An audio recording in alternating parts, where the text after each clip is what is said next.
We are leading manufacturer of large quantum of flavors and fragrances based at Aurangabad, Maharashtra. Established in the year 2006, we have been serving the fragrance and flavor needs of entrepreneurs, national brand product manufacturers, and everyone in between.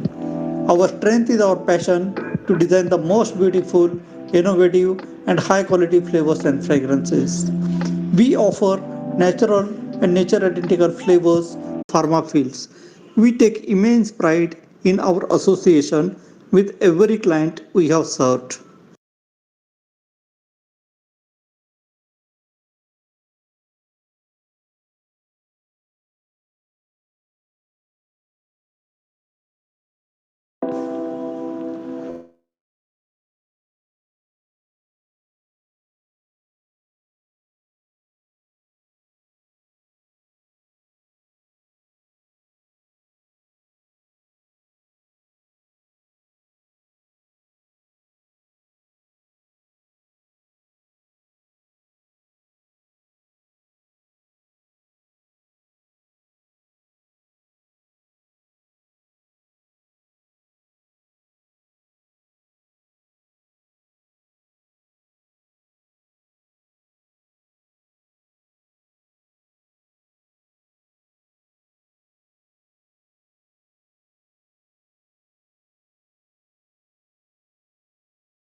No.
It's coming, no?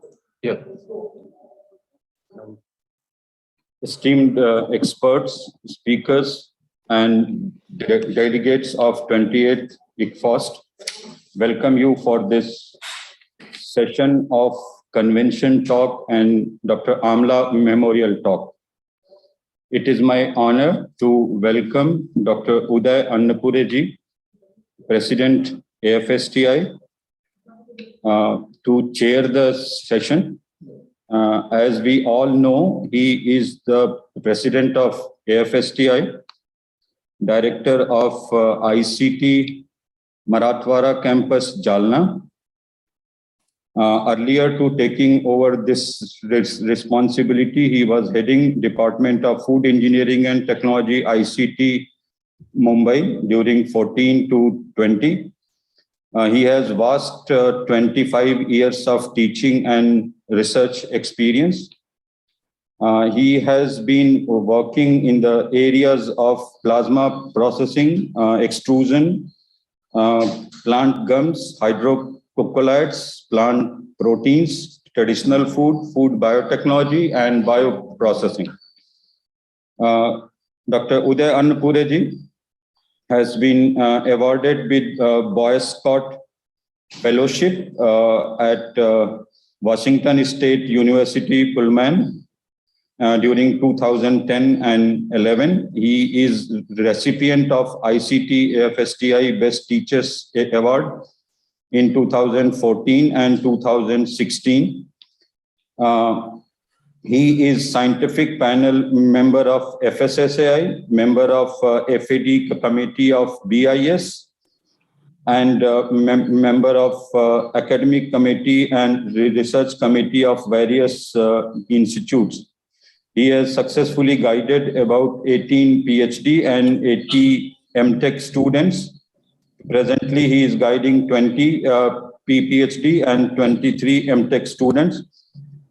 He has authored about 120 publications, 7 book chapters, and 3 patents. Professor Anpure is involved actively in industrial consultancy, and he is member of various associations, including Association of Carbohydrate Chemistry and Technologies, Biotech Society, International Society of Food Engineering, and UAA UDCT Alumni Association. With this brief introduction, I request Dr. Uday Annapureji to chair this session. Welcome, sir. Thank you. Thank you, Dr. Alakma Srivastavji, for a nice introduction. And now I would like to request Dr. Alakma Srivastavji to be a co-chair for this session. I will just introduce Dr. Alakma Srivastavji as a Chief Scientist and Head Food Safety and Analytical Quality Control Lab, as well as he is a director, Referral Food Lab, Mysore, under FSSI. He is a professor, ACSIR. Dr. Alakma Srivastavji is also a president designate of the AFSTI, and he is my successor. So he will be a next president of AFSTI. So I welcome him as a next president also.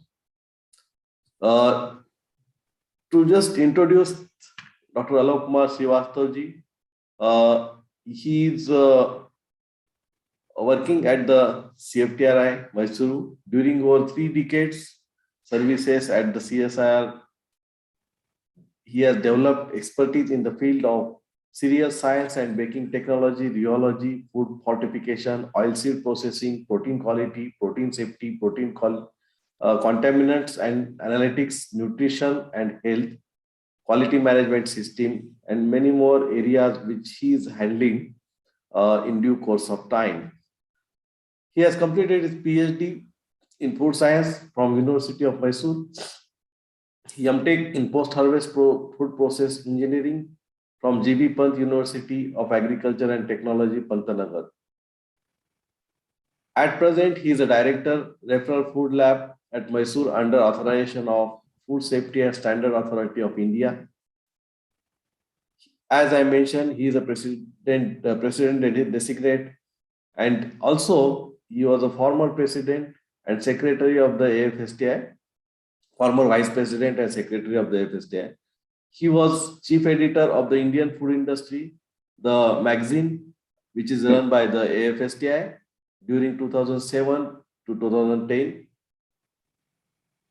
Since 2017, so still times he has been continued as the secretary for Research Council, CSIR, CFTRI. He is a recipient of CSIR DAT Fellowship for 2 years research project in Germany. There are more than 40 research publications in his credit, which he has published in national and international peer-reviewed journals, 50 presentations in national and international conferences, 5 patents, 8 book chapters, 5 process and technology which has been developed by him are being transferred to the industries. He has awarded the best paper in ICFOST 1998 and 2004 also.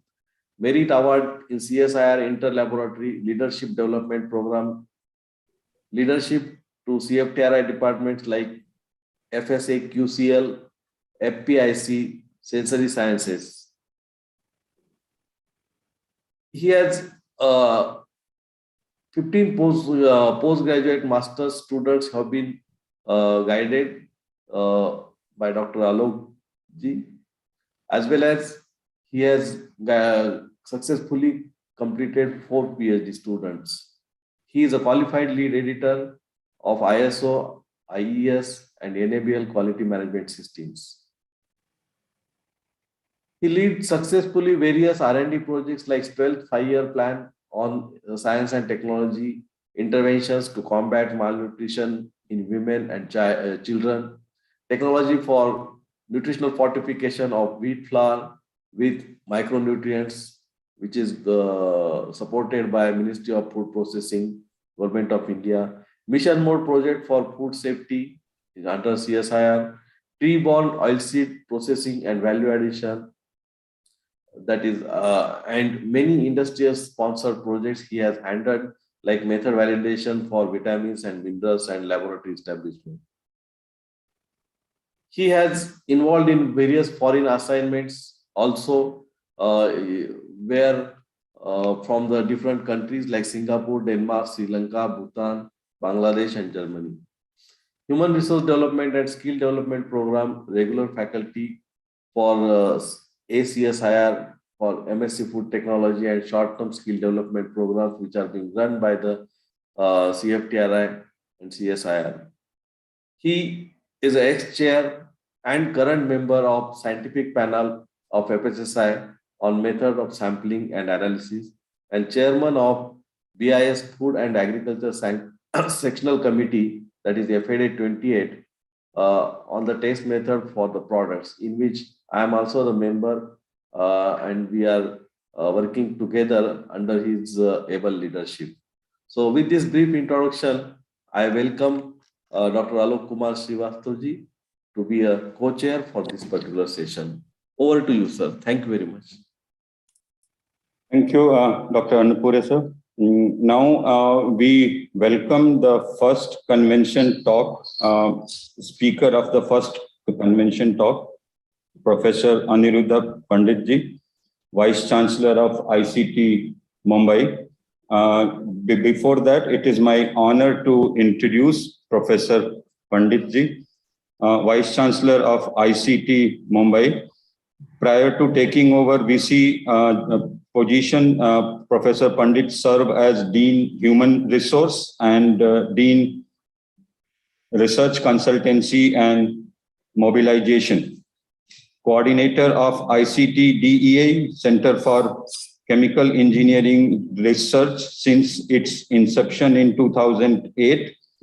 Professor Pandit is member of Board of Governing Council of IIT Bombay, active industrial consultant for several industries, and he has led several of scientific collaboration with the countries like France, Australia, and Holland. Professor Pandit obtained his BTech Chemical Engineering degree from IIT BHU, and then he completed his PhD from UDCT, now it is ICT, in 1984. And then 1984 to 1990, he worked in University of Cambridge. And then later he returned to ICT in 1990. And then he has been working in the areas of major programs in hydrodynamic cavitation for esterification of physical and chemical processes. And he has exploited the cavitation phenomena for variety of operations such as crystallization, emulsification, nanoparticle synthesis, and processes such as oxidation on industrial scale. Pandit sir has authored 370 publications, 5 books and 12 chapters. He has guided over 50 doctoral students and around 70 masters. He has been bestowed with several of the national and international awards. I will name few of them. Indian National Academy of Sciences, Best Teacher Award, Sir J.C. Bose Fellow of the Department of Science and Technology, Vishwakarma Medal, Indian National Academy of Sciences, 2015, Fellow of World Academy of Sciences to us, 2015. IST National Award for Outstanding Research, 1994, Professor R.A. Rajdaksha Best Teacher Award on 15 occasions in last 20 years. Vasvik Award in 1996, Fellow of Maharashtra Academy of Sciences, Distinguished Alumnus Award of IIT BBHU as well as UDCT. He is editorial board member of 5 international scientific journals and holds patents around 16. He has been harnessing the solar energy. He has worked in these aspects for its chemical engineering principle for various farm and forest products, water disinfection of potable water.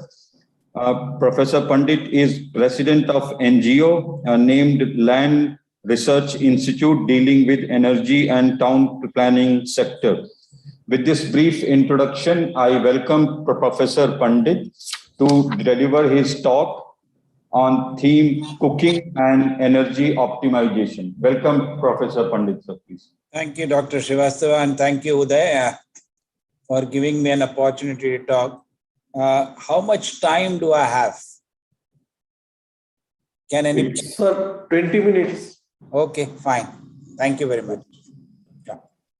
The reason why I chose this particular topic is it's very obvious. Not obvious to the celebrity chefs which discuss recipes on the television and try to give incorrect information and only focus on the issues of taste and the flavor and the texture without bothering about the kind of energies which are being utilized for getting that particular taste, flavor, and texture. Why it is so important? Right? Cooking has specific objectives. These objectives essentially are to bring about chemical, physical, biological transformations which we carry out, and these transformations result into a certain change in the raw material, which is the raw food, into food which is easily digestible and assimilated into the body. Now the thing is, as far as the cooking energy is concerned, this transformation have got a very small quantity of delta H or delta G associated with it. That means the actual energy which is utilized for cooking is very, very small. However, these transformations take place at more or less precisely some minimum temperature, very similar to the activation energy which we understand in terms of a chemical transformation or a chemical reaction as looked in by a chemical engineer. Now, being a chemical engineer, and you all know that chemical engineers are sometimes referred as glorified cooks, because all the operations of cooking which happen in kitchen are the operations which the chemical engineers learn as either unit operations or unit processes. The only difference is when you make it on a scale which is quite small and you want to scale it up to a large scale community cooking, the energy optimization comes into picture in a big way. So that achieving of that temperature or maintaining at that particular temperature is a key factor for getting the desired taste, desired texture, desired flavor, so on and so forth. Now you can imagine food as such is a very complex material. It is not just one ingredient, but it is a mixture of these ingredients. And when you try to carry out a certain transformations on these ingredients, be it cooking or frying or baking, all these you all are extremely familiar with. The transformations which are occurring are also occurring at different rates. So it is very difficult to analyze and put it in the form of a classical chemical engineering kinetics. So what you tend to do, or what we all tend to do, is we tend to lump the parameters and present a lumped parameter system and choose only one or two parameters to assess the degree of cooking or the efficiency of cooking, along with the texture, flavor, so on and so forth. Now it is necessary for me to explain to you why I got into this. It's a long story, but I think it is worthwhile looking into, and I will explain the basic principles of cooking as we learned in the process of developing this particular technology. The objective essentially was, we had a grant from World Bank, where a solar cooker with which we started our initial activity was to be scaled up from 2 liters to 5 liters. Now, the only criteria there is you can scale up the size of the vessel in which the material is to be cooked, but you should not significantly increase the size of the solar collector which collects the energy. Obviously, for an engineer, if you are going to have more than 2.5 times the mass to be cooked, it is necessary for us to understand what quantum of energy needs to be collected and what quantum of energy needs to be supplied to bring about that chemical physical transformation which occurs. Now, for that, obviously, when you use solar energy has got a specific incident energy, which is typically in Mumbai and around, it is in the range of about, in peak summer, you will get it in the range of about 700 to 800 watts per meter square. So obviously, once you know that this is the energy which is going to be required based on the kind of chemical transformations which are required or which need to be carried out, and also the kind of critical temperatures at which this transformation starts occurring, it would not have been possible for us to scale it up, meeting those criteria of increasing only the vessel size and not increasing the size of the solar collector. This is where the understanding of the kinetics of cooking and the energy associated with the cooking entered our realm of thinking. And when we started looking into it, we realized how important this entire topic is, especially for a country like India, where you have a population of 120 crores and every person requires at least 2 square meals a day. So if you consider that even if a small fraction of the people use energy in an efficient way, then this overall energy consumption is likely to have a significant impact. When you look at the evaluation of the total quantum of energy which is used in our country for cooking alone, the estimates vary anywhere from 26% of the total energy consumption to as high as 40% of the total energy consumption, which clearly indicates as a major chunk of national energy consumption goes in cooking of food alone. Now, because of our large population, unless we look at it in a positive manner and concentrate and understand how these particular cooking practices can be optimized, there is an opportunity for you to have a huge savings which are possible. Now, these savings need not be presented collectively, but even if every person just understands the relationship between the cooking and the kind of and the quantum of energy which he or she uses, and in the form in which he or she uses, whether it is in the form of heat supply, whether it is in the form of microwave use, whether it is in the form of convection stoves, or whether it is in the form of electric stoves, or for that matter, whether it is in the form of wood stoves or solid fuel burning stoves.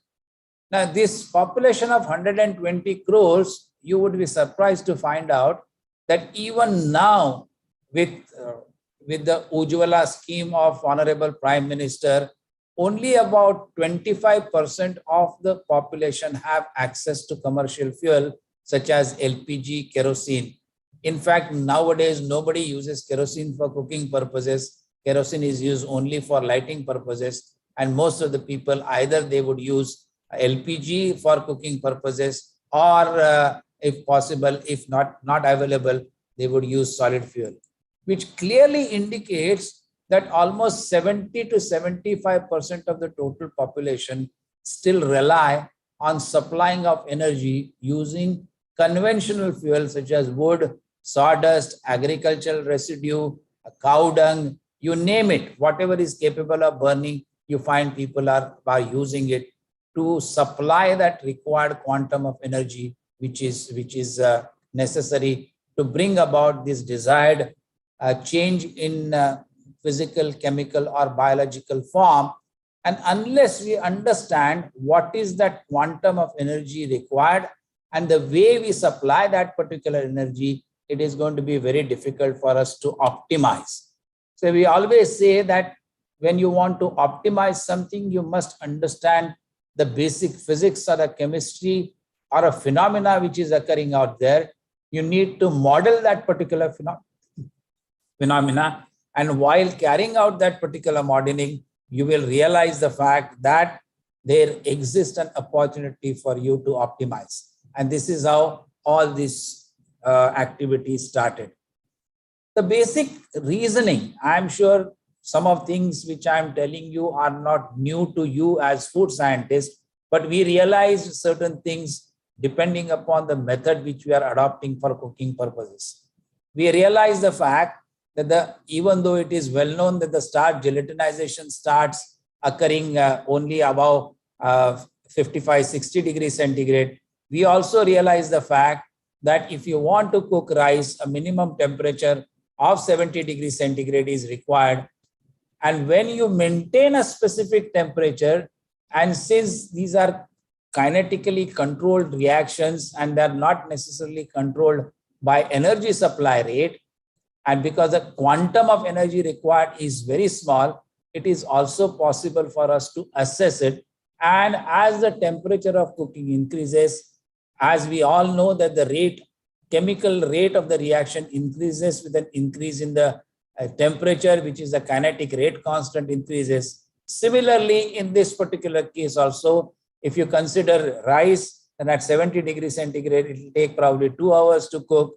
At 100 degrees centigrade, it will probably take 20 minutes to cook. At 120 degrees centigrade, which is a typical temperature of the pressure cooker, it will take about 8 to 10 minutes to cook. So this, similarly, we could now get the information about different materials to be cooked.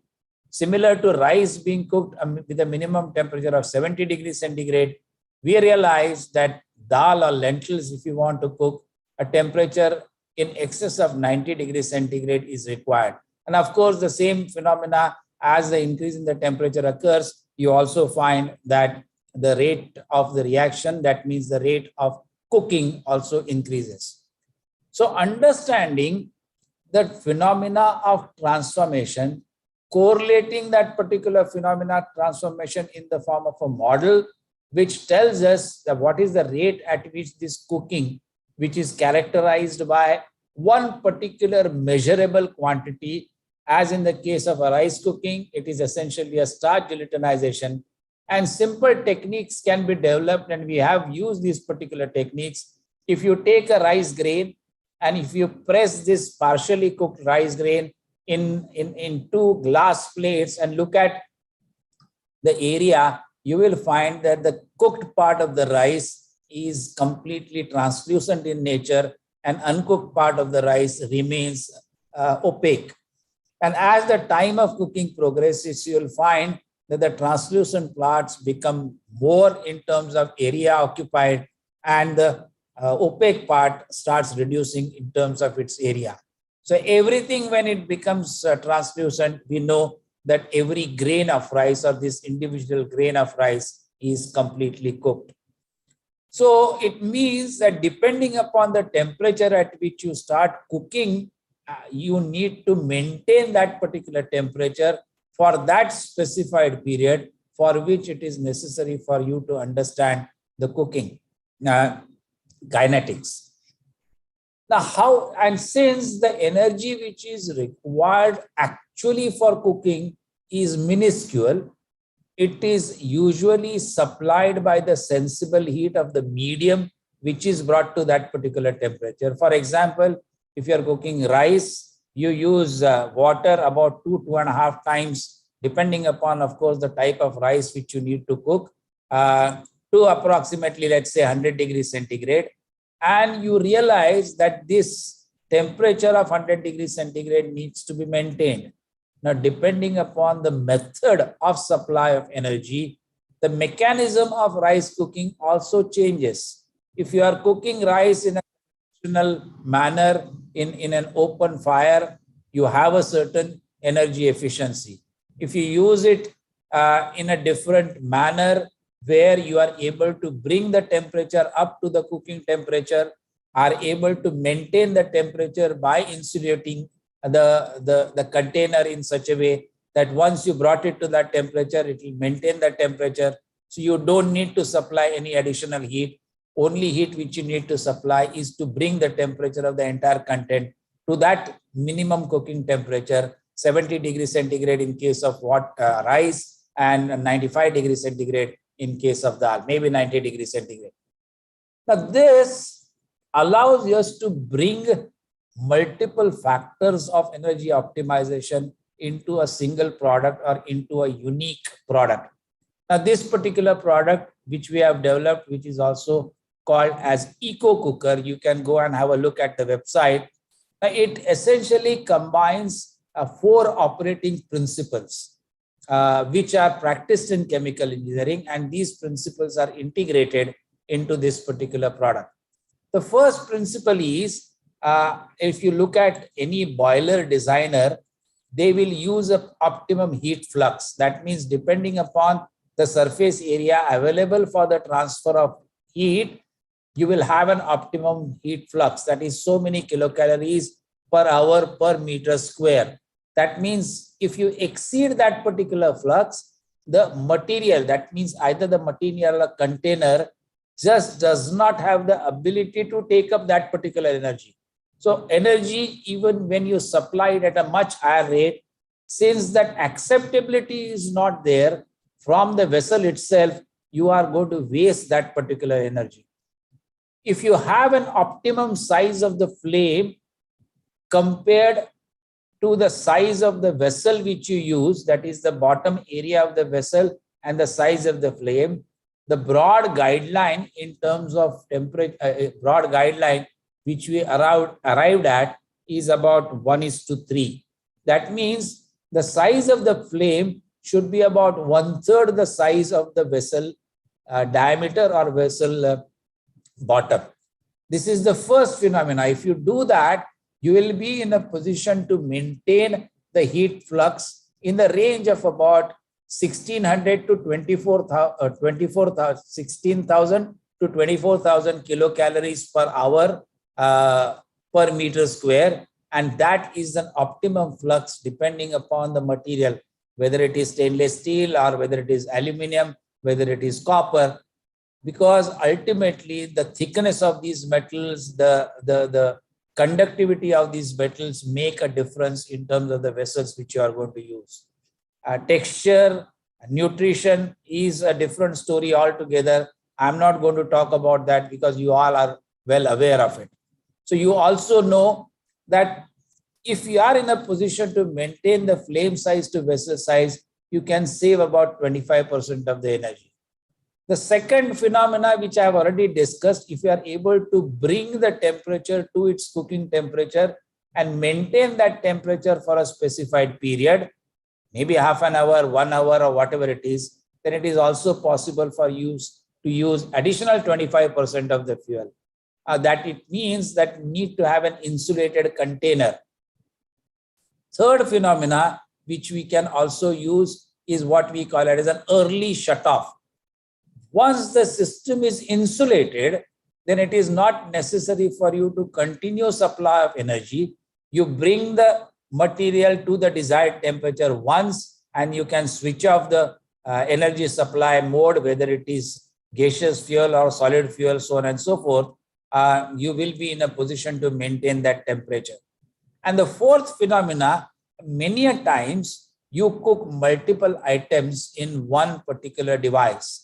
Now, since these multiple items do not necessarily have the same temperature, a minimum cooking temperature, they will reach minimum cooking temperature at different points of time or at different time intervals, as a result of which they need to be maintained for the specified period, depending upon at what time they have reached the temperature and whether the time which is given to them is sufficient for you to cook it to get that desired level of texture, flavor, so on and so forth. Now, traditionally, if you look at it, this inherent expertise exists with the household lady who is actually involved in the cooking. So if you combine all these principles, 4 principles, you will find that you have a capability of saving more than 70% of the energy which you would use otherwise in open pan cooking. Now imagine even if 10% of the population starts using these practices. Now one of the practices, and I have a big complaint against all these celebrity chefs which put advertisements of cookery shows on television, and they recommend the people that, okay, you start cooking it in a pressure cooker and you wait for 3 whistles, you wait for 5 whistles, you wait for 10 whistles. Now, this is being done without really understanding the basic concept of a pressure cooker. Now, pressure cooker is a pressure cooker. It is not a whistle cooker. So the moment you allow the whistle to go, the steam which you have generated in the cooker is wasted. Every whistle in the vessel is losing 10% of the thermal efficiency of the cooker. What you need to do is you need to maintain that pressure. That means the moment you start seeing the whistle dancing and it's about to blow off, you reduce the temperature to minimum so that the whistle doesn't go off, and you maintain the temperature for that, or maintain the flame with a reduced flame input rate for the duration for which you know that generally it takes 5 minutes at full flame to get 3 whistles or 10 minutes to get 4 whistles. Then you maintain it at that period for time with the reduced flow rate, reduced flame, and open it only when the pressure subsides completely. Don't waste it again. If you do that in your pressure cooker itself, you will find you will be in a position to save more than 50% of the energy otherwise. There is also a device which we in chemical engineering call it as multiple effect evaporation. Now this practice, as I said, have been conventionally used. When you go to Jagannath Puri, they make prasadam where the rice is cooked. The rice is cooked in the form of earthen pots. 21 earthen pots are put on one on top of another. Only the bottom earthen pot is heated. It starts boiling. The steam which is generated from the bottom pot heats up the top lot, and so on and so forth. This is what is multiple effect evaporation. You have these learnings available. They need to be quantified. They need to be promoted. Only not in terms of flavor, taste, but also bring in the concept of energy optimization. Any lady who is good at cooking will understand that to give a tadka, there is a sequence of the spices which need to be added in oil. When the oil is brought to the desired temperature, what is the desired temperature? People cannot measure it using a thermometer. So what do? They use mustard seeds. Now, when the mustard seeds start popping up, you realize that that desired temperature is reached. Now, once that desired temperature is reached, you have a certain sequence. You don't add turmeric to start with. You add different spices and a sequence of spices are added. Now, this is at that temperature, which particular spice gets maximum extracted in what duration. The understanding of that is inherent in a lady who's cooking in the house. But if we can come up with this, and if we understand this, we would be in a position to optimize these devices or these operations, not only in terms of reaching and giving you the desired level of texture, flavor, but also in terms of optimization. Our estimates, current estimates indicate that if we start optimizing every household using the concept of energy optimization and concept of energy usage itself, India has a capability of saving, I'm not exaggerating at all, at least 1 lakh crores of rupees worth of fuel every annum. 1 lakh crores of rupees fuel every annum. Now, be it in the form of a solid fuel, be it in the form of a gaseous fuel, be it in the form of a liquid fuel, all fuels put together in terms of the kind of savings which are possible. Because ours is a country which is highly populated. Every developed country has a total energy consumption bill, has some number, and in cooking, it rarely exceeds 2 to 5% of the total energy consumption bill. In India, that number is staggeringly high, 26 to 40%. So we have to find our own solutions. And I hope I have made myself clear in terms of opportunities which exist, especially for food scientists, not only meeting the requirement of texture, degree of cooking, so on and so forth, but also they should consider the optimization of energy concept, energy requirements, which will help the community cooking, especially not only the household cooking is equally important, but and collectively put together, it has a huge or likely to have an impact. So my sincere request to all the food scientists is, in addition to the texture, the degree of cooking, so on and so forth, if they also start telling people and teaching people about the energy optimization opportunities which exists for them, I think the objective of this talk would have been achieved.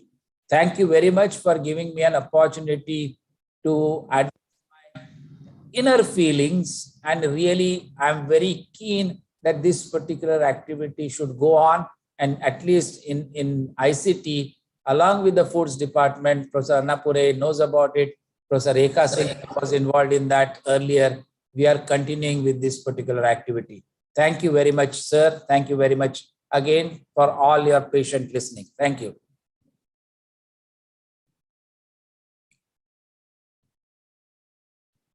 Thank you, Professor Pandit sir, for enlightening us with the scientific principle, chemical engineering principles of the energy conservation, energy optimization. It was really astonishing to know that using this principle, the country could save about energy worth 1 lakh crore. So I'm sure that these aspects which you highlighted, ratio of flame to vessel area, insulation, multiple effect evaporation, and so on. Probably our association could include in our recommendation, and if it goes across, the message would be certainly helpful, useful in the country energy security. Thank you very much, Pandit. I would very much appreciate that. Thank you. Thank you. Now it's my honor and privilege to welcome Director CSIR CFTRI, Dr. Sridevi Annapurna Singh. She did PhD in food science from University of Mysore and also MSc in food technology from CFTRI, which was affiliated to Mysore University. She has worked prior to joining CFTRI in 1991. She worked for around 2.5 years at Kisan Food Products, Bangalore. And then she joined 1991 at CFTRI as Scientist B and rose to the Chief Scientist position. And then 2021, January, she took over as Director, CFTRI. She has been actively working in the areas of protein chemistry, functionality, and then food products, which is targeted towards nutritional security, enzymes, oilseed processing, and alternate sources of the foods. And she has been the task force member of nutraceutical sector, Government of India, task force chairperson of FSSAI team on Indian Mithai and Namkeens, chairperson of task force on enhancement of shelf life of millets in this International Year of Millet 2023. She is expert in food science technology for Aligarh Muslim University, member of DBT task force on public health and nutrition, chairperson for BIS FAD 14, governing council member of NABI, National Agricultural Biotechnology Institute, Mohali, governing council member of CIAB, Board of Studies in Biochemistry and Molecular Biology and Food Science and Technology for University of Mysore. She is member of Vision Group on Biotechnology, Government of Karnataka, member of Scientific Advisory Committee of ILSI, India. She has got several awards, to just tell some of them: Best Paper Award, CFTRI Foundation Day, Best Technology Transfer Award 2004, Best Technology Transfer again on 2008, Karnataka State Award for Performance, Gold Medal in her graduations, and also Lady Mirza Award for her performance, Professor Kemaya Memorial Award. So to name some of these. And under her dynamic leadership, CFTRI is striving to achieve the higher goals. With this brief introduction, may I request Dr. Annapurna Singh to deliver her talk entitled Food Processing 2030 is the Climatarian Diet is the Way Forward. Welcome, ma'am. Thank you, Dr. Srivastava, for the very elaborate introduction. And I'm honored to be part of the AFSTI in this session. Thank you for the opportunity to the organizers. So I will be talking for the next 30 minutes on this topic. So we all know this, that food is a basic need. And very soon the world is going to reach around 8.5 billion population. So on the one hand, India is saying that it is self-sufficient in food grains production, and a lot of it is also going waste. On the other hand, the world as well as India does see a large number of population which does not get even 2 meals a day, and they are undernourished. Apart from calorie and protein, there are also a substantial number of people who are having micronutrient deficiencies. A large number of deaths, especially under 5 children, we see is probably because of undernutrition. On the other hand, especially in the developed countries, we see that there is a lot of wasted food. And the concern today is that this wasted food is also contributing towards the carbon footprint, and a lot of greenhouse gases are being emitted, and this is affecting the environment and climate. Apart from that, food is grown, nearly 1/3 of the land area is only for food, and quite a bit of water is also used. So if this food gets wasted in the process, that means we are creating an environmental problem, as well as a lot of people who need food are not getting the food, and we are losing land resources as well as water resources.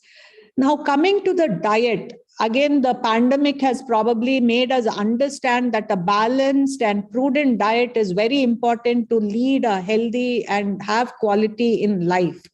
While there are other factors which are also important for our health and other conditions, definitely diet plays a very significant role. And if our diet is imbalanced and it is inadequate over a long period of time, there is a danger of we ending up with some kind of a disease or disability. This is also going to affect the GDP of the country, as well as add to the health burden of our country or anywhere else in the world.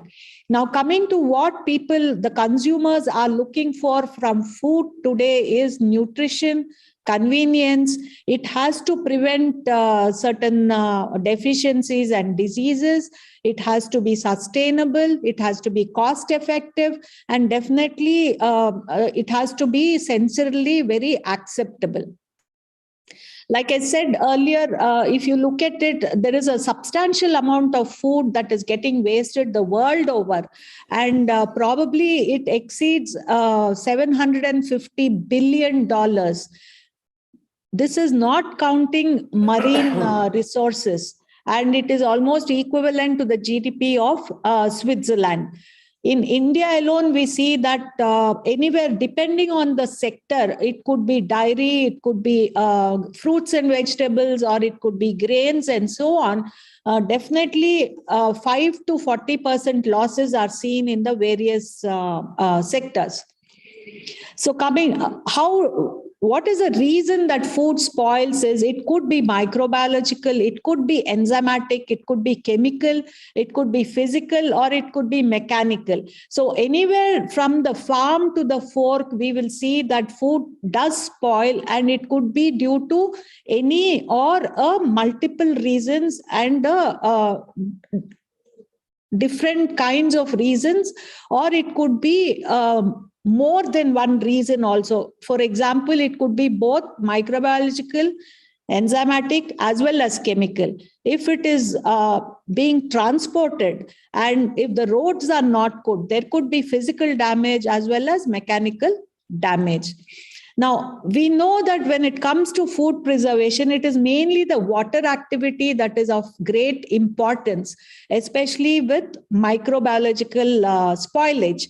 And if we are able to control this and actually determine what is the exact water activity, we would be able to prevent the losses, the food losses.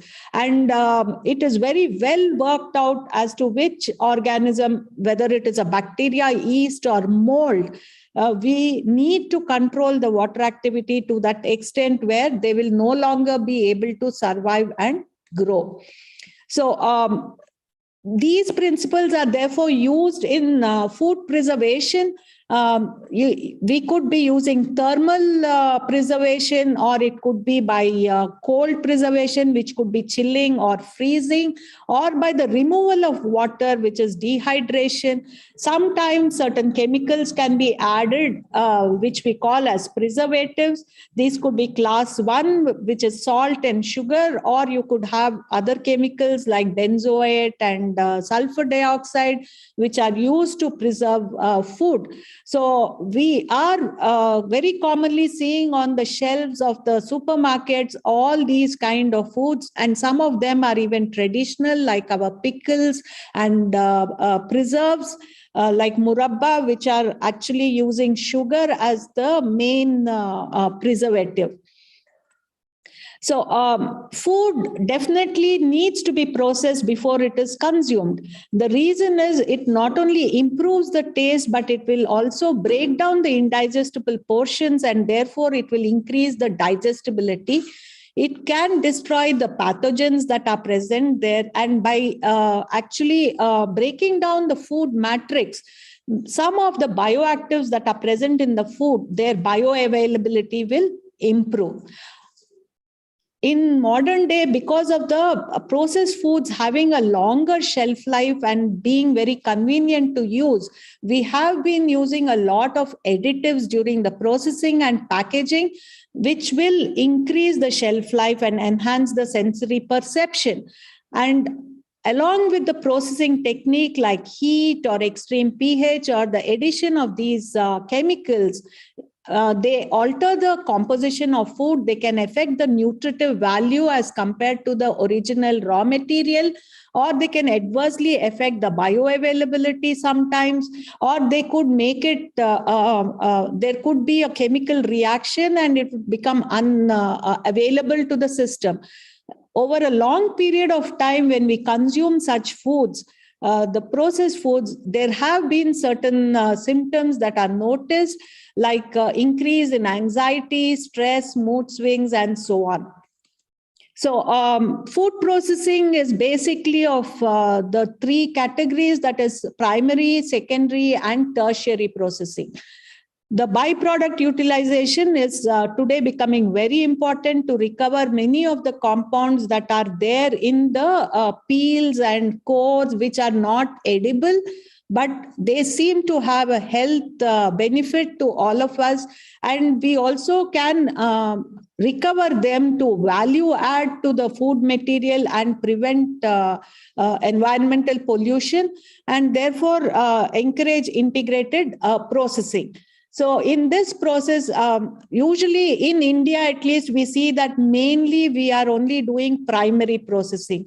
That is the conversion of raw materials to the processed foods, which could be just cleaning, or it could be kind of removal of extraneous matter and so on. The secondary processing will involve the conversion of the primary processed ingredients into edible products. And tertiary processing and secondary processing are where the maximum value addition takes place. And because in India we are only doing primary processing, it means that the value is actually quite low, and our farmers do not get the kind of price that they should be getting. So today's diet, if we look at it, we have gone into highly processed foods. And like I said earlier, commercial processing improves the shelf life and safety. It provides variety, adds value. Nevertheless, to get the kind of shelf life and look and palatability that we are aiming for, a lot of outer nutritive layers are removed from the grains and other food material, which are actually containing many of the micronutrients that are required for our body. And add to that, a lot of additives are added. Apart from the colors and preservatives of flavors, we do add a lot of fat as well as salt and sugar. And these highly processed foods, when they are consumed by people over a longer period of time, they are going to lead to metabolic disorders and other kind of deficiencies. Because they are low in fiber, vitamins, and minerals, they are often high in saturated fat, sugar, and salt. So when we are going into such highly processed foods, what is happening is a lot of the material gets wasted. And this food loss is responsible for about 8% of the global greenhouse gas emissions. It is not only the peels and inedible portions, but also the actual food prepared, because the shelf life is over, also gets wasted. Like I said, again, in the first instance, the volume of water that we are using also is very, very high. And nearly 30% of the world's agricultural land is actually occupied to produce food. And of that, all of it is not consumed. And that is again contributing to the greenhouse emission because of the anaerobic and other degradation by microorganisms, which results in gases being released. So one of the nutrients that is extremely important to us at the same time does require very intensive farming is protein.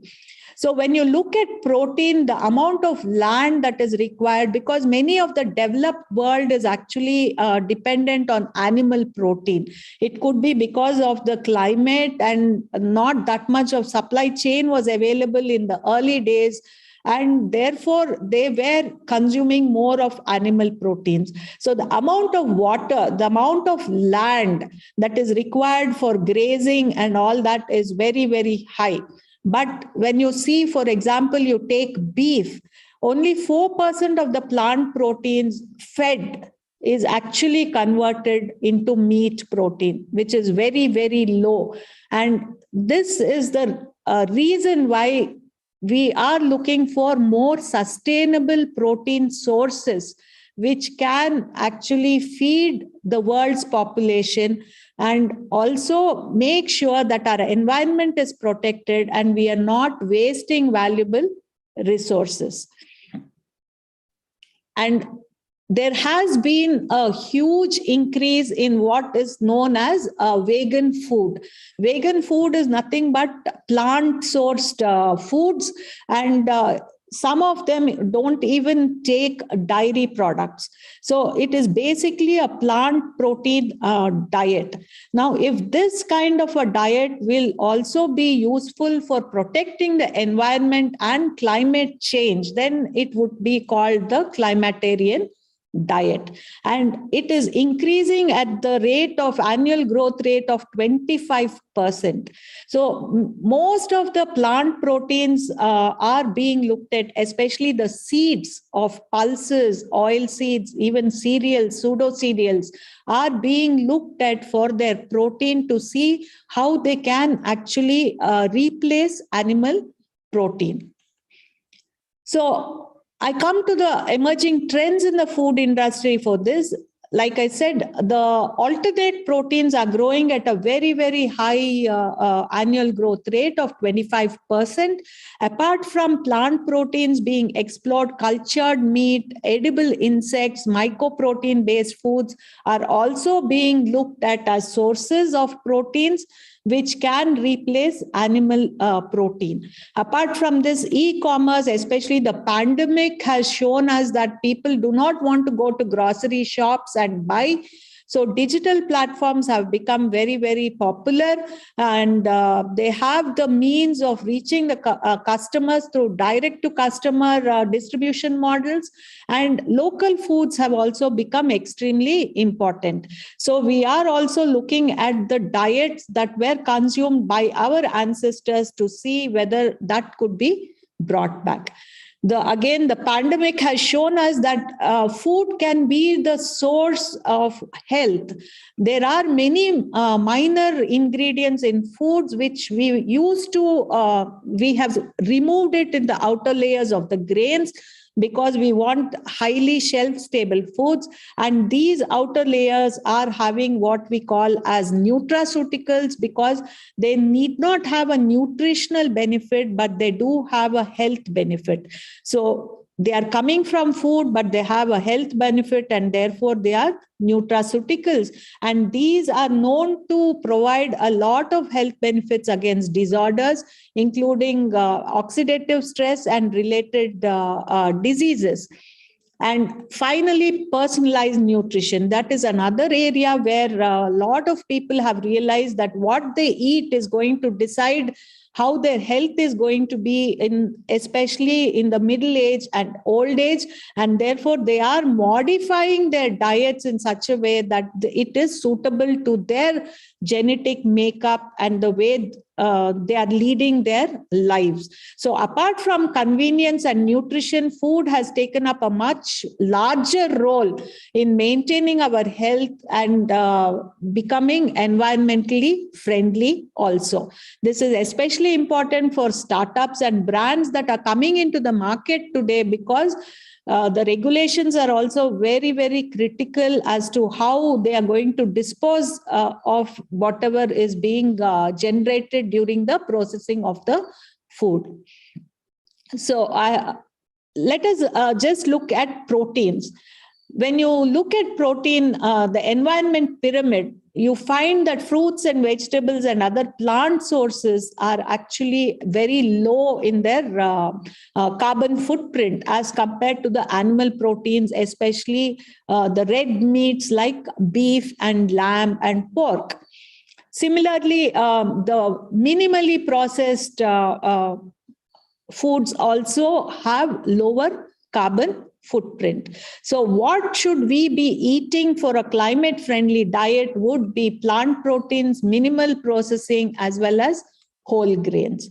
So this is a chart to show how much impact each kind of food is actually having on the environment per gram of protein. So if you see that, you will find that the plant proteins have very low impact as compared to the animal proteins like beef and lamb and goat. Whereas poultry and other animal sources are in the orange range. But generally, you find that all plant proteins would be in the green range, because they all, not only the amount of land that is required is lower, but also the amount of water that is required to grow is also lesser. And the amount of protein that is produced is higher. But it is not just protein quantity. We also need to look at the quality of the protein that we are eating, so that we get what our body requires to be healthy. And this nutritional need of protein will differ based on the age, the gender, the kind of lifestyle, the activity that I'm having, whether I'm very active or I'm leading a sedentary lifestyle, as well as the state of health, whether I'm on any medication, whether I have any kind of a disability, like I could be diabetic, or maybe cardiovascular disease, or maybe kidney disease, and so on. So apart from the quantity, it is the protein quality which is also extremely important. And then there are special needs.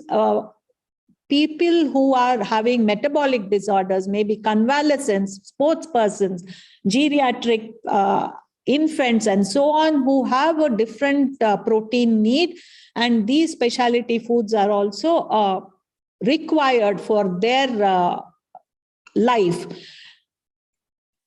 apart from that, some of us could be having certain deficiencies and we will need supplementary foods. But at the same time, especially in our country, we are very, very particular about the taste.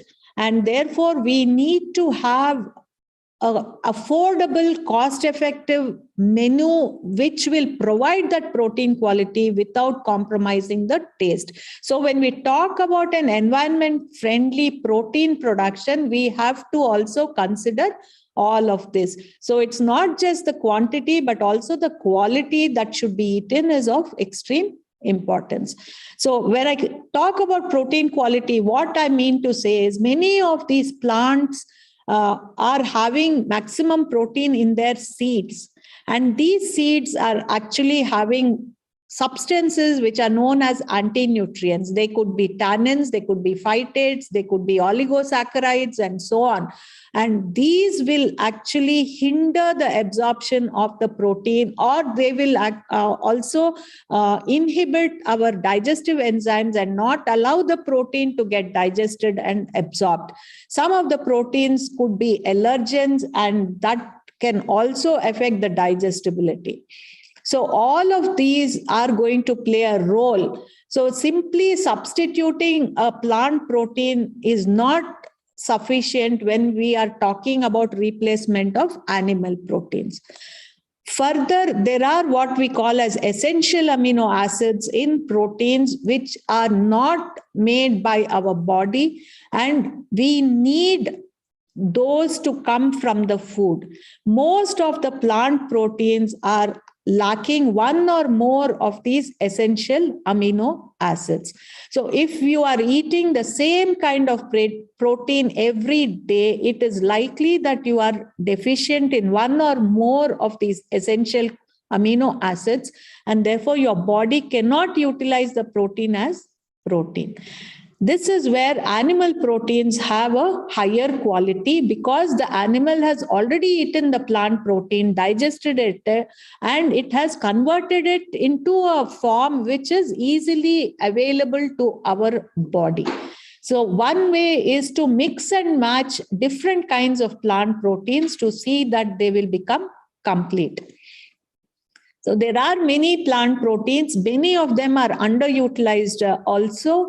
Many of them are very indigenous to certain countries only, but the supply chains have improved tremendously, and therefore it is easy to procure many of these grains. And the advantage that plant proteins on the other side, which they give, is when you're eating plant sources, we do get a lot of fiber, we do get a lot of micronutrients as well as bioactives, which will help us to remain healthy. And they do have healthy fats, or they are low in fats, and they do not have cholesterol. These are the disadvantages when it comes to animal protein. Although the protein quality is high, there are other substances which could hinder our health. So the vegan diet, when we come to it, there are many, many sources and many seeds that can be had, and each one of them has a different kind of amino acid profile. So we can mix and match all of these to make sure that we are getting a complete protein as per our age, gender, or lifestyle that we are leading. There are also today many vegan milks that are available in the market, so that dairy can also be eliminated. Again, milk protein is the best quality protein that we can get because it is right for the human system. Nevertheless, if we want to go vegan, then again, we would have to see how we can improve the digestibility as well as the protein quality. However, the vegan market especially is consumer driven. The consumer is actually asking for it, and therefore this industry is growing. It is not just from the nutrition point of view, like I said, it is also the concern of many consumers, especially teenagers, who are wanting to protect the planet.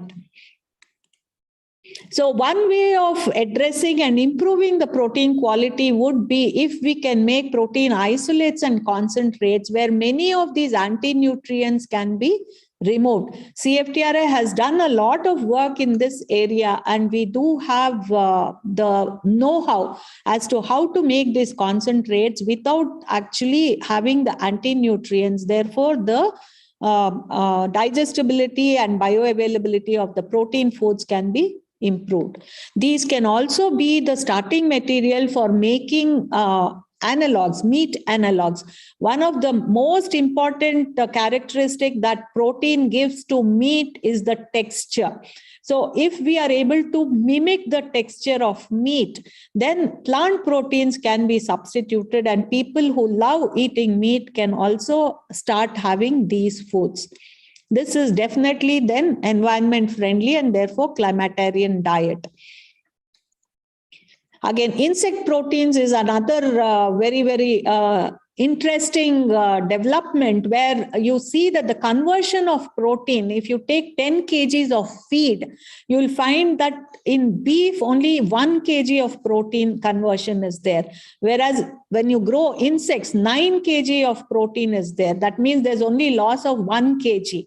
So insects are also being looked at, and in many countries you do find chocolates incorporating insect protein in them, which are becoming very popular. There are insect farms that are being cultivating these insects for edible purposes. They are also very good sources of micronutrients like iron.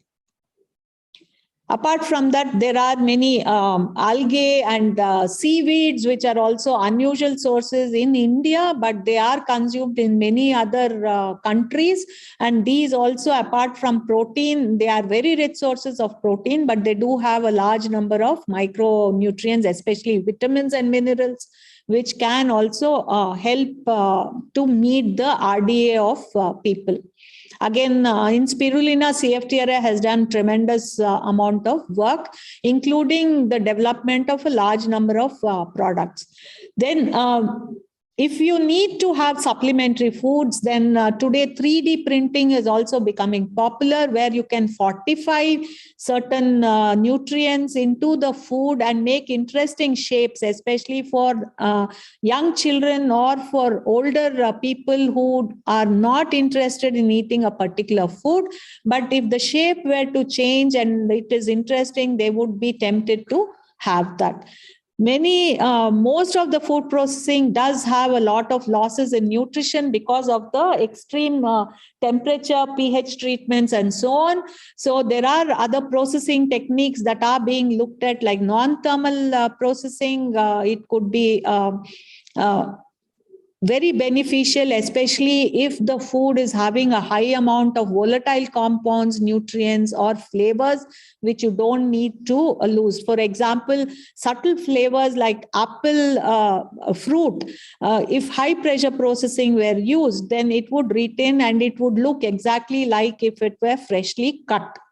Again, if we want to address this problem of the inedible portions of the food that we are preparing during the processing, which is going as waste, there are a large number of molecules that can be harvested, which are bioactive in nature and which could add a high amount of value, and they can be marketed as bioactives. So these can be recovered, and it could be fibers, it could be antioxidants, there could be certain colors, natural colors, essential fatty acids, and so on, which can definitely add value to the processor.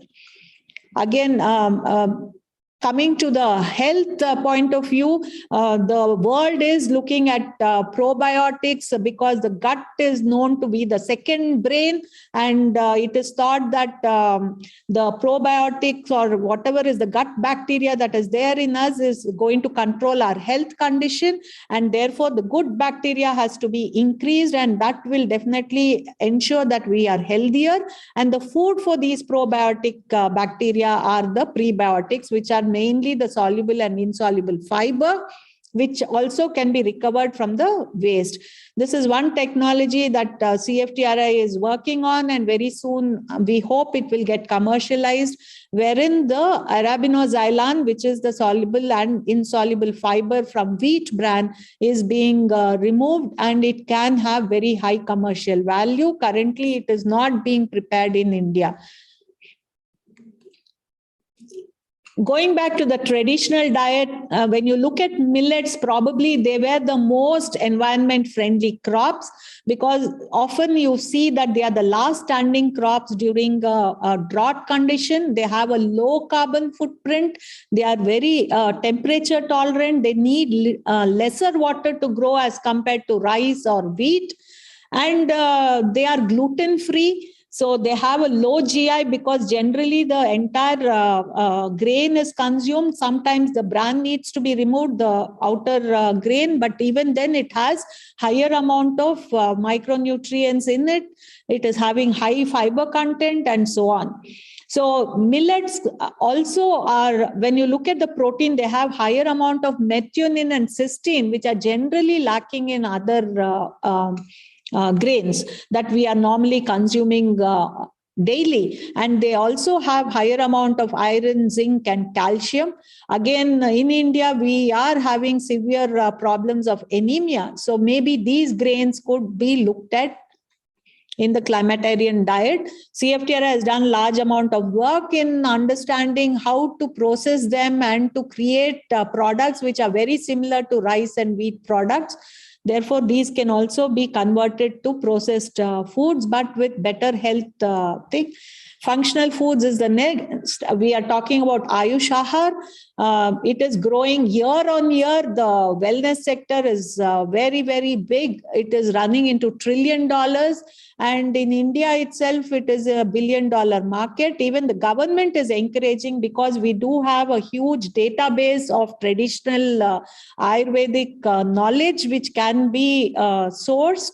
Only we need to validate the claims through scientific experiments to show how it is actually working and which is that active ingredient. So these are the nutraceuticals that come from these Ayurvedic herbs and other traditional foods. One important factor is that when we are extracting them, we need to again take care that the environment is not going to be affected. And the second problem is that usually their bioavailability is low and they have adverse sensory quality. So if that has to be addressed, we need to actually look at green extraction technologies, and industry is doing that. We also need to protect the core nutrients in the food and improve the palatability. Nanotechnology and other techniques are very much upcoming, and many people are working on this to understand how we can improve the bioavailability, at the same time protect these from degrading or reacting with other substances that are present in the food and delivering it to the consumer. Finally, having said all this, everybody is looking at personalized nutrition. Even within the family, each person could have a different kind of a need when it comes to food. So it is not just the nutrition or it is the metabolism, but it is also our immune system. And all of this is connected to our gut microflora also. So if we are looking at food, we have to think of all of these four verticals today.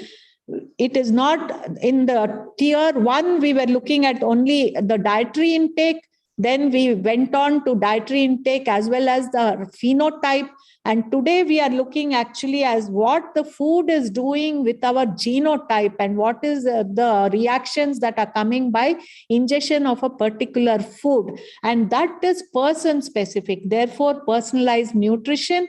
And all of this is also a very, very big area which the food industry is also looking at it. This could include also personalized nutrition for geriatrics and medical foods for certain conditions. In this case, enzymes could play a very important role because they can be used to break down some of the foods to make them more pliable or more processable or better digestible, or to, in case of proteins, get certain peptides which have a health benefit. Some of these could even improve the functionality of the food, maybe the flavor and so on. Again, this is a $1 million market. So you have a range of products, all of them running into billions when you talk about specific nutrients for targeted populations, be it infants, sports nutrition, enteric, and so on.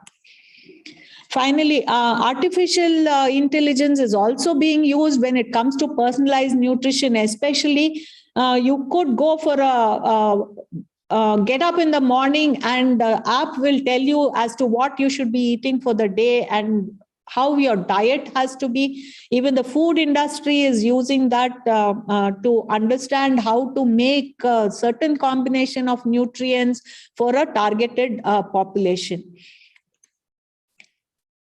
And coming to the waste management, we can look for byproducts like leaf plates, which was a CFTRI technology. In the 70s, it was made, and today you find it all over the world. Many people are looking at biological waste material to see how they can add value. Therefore, it is becoming a circular economy. And finally, the food safety. Having said all this, though we want natural, though we want minimal processing, though we want less additives, but we want long shelf life, but we want eco-friendly packaging and so on. So again, food safety is another very, very important factor that needs to be considered. And in this also the hygiene, that is from the raw material till it reaches the fork of the consumer, everywhere the safety and hygiene needs to be actually looked at.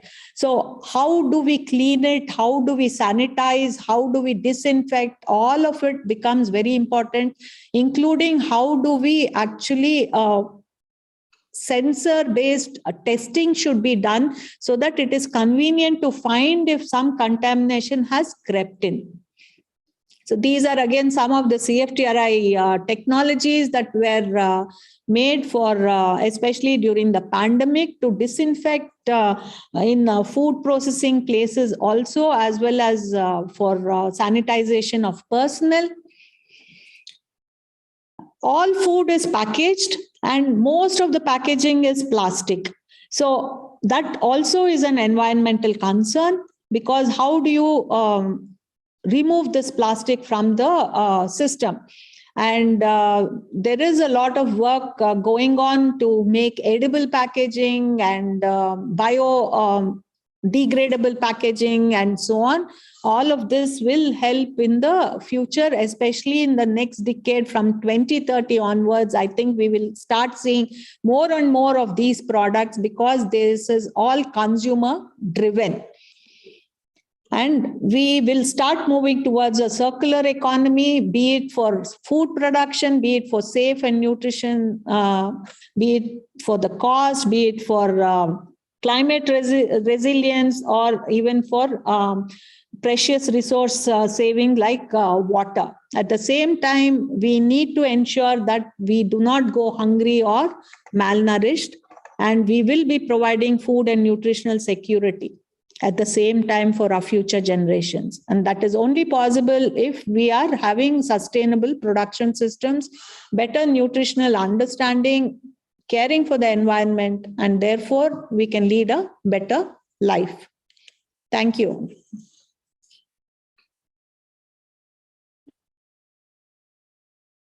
Thank you, Dr. Sridevi, ma'am, for enlightening us with the various futuristic technology, which includes both basically the principles of sustainability with the environment, cost effectiveness, as well as the safety. Very well captured all those aspects, including the smart protein and also the environment friendly processes. I'm sure that the delegates of this convention would have been benefited immensely by your talk. Thank you once again from the ICFOST. Thank you. Now, it's my pleasure to welcome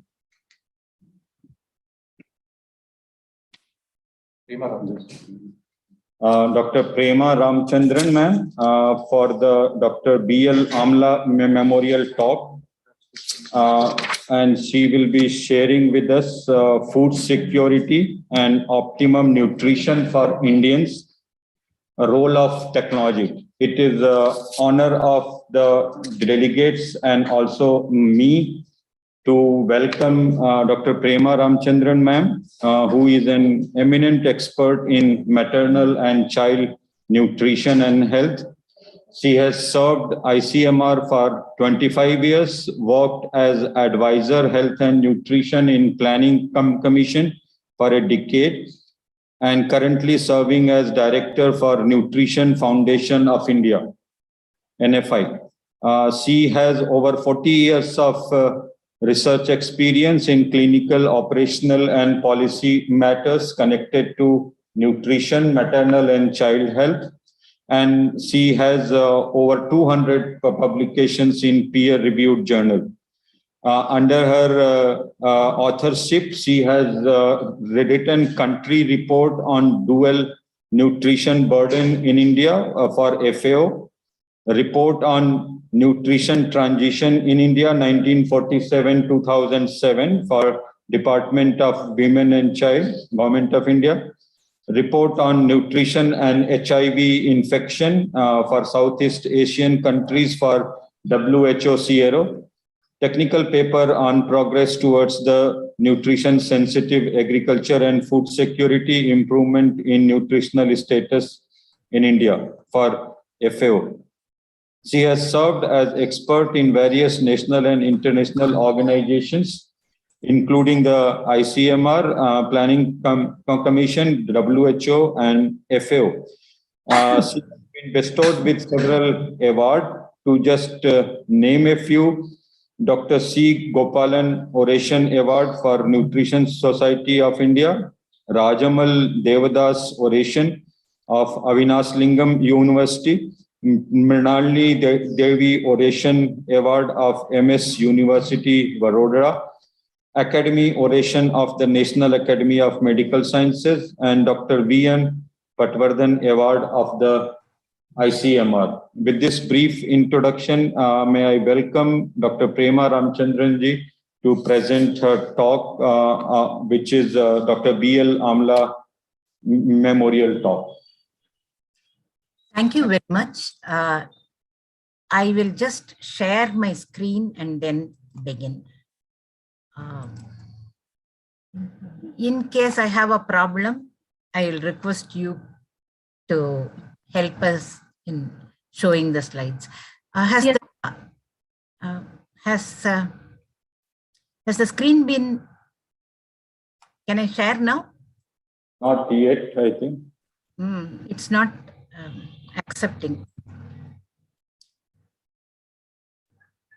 I request Bodhankar team to kindly enable her to share the PPT. Yes, sir. Ajay, kindly share the screen, please.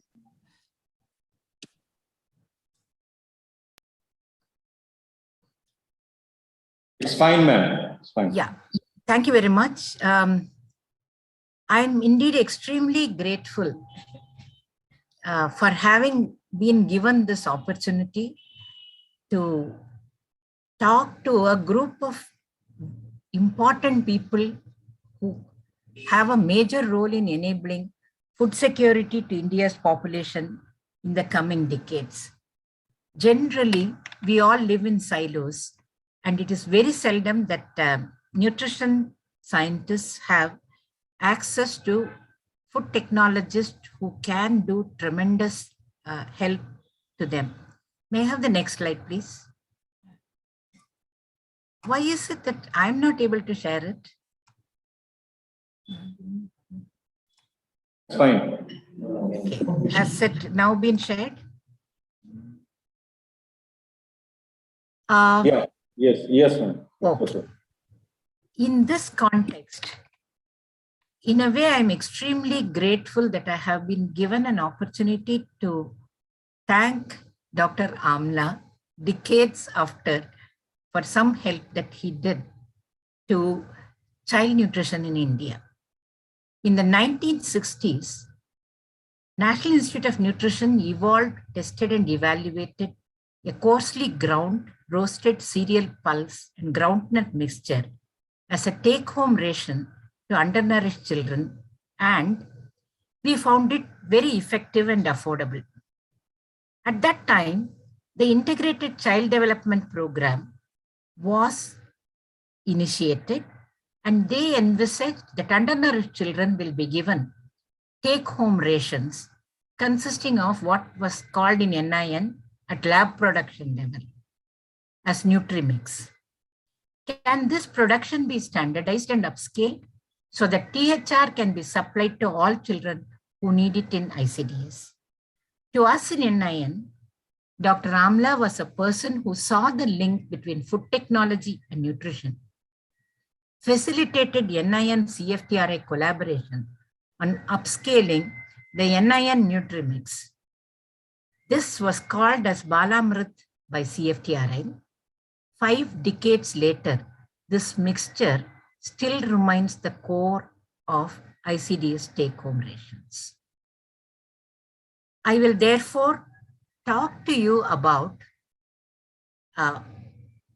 4 dimensions in which the food technologies, all technologies, including food technologies, can have a major role in ensuring food security and optimum nutrition for Indians in the coming decades. The first issue that I'll address is food security. The second, child nutrition. Third, micronutrient deficiency. And finally, overnutrition. Let's first take about food security. The term food security was first used in the international development literature in the 1960s. And what did it refer to? It referred to the ability of a country or a region to ensure adequate food supply for its current and projected population. During this era, the Malthusian theory that if food population growth exceeded the growth in food production, there will be disastrous consequences to the country. The focus of international and national efforts were therefore to grow more food and to reduce the population growth to sustainable level. Food security was measured by food grain production to ward off famine, improving availability and access to food at affordable cost, to meet the energy requirements of the people, to prevent chronic undernutrition in the ever-growing population. India became independent in 1947, and we are now celebrating the 75th year after independence. Sometimes it is good to see where we began and where we are at the current moment. At the time of independence, the country was not self-sufficient in food grain production. 80% of India's population was poor, food insecure, and undernourished. The country faced 2 major nutritional problems. One was the threat of famine and acute starvation. The other, high prevalence of macro and micronutrient deficiencies because of low dietary intake. Of the 2, famine and starvation hit the headlines because they were acute, localized, caused profound suffering and deaths. But chronic low food intake, which was very widespread but silent, leading to undernutrition and many more deaths than starvation, was really totally silent. We never heard about it.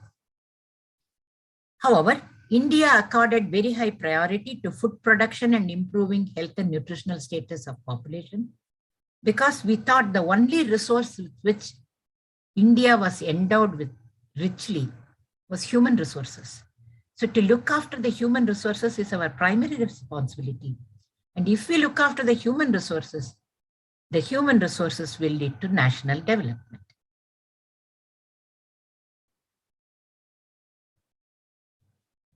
If we now start looking at the scenario in the 1970s, one technology really revolutionized food production in India. Dwarf strains, imported, yes, but it's a global need. And the R&D support for high-yielding strains of rice and wheat, and a lab-to-land extension education. And please remember, at that time, India's farmers were 80 to 90% illiterate. It didn't prevent them from understanding the importance of increasing productivity and therefore investing in the new technology. There were other policy and program interventions, such as investment in irrigation, land reforms, fertilizer subsidy, minimum support price, and farm level procurement. All these programs were very well implemented, and perhaps this could be cited as an example of what Indians can do when they work together in a mission mode, public-private partnership to achieve a national goal in a record time. But we also realized self-sufficiency in food production is absolutely not the only factor. Even when India became food production-wise self-sufficient in mid-70s, over 70% of India's population were poor. They spent 70% of income on food. And despite this expenditure, over 70% were undernourished. Healthcare was low. Infections led to morbidity and mortality. India realized that mere self-sufficiency in food grain production at national level will not improve either the household food security or the nutritional status of the individuals. Better access to subsidized food grains, optimal nutrition, health, and family planning services were essential for improvement. Access to healthcare and treatment of morbidity will also improve nutritional status of children. So India launched a multi-pronged intervention to improve food security by increasing food production, building up buffer stocks, building public distribution system. To improve household food security, we improved purchasing power by Employment Guarantee Program. NREGA today remains the world's largest employment guarantee driven food security program in the world. Direct or indirect food subsidy through the public distribution system. India now has legally mandated that 2/3 of Indian population are entitled to subsidized food grains. And you saw how effectively this could ward off hunger during the COVID pandemic, especially during the lockdown when migrant laborers were trekking across the country. To improve dietary intake in vulnerable groups, food supplementation programs such as midday meal program and integrated child development services were initiated. We realized even then it is important to monitor the progress of these efforts to improve food security and nutritional status. So we established national surveys, National Sample Survey Organization, National Nutrition Monitoring Bureau, and now the national surveys also provide these data. What about the other half? We said population growing at a sustainable level. Well,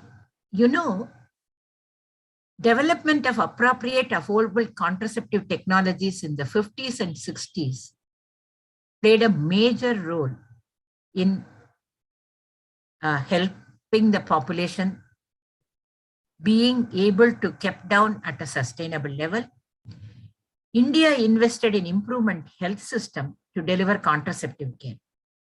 Indian health personnel explained the contraceptive choices available to couple, helped them to choose.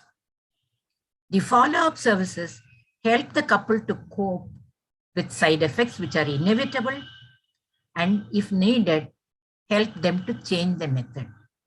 All this took time, We were not impatient. We allowed the people time to choose what they want to do and do whatever they wanted, whenever they wanted. What was the final result? India has achieved a slow and sustained fertility reduction and demographic transition. We are now at less than total fertility rate of 2.1, which is replacement level. And if you look the two demographic giants in the world, China and India, what you see in the graph is the slow and steady, almost winning the race. China dipped their fertility rate enormously in a decade, astonishingly great achievement, but that has led to a demographic disaster now, where they have a hugely aged population and inadequate young population. So they are now reversing it and asking people to have 2 or more children. We didn't do anything drastic, but slowly and steadily, we are also reaching the appropriate goal. We'll then look at child nutrition, and I will first talk about a disaster technology-driven, which was averted in India. In the 1970s, efforts were made to promote formula feeding across the globe with the claim that all these formulas were absolutely suited to meet the requirement of undernourished children, small children, especially in developing countries where the mothers are undernourished, who are not secreting adequate breast milk and also lacking in quality of the breast milk. This effort was resisted by nutritionists and pediatricians in India. We produced data and still more data to show that undernourished women breastfeed successfully. There is no reduction in quantity. Our children are small. What they need, the mothers secrete. There is no great macronutrient difference at all. Micronutrient, yes, we'll think about it later. But breastfeeding prevents infection. Breastfeeding is contraceptive and is one of the best birth spacing methods. So we all, pediatricians, obstetricians, nutritionists, convince the population breastfeeding is the best. Please stick to it. And therefore, we were very lucky that the rational Indian population followed our advice and resisted introduction of wrong technology, which could have wrecked child nutrition in India. We saw that it did wreck the population's nutritional status in some of the sub-Saharan African states. We can take pride in the fact that even today, 95% of Indian women breastfeed their infants. Majority exclusively breastfeed their infants up to a period of 6 months. The mean duration of breastfeeding in India is 24 months, the best gift that the mother can give to her child. What does it look when we compare ourselves to the rest of the world? Exclusive breastfeeding rates in India are the highest in the world. The SDG goals for 2030 for the world is to achieve a 50% exclusive breastfeeding in 2030. India has achieved it in 2015 and has gone beyond. What is our goal? Our goal is universal exclusive breastfeeding for a period up to 6 months in India. Achievable? I believe so. Enlightened women, empowered women, educated women will reach for it and ensure that their children get the best. It's very often stated that India is really India's children are undernourished. Whether you take stunting, underweight or wasting, India leads. There is just no question, not only in numbers, but also in rates. We have the highest wasting, underweight and stunting rates in the world. But the state of food insecurity the FAO publication acknowledged that as far as South Asia is concerned, there is a dichotomy between food insecurity and child undernutrition. What drives the so-called child undernutrition is the small stature of Indian child at birth. Why is it small? Because parents are small, birth weight is low, and these determine the trajectory of babies in India to be lower than that of the developed countries. But it is not, I repeat, not due to food insecurity. In the current scenario where dual nutrition burden is becoming a problem, as Dr. Sridevi said earlier, in India also, the WHO gave us one major scientific technology breakthrough. They created a new indicator called body mass index. We don't any longer look only at height or only at weight. We, as far as children are concerned, we look at those people having appropriate weight for their height and age. So if you look at children, children can be short, tall, or normal. So long as their body mass index is normal, they are normally nourished and require no intervention whatsoever. What proportion of Indian under 5 belong to this? 80%. Do we have a major problem of insecurity of food and undernutrition in children? No, the answer is clearly no. However, given this body mass index and its measurement, we can clearly identify children who are thin. It doesn't matter whether they are normal in height, whether they are short, or whether they are tall. Any thin child requires more energy, and therefore we have to provide them with energy-dense food. This accounts for about 15 to 18% of India's under 5 children. The third group is the children who are short, normal, or tall, but fat for their height and age. All these children, immediate identification is essential. As Dr. Sridevi had talked earlier, these are the children who should be kept safe from high fat, high salt, high sugar snacks, which are readily available across income groups, both in urban and rural areas in India, so that they don't get habituated to it. And if possible, some increase in physical activity should also be attempted. We'll now move on to micronutrient deficiencies. Micronutrient deficiencies of iron, iodine, folic acid, B12, and vitamin A have been widely recognized in India as major public health problem. For majority of micronutrient deficiencies, there are two interventions. One, the preferred alternative is dietary diversity through cultivation, processing, and marketing of micronutrient-rich vegetables. This food-based intervention will definitely improve micronutrient intake for combating micronutrient deficiencies and will in addition also provide phytonutrients also. Food fortification is another technology-driven intervention.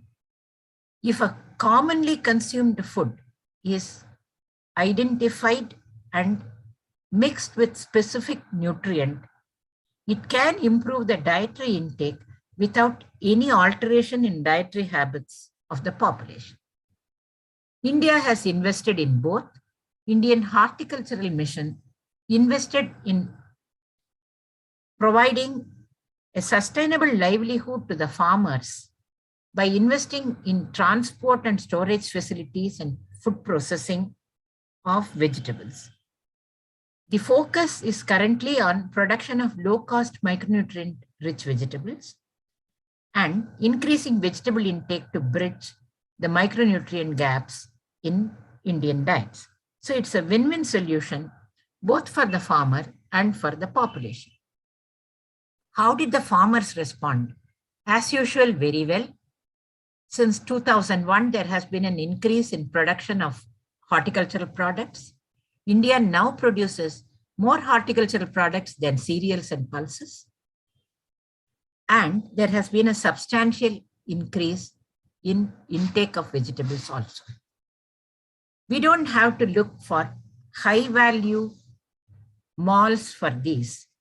Any wayside shop in many of the states provide you with highly colorful, highly rich, micronutrient rich vegetables. With these, we can surely combat micronutrient deficiency. We also need to focus on wastage reduction. And in this, I would plead with all the food technologists, please spend more time and more investment in one of the ancient technologies that were widely used by our grandmothers, drying. Look at the number of things that we have traditionally used, tomatoes, potatoes, any green leafy vegetables. Only very few of them have come as marketed products. If this technology is intensively followed, appropriate nutrition-rich powders and vegetables can be produced. It will be a great help to help the women who are really trying to work and balance home in providing a nutritious diet at an affordable cost.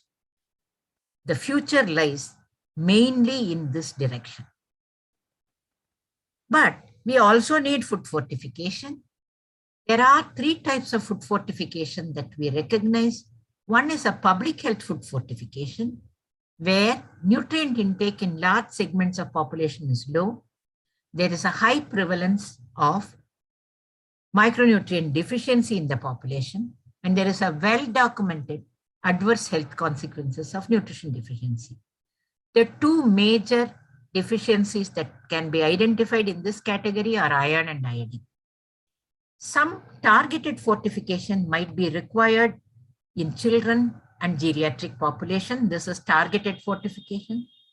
We also have a third stream, market-driven fortification. These are food manufacturers adding micronutrient to their product, not just to increase their nutritional value, but also increase their appeal to so-called nutrition and health conscious consumer. Neither the nutrition rationale nor the health benefits of such market-driven fortifications are defined. These really are to be resisted by all nutrition people. One of the most widely successful fortification in India is the iodine fortification. The program began in 1962. For 3 decades, we did not get much expansion of the program. In 2007, there was a national level ban on the sale of non-iodized salt for human consumption, an introduction of mandatory fortification of all salt for human consumption. Subsequently, within 7 years, we have achieved near universal access to iodized salt. Here again, a technology, affordable, accessible, and a vehicle which has been well identified. A nutrition education campaign which emphasized the importance of it achieved tremendous changes within a short period of 7 years. The second micronutrient waiting for this call is iron. The double fortified, iron fortified iodized salt technology was initially developed by National Institute of Nutrition. Subsequently, there had been other entrants and 2 technologies have been approved by FSSAI. Voluntary fortification of salt using these technologies is underway. Guidelines of mandatory use of DFS technology in hot cooked food, both in midday meal and ICDS, have been recently reissued. These implementation of these guidelines will ensure that installed production capacity is fully utilized and awareness, acceptance, and use of DFS will build up.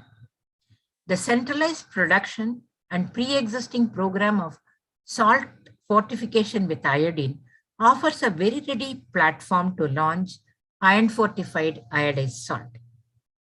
Once this is achieved, then one can proceed to legislating mandatory fortification after achieving adequate capacity for production, supply through PDS and open market, and offtake through government programs and home consumption.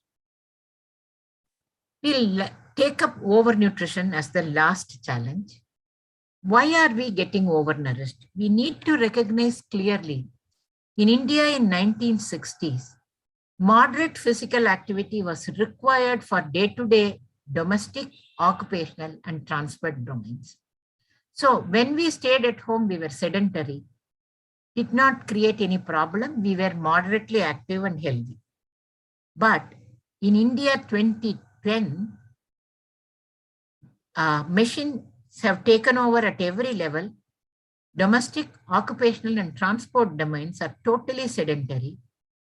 Our discretionary activity also remains sedentary, and therefore physical activity has declined enormously.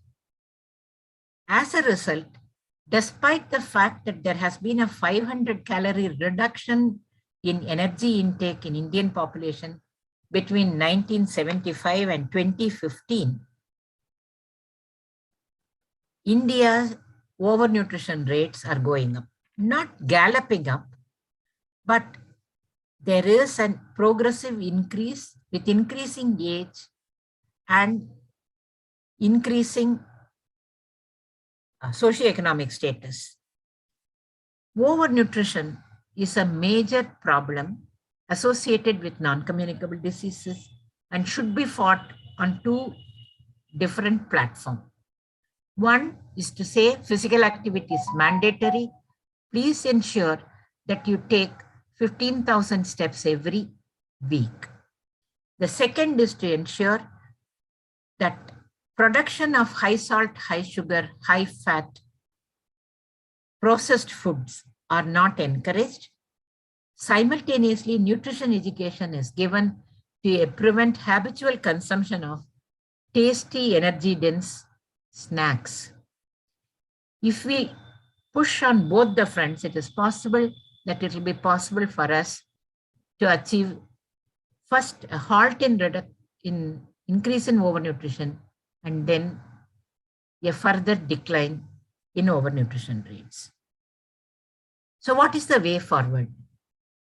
Way forward is, we have shown time and again that in India, whenever we are challenged with an apparently disastrous future, we have come up with technological innovations which turn the challenges into opportunities. Two examples in the last century are the Green Revolution and contraceptive care for fertility regulation. We are coping slowly, but in a sustained manner with problems of undernutrition, micronutrient deficiencies, and overnutrition. It's important these efforts are accelerated. During the coming decade, India will have to meet the newer challenges such as climate change related unpredictable increase in severity and number of weather related disasters and adverse effect of climate change on food security. We should strive to develop appropriate, affordable technologies to adapt to these newer challenges and mitigate their adverse impact on food security and nutrition. We can then contribute to the sustainable development of the people, the country, and the planet. Thank you. Thank you, ma'am. Thank you, Dr. Prema Ramchandran, ma'am. We are really fortunate to hear you, especially Dr. Amla Memorial Talk, who always, through all his life, has contributed and served for the food and nutrition security, be it at CFTRI or at AFST. He is our founding father for the AFST, and then he has contributed so much into the establishment and growth of AFST. So we very fondly and affectionately remember the contributions of Dr. B.L. Amla and appreciate his contributions for the food and nutrition security. It is great coincidence that two esteemed and empowered women just now addressed, one talking about the futuristic technology and other talking about the past legacy in transforming the food and nutrition security. Thanks, Professor Ramchandran ma'am, for conveying the message of breakthrough technologies, interventions in bringing the food and nutrition security. We all food technologies take pride in these contributions. And we have seen in last 2 years of this pandemic, we all, I think all of you agree that only 3 sectors were effective and active, though most of the sectors were down. These 3 sectors, including health, IT, and agri and food. So we could always continue, though it is pandemic or not, we always strive towards the food and nutrition security. Thank you once again, ma'am, for your enlightening talk. Now it's my honor to welcome Dr. R. Kumar, Associate Director, DRDO, DFRL, who is working as Scientist F and Head Food Engineering and Packaging Technology at DDFRL. He has been gold medalist all through his career, all through his academic career. And during his last 26 years, he has contributed immensely into the areas of food packaging, thermal and non-thermal processing. He has contributed and pioneered the MRE ration for Army and Navy, developed degradable packaging material, suitable packaging material for dehydrated foods, and has carried out 20 user-friendly field trials at different Army, Navy, and Air Force units. His contribution in automation of tender coconut water processing system at large scale has, and also which has been transferred to many industries and also which was recently he is leading the team for working on the space food program under the Gaganyaan mission in collaboration with ISRO and DRDO. Dr. Kumar has got several awards.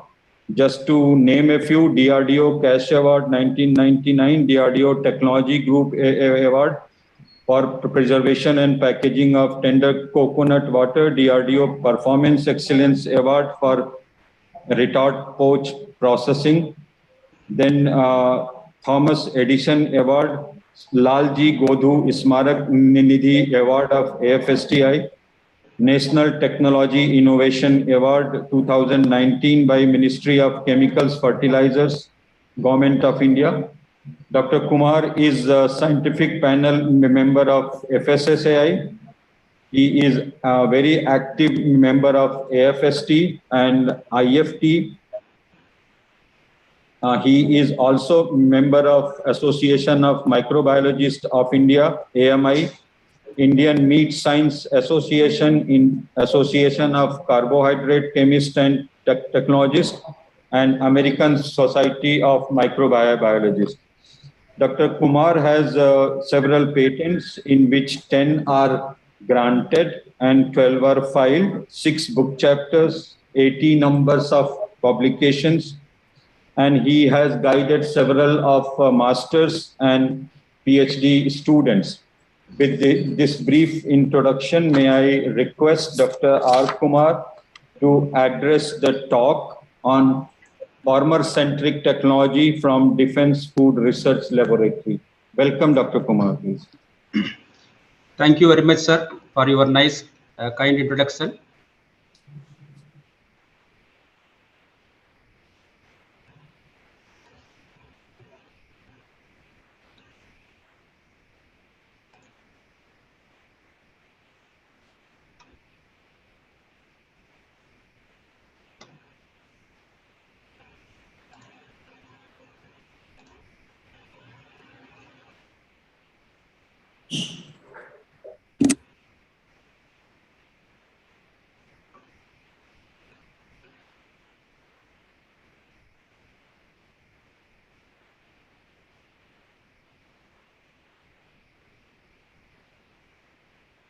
Hope, sir, you are empowered for this sharing.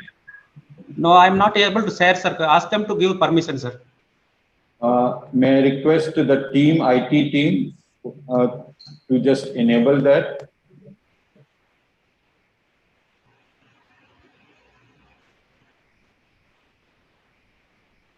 Udhankar, na?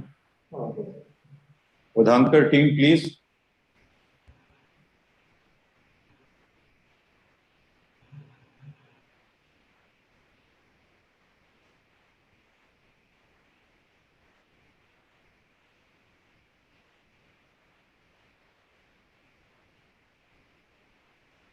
Just check it, sir, now, whether can you do it now?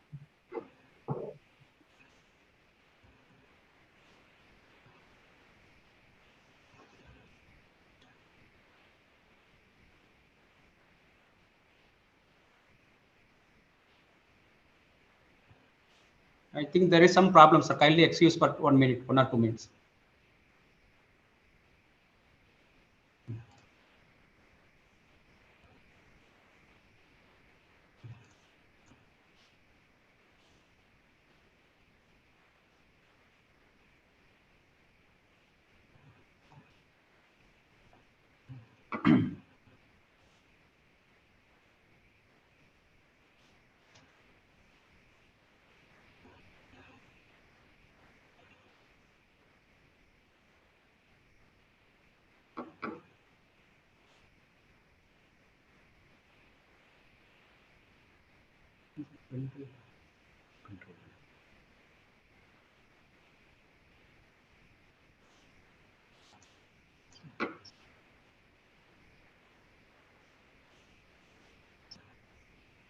Dr. Kumar, if problem is there, may I request you to email the PPT to AFSTI? Naveen.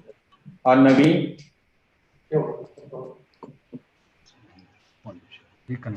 1 minute, sir. That system is hanged. I will discuss. Okay, okay. Please.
It is fine now, sir. We can see the presentation now. You may start, Dr. Kumar ji.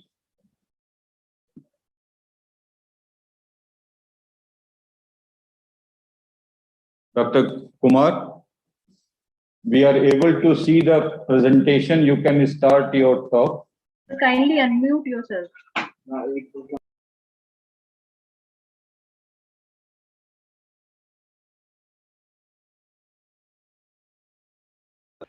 Okay.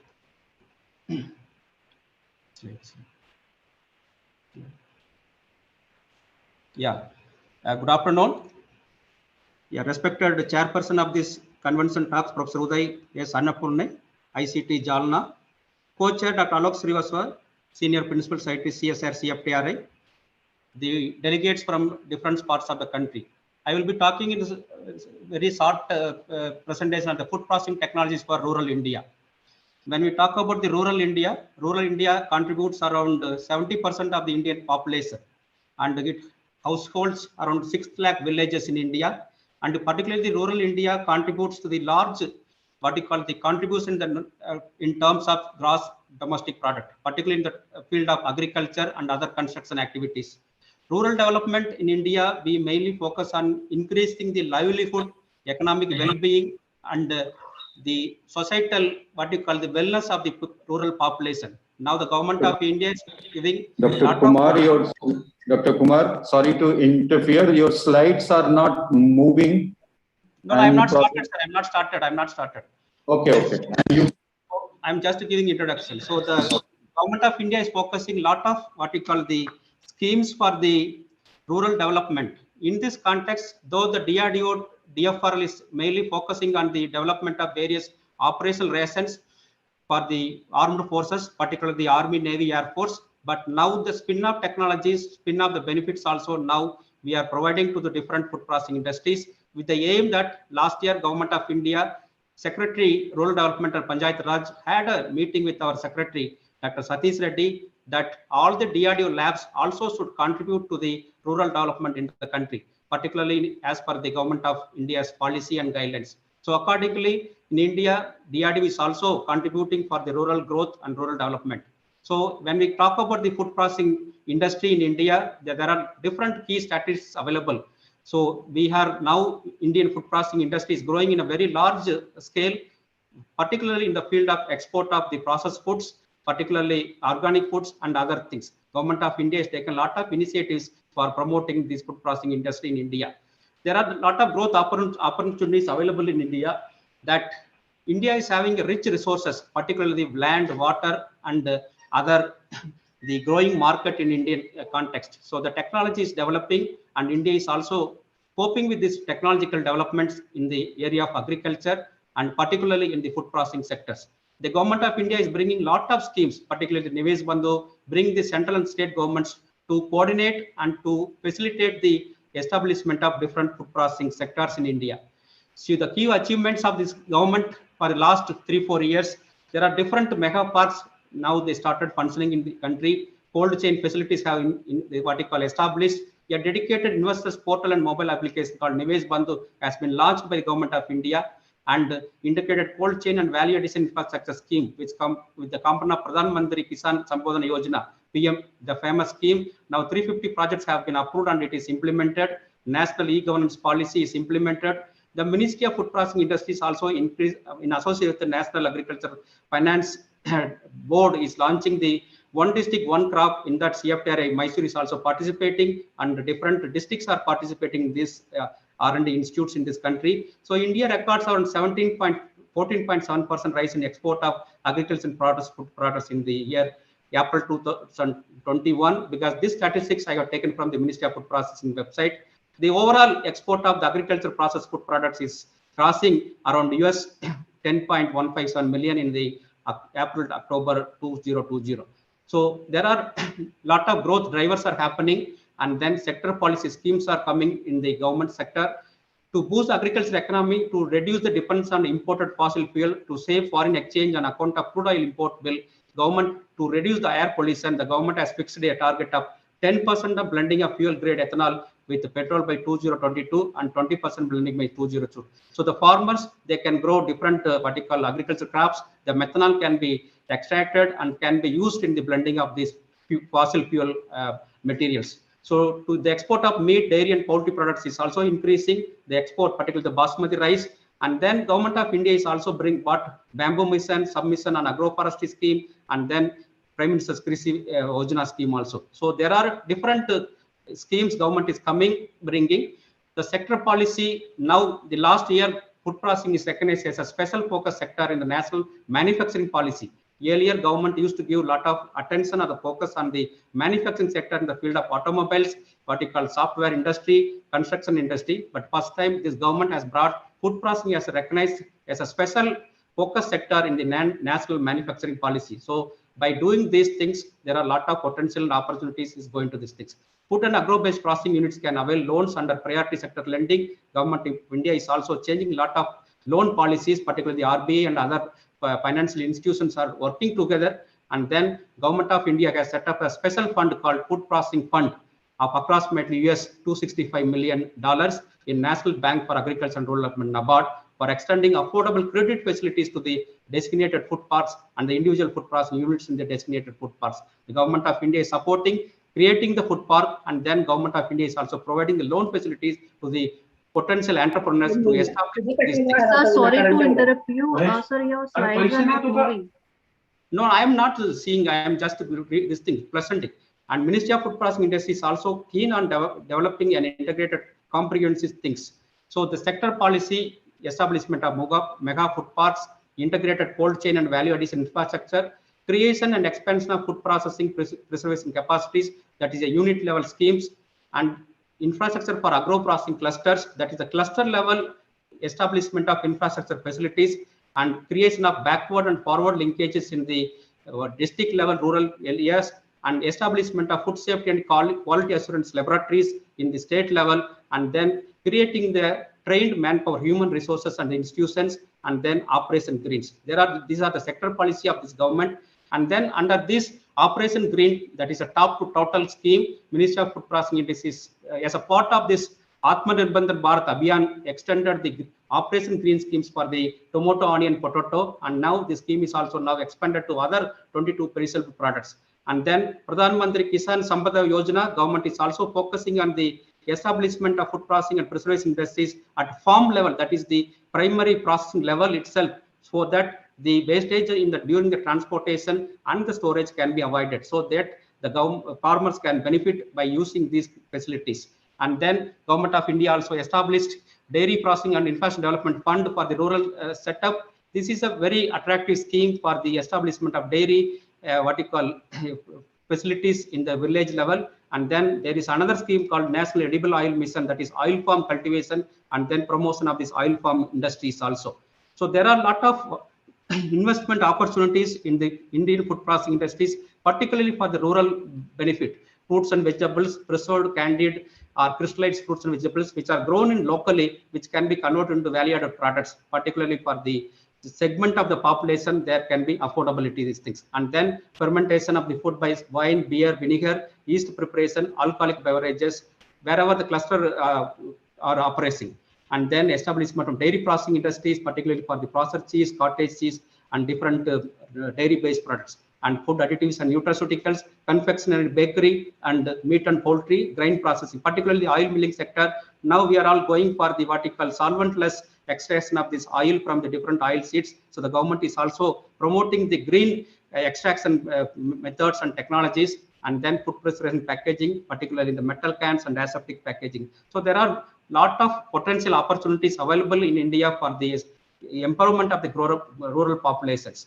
So when coming to the DFRL, as I already mentioned that though DFRL main focus is on the development of various technologies, various operational rations, various technologies to meet the challenges, logistic requirements of the troops operate in different environmental conditions, particularly in the border areas or in the northeastern regions or in the coastal regions or in the different climatic conditions. But DFRL Mysore has also working on different the technologies to provide the the livelihood to the the rural population. So this is the summary of the slides where I have mentioned the DFRL technology. We have around 6 technologies for the tomato value addition. Apricot, there are 6 technologies.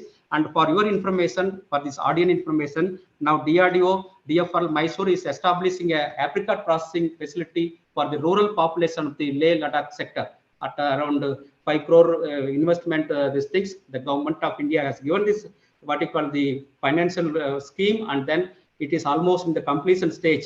The apricot processing, the local farmers through Ladakh Horticulture Development Board, the apricot which are grown by the available in the Leh Ladakh sector. It will be collected by the farmers. It will be utilized. The facility will be utilized by these farmers for this particular conversion of the value-added products. So for apricot, the value addition is not happening because there are a lot of materials coming from the other countries like Turkey and other places, which is having more what you call the attractive and then the quality. But now government has, particularly after the visit of our Honorable Defence Minister Sri Rajnath Singh Ji during the Kisan Mela in the 2019, the government instructed DRDO to set up apricot processing for the rural population, particularly after the bifurcation of the Jammu and Kashmir Ladakh Union Territory. DRDO has established the apricot processing facility at Leh. Then coconut also, as you are aware that DFL Mysore has developed a technology for the preservation of tender coconut water in flexible and aluminum containers. And this technology was funded by the Ministry of Agriculture, Government of India. Based on this technology, DFL Mysore has transferred to around 32 industries. And as you are aware that this technology is now become very popular, and this product is available in the market across the country. Wherever the coconuts are not grown, this tender coconut water is available. And then particularly the jackfruit also, as before jackfruit, we are also established or they developed a technology for the preservation and self-life extension of this coconut sap, that is called NERA. Again, this project, we worked closely with the CFTR, CSIR Mysore, and then DRDO, DFRL. We have established a technology for the extension of the shelf-life of this NERA coconut sap, particularly when the coconut trees are affected with mite diseases. This coconut sap, the inflorescence which is coming from the coconut, these things goes as a value-added product. This NERA is having a lot of medicinal property. It can be used as a functional drink. So this, what you call the NERA preservation setup, we have established in Beltangadi near Mangalore. This facility is run by the local farmers. And then jackfruit also, as you are aware that South India, particularly Karnataka, Kerala and Tamil Nadu, there are a lot of jackfruits are available, but currently it is not converted into value-added products. But of course, now there are a lot of institutions are working on the development of various value-added products. The DFR technology, we have 8 technologies for the value addition of this jackfruit commodity, particularly the vacuum frying of this jackfruit chips is a very famous. And then DFRL also worked on the minor millets, particularly on the PL millet and other millets. So we have like cookies, millet, biscuits, all those things. There are 9 technology we have for the rural benefit. And then pineapple also, we have osmodegradated pineapple and other pineapple. At this point of time, I just would like to do these things. DRDO has taken a project on the what you call the Anirudha, these things program. In that northeastern area was developed, and then DFL Mysore also participated in this Anirudha program, wherein DFL Mysore has established 3 processing, what you call food processing facilities in northeastern, particularly in Arunachal, Tezpur, Chelari, and Tawang. We have established these 3 what you call the primary processing facilities in these places, and now the facilities are given to the local farmers, where the pineapple, ginger, and other sweet orange, other kind of commodities, they are converting into value products. Then Seabaktan also, DRDO, DFL worked in the Seabaktan project, and then particularly the Seabaktan is what we call wild, available in the Leh and Himachal areas. But this technology we have worked, and there are 3 products or technologies based on the Seabaktan also developed. Palmera, tamarind, apple amla, sapota, like that we have also have technologies.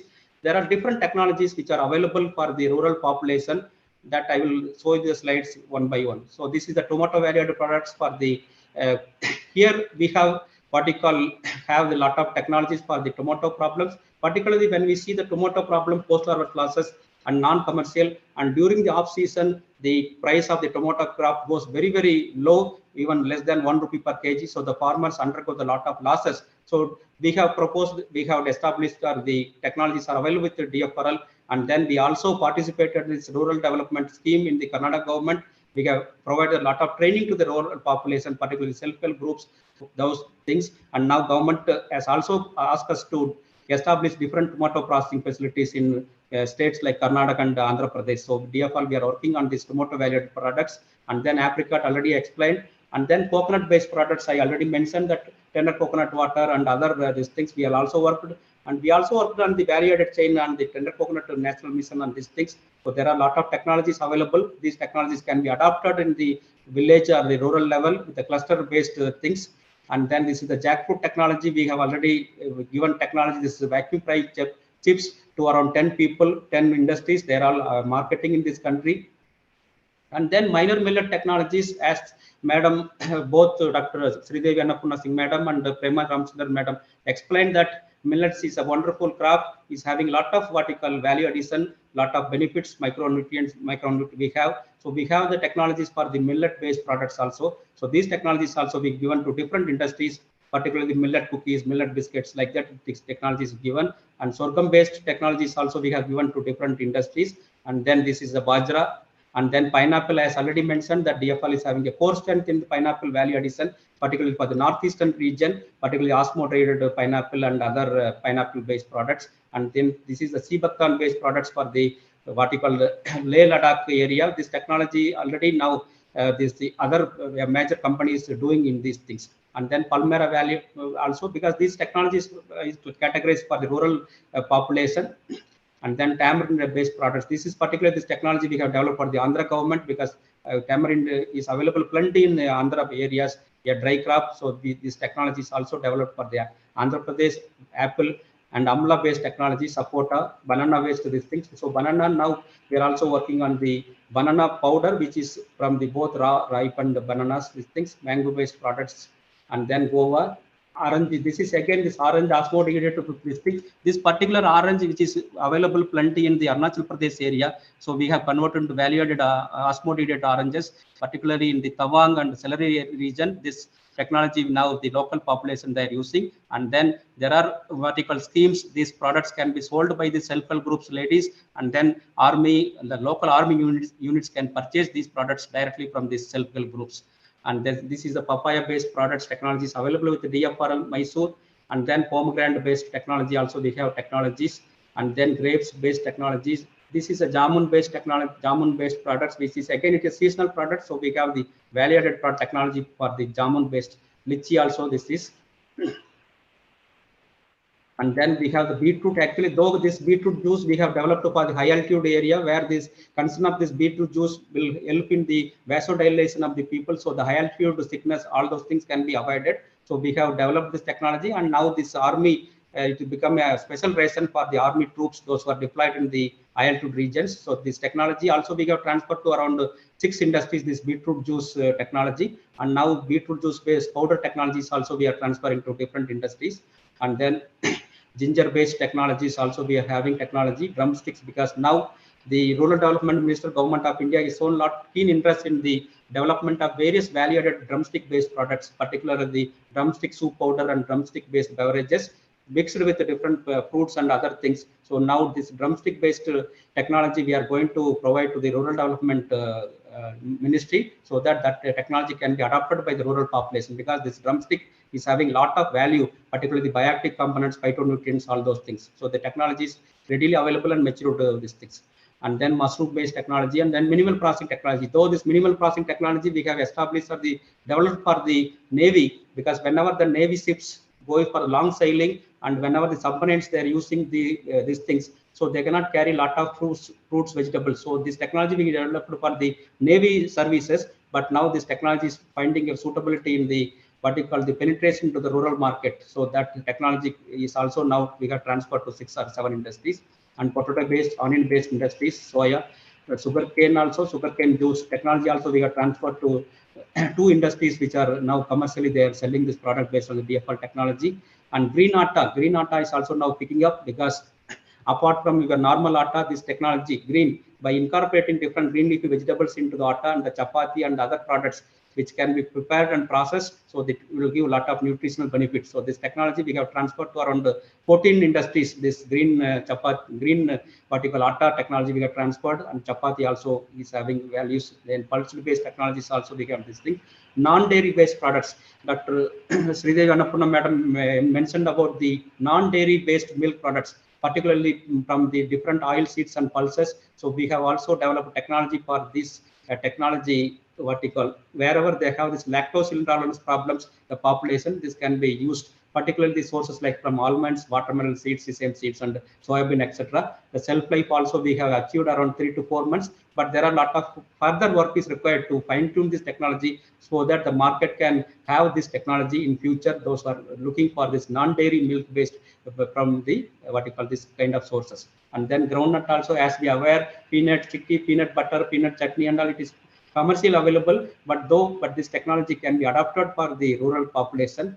And then tapioca based technologies also. Aloe vera we exclusively worked for the what you call on some project. So aloe vera cultivation, everything is not that much complicated. So we have developed various products based on the aloe vera, particularly aloe vera drink, aloe vera mixed with pineapple, aloe vera jam, aloe vera passion fruit drink also. So the technologies, we have 4 technologies, and this technology already we have transferred to 6 industries. So aloe vera juice technology is available, and the technology can be adopted by the rural industries. So the Brahmi based also, one of the advantage of this Brahmi drink, it is having a lot of what you call phytochemical and added advantages. So this technology, like Becomon nonimuria, it is having a lot of medicinal property. So we have the technology for the development and the self-life excellence of this Brahmi drink. One of the what you call the disadvantage of this Brahmi based products is the bitterness. So we have come up with a solution where the bitterness of this Brahmi drink or the Brahmi based products can be avoided by mixing with the different fruit flavors and other things. So the technology available, and we have already transferred this technology to 3 industries. And another is the bamboo based, particularly for the northeastern districts. Now DRDO is also actively involved in the what you call the empowering the northeastern regions. Now DRDO, we have established the Science and Technology Center in the Mizoram University. So there we are doing a lot of activity. In that, DRDO DFR is also for participating in the conversion of these locally grown what you call agricultural commodities into value-added products. So one of the 4 area of art we are is on the value addition of these bamboo-based products or the bamboo-based technologies. And kokum-based products, already we have 2 technologies, particularly for the kokum juice and kokum squash. So this can be adopted by the people like from Goa, Kerala, and South Karnataka, particularly from the Mangalore region. This technology can be easily adopted. And then paneer with the extended shelf life, we all have the problem of the shelf life in the what you call the room temperature. So we have the technology for the shelf life extension of this paneer. So the technology can be adopted for the rural population so that the paneer can be made available, and then the rural agriculture community, farming community can benefit by adopting this technology with this paneer extended shelf life also. Then we have this technology biodegradable cutlery. As we are speaking on the single-use plastics and then use of plastics, sustainable technology, all those things. So we have matured this technology. DFL has matured by using the agro-waste burning, agro-waste materials, which can be converted into different cutleries like bowl, different containers like that. So we have these technologies, and already the edible cutleries, biodegradable cutlery and edible cutlery, already we have transferred this technology to 8 industries. And now we are also working on the development of various what you call the biodegradable cutleries for the armed forces also, particularly whether these technologies can be adopted in the Navy and Army supply chain management also. So biodegradable cutlery is finding very immense use in the services, not only for the civil population, but here the investment cost is very, very low, not required any high-end equipments. Only some kind of local equipment like injection molding and other materials are required. So if these can be popularized, this biodegradable cutleries, the plastic waste and then use of plastics for the containers, everything can be avoided. Then we have other this thing, the edible cutlery. We have added different flavors, different materials into the what you call biomass itself, and then we have converted into edible cutlery. Particularly this edible cutlery is picking up this thing, particularly the ice cream bowl and ice cream spoon, all those things. So there is no need to what you call throw into the environment, so that spoon or bowl can be eaten after consumption. We have done a lot of work on this what you call the mission mode project. And then this technology, what you call the edible cutlery technology, also we have transferred to around 12 industries, particularly from Bangalore and Hyderabad regions. This technology has been given. This thing is we want to penetrate these kind of technologies into the rural market, rural area, so that the self-help group people can adopt within 5 lakhs, because government of India is giving a lot of loan facilities to the women entrepreneurs. So this technology can be penetrated into the market so that the local population can be what you call benefited. So these are some of the rural technologies available with the DFRL. We are looking to provide these kind of technologies as and when required, because government of India is also now asking the different R&D institutions to help the rural population, particularly whereby the livelihood of the rural population can be improved, particularly the societal improvement under the DRDO is also working on the corporate social responsibility. So we are now working on the fabrication of different machineries for the rural, what we call the food processing industries, whereby the cost of the food processing equipment machineries can be reduced. So that we are also working on the localized food processing machineries for the rural food processing industries. So this is all about my presentation. Thank you very much for giving an opportunity.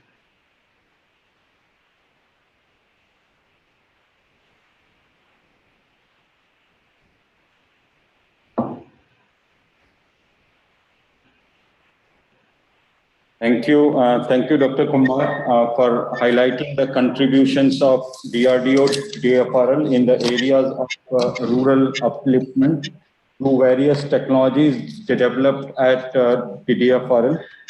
And I'm sure that this is all conveyed effectively to all the delegates of the ICFOST. Thank you once again. Thank you, sir. May I request Chairperson, Professor Uday Annapura to take over, please? Whether any of the question answers are there? The Bodhankar team? I don't think there are anything. So with this, all the presentations done by Professor Anirudha Pandit, Vice Chancellor ICT, then Dr. R. Kumar, Deputy Director, DFRL, DRDO, the presentation done by Dr. Annapurna, Madam, Director, CSIR, CFTRI Mysore, where all the speeches were more concentrated towards the future technologies in the area of food science and technology.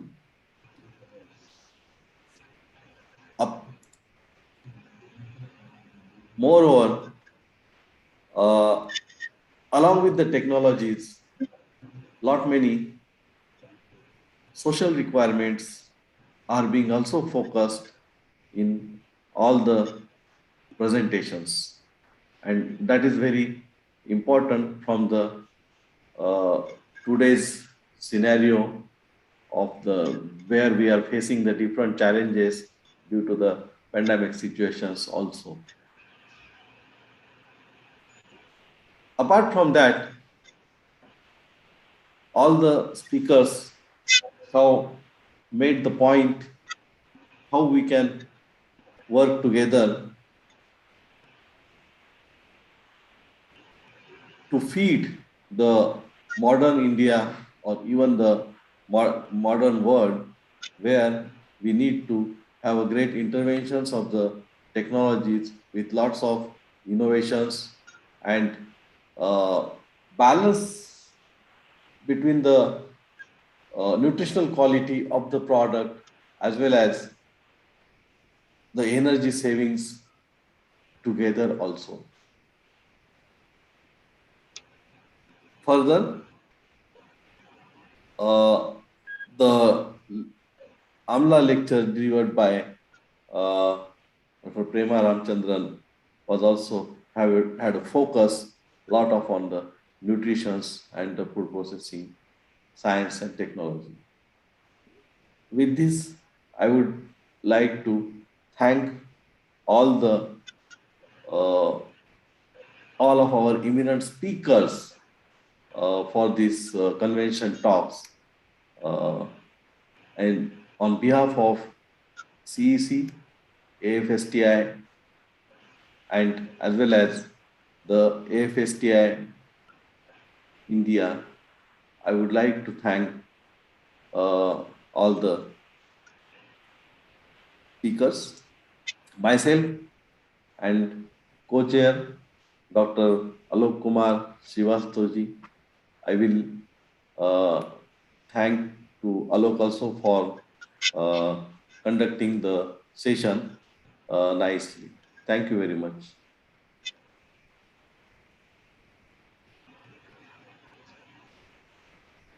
Thank you, sir. With this, we break this session and now request the delegates to join back at 2:30. Thank you. Thank you all. Thank you. Yes, sir.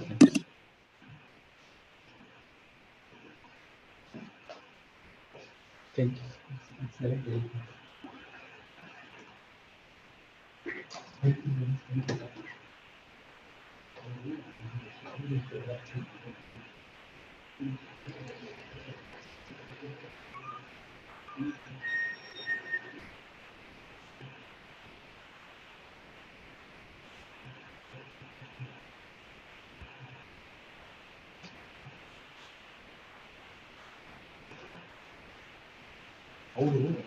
ಕಂಪ್ನಿಯಿಂದ first hang ಆಯ್ತು ಮತ್ತೆ ಹ್ಯಾಂಗ್ ಆದ್ಮೇಲೆ ತಿರ್ಗಾ reconnect ಮಾಡಿ system ಹೆಂಗಾಯ್ತು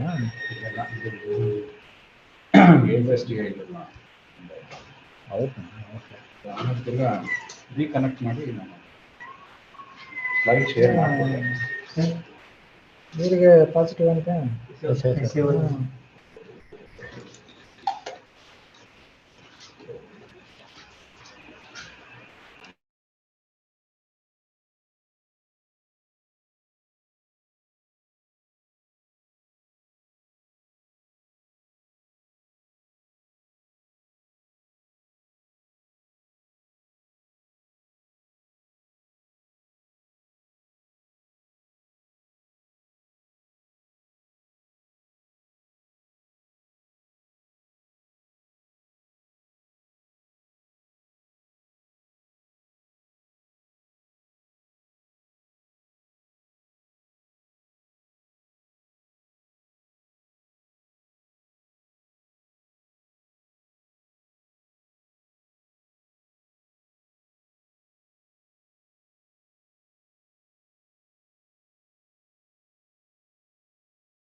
Good afternoon, all. The speakers ready for the next session? Hello. Yes, Dr. Rashid, I am at least ready from my side. This is Ganesh Bagler here. Sir, okay. Then Mr. Sanjay Indani. Hello.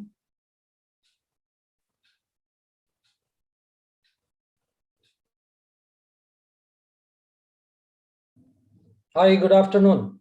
Good afternoon. Good afternoon, Indani ji. Good afternoon. I think actually I am advised to start the session of my FSTI because otherwise there will be delay. Because as such, everything is going in almost in line with the schedule. Okay. I think we can start because all the three speakers are ready. I'm there. Professor Sure. Dr. Ganesh Bagler is there, and you are there. Sure, no problem. Okay. So, host of the session, we are starting. So, welcome to this session on Eat Safe. Myself, Dr. Abdul Rashid, the chair of the session, and the co-chair, Dr. Ganesh Bagler, and the speaker, Sri Sanjay Indani ji, and are all there.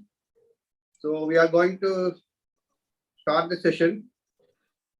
Let me first congratulate AFSTI and the organizers of ICFOST for choosing such a wonderful theme, to picking up the right words like adaptable technologies, sustainability, blending with the economy, blending with the agriculture, and converging to a very important point, that is eat safe. So I would like to add, along with eat safe, eat right, eat wise, to have a healthy future. I consider myself as more privileged and honored to be invited as a chair for this session and as a speaker to deliver the talk. So I request Dr. Ganesh Bagla. I will just give a brief introduction about my co-chair. You want to introduce yourself to the team, to the people? Yeah. Yeah, you can. Okay, so I am Professor Ganesh Baglar. I am at IIIT Delhi, which is a computer science institution. I am affiliated with Center for Computational Biology. And for the last 7 years, I have been pioneering this niche area called computational gastronomy, which tries to look at food from a data science and artificial intelligence point of view. So that's in short about myself, Dr. Rashid. Okay, actually, I was about to introduce you. Okay, fine. I thought you wanted me to introduce myself. No, it's okay. He's an expert in computational biology, a very rare field of expertise that you have. He's a professor at IIIT Delhi. Okay. So he has already given in a nutshell what he is doing and what is he. And so I will take the privilege to introduce myself. You wish. Myself, Dr. Abdul Rashid. Currently, I am principal of Muslihat College of Engineering, Trivandrum, and the former national vice president of AFSTI twice.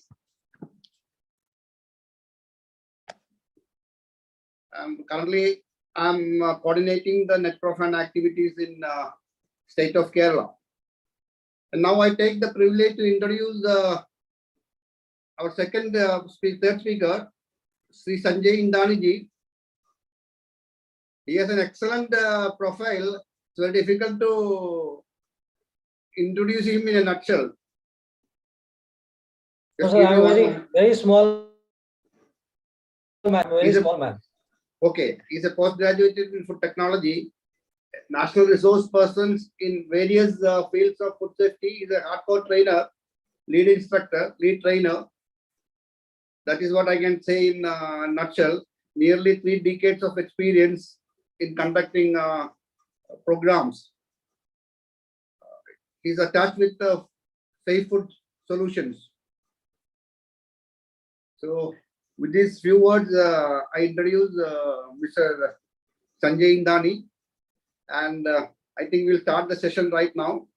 And I hand over things first. Talk is by myself. I hand over this chair to Dr. Ganesh Baglar. Thank you, Dr. Rashid, for the kind introductions that you made. I would have loved to introduce you, but you have already introduced yourself. So very briefly, I would like to say that you are an eminent personality who has done your BTech and MTech in mechanical engineering and PhD in cryogenic engineering from IIT Kharagpur, and have obviously been actively working in academia for a long period of time. So with that brief introduction, may I ask you to start your speech on the topic of eat safe, eat healthy, eat right, gateway to a healthy future. Thank you. Thank you, Dr. Baglar. Dr. Tara, please share the slide.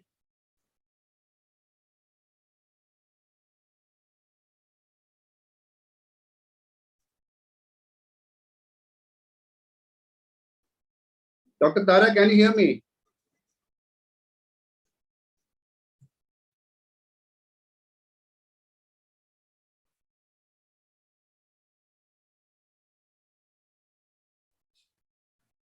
So possibly you can also take control and share the slides in case you have them with you.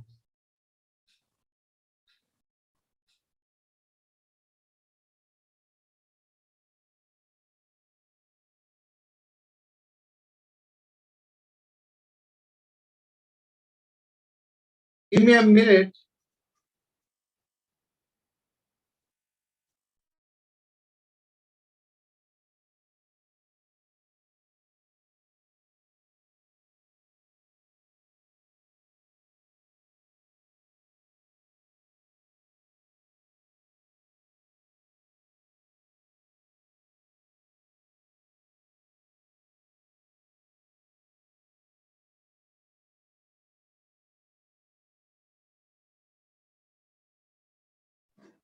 Host, can you allow my friend to share the slide? Because I'm already, this is being shared, ICFOST title page. Because I can't share it from here. Now you should be able to. Looks like the main title page is gone. Okay, now she can do it.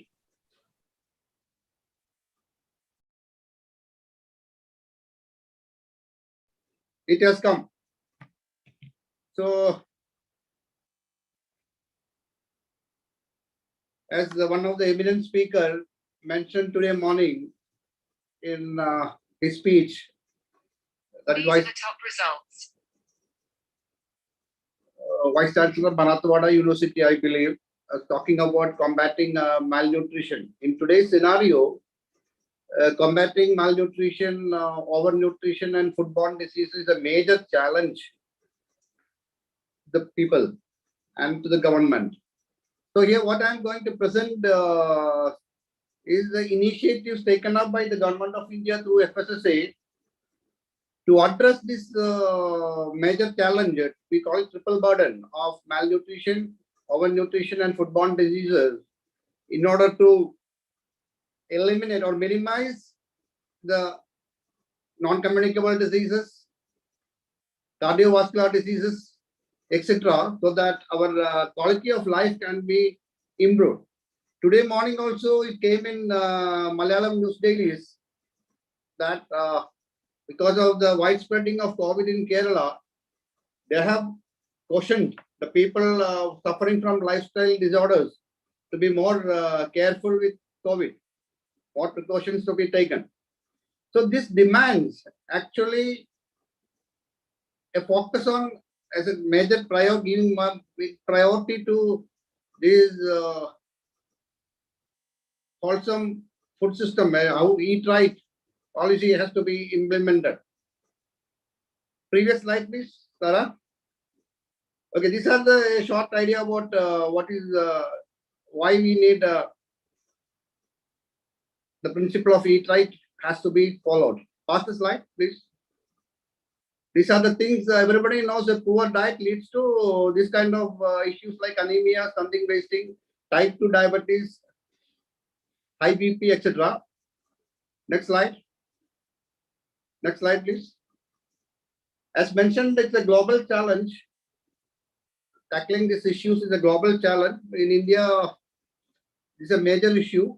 And one beautiful idea brought in by FSSA in 2019, they brought in 7 professional bodies, as they call as professional bodies from food, nutrition, and health, together under one umbrella called NetProfan, Network of Professionals in Food and Nutrition.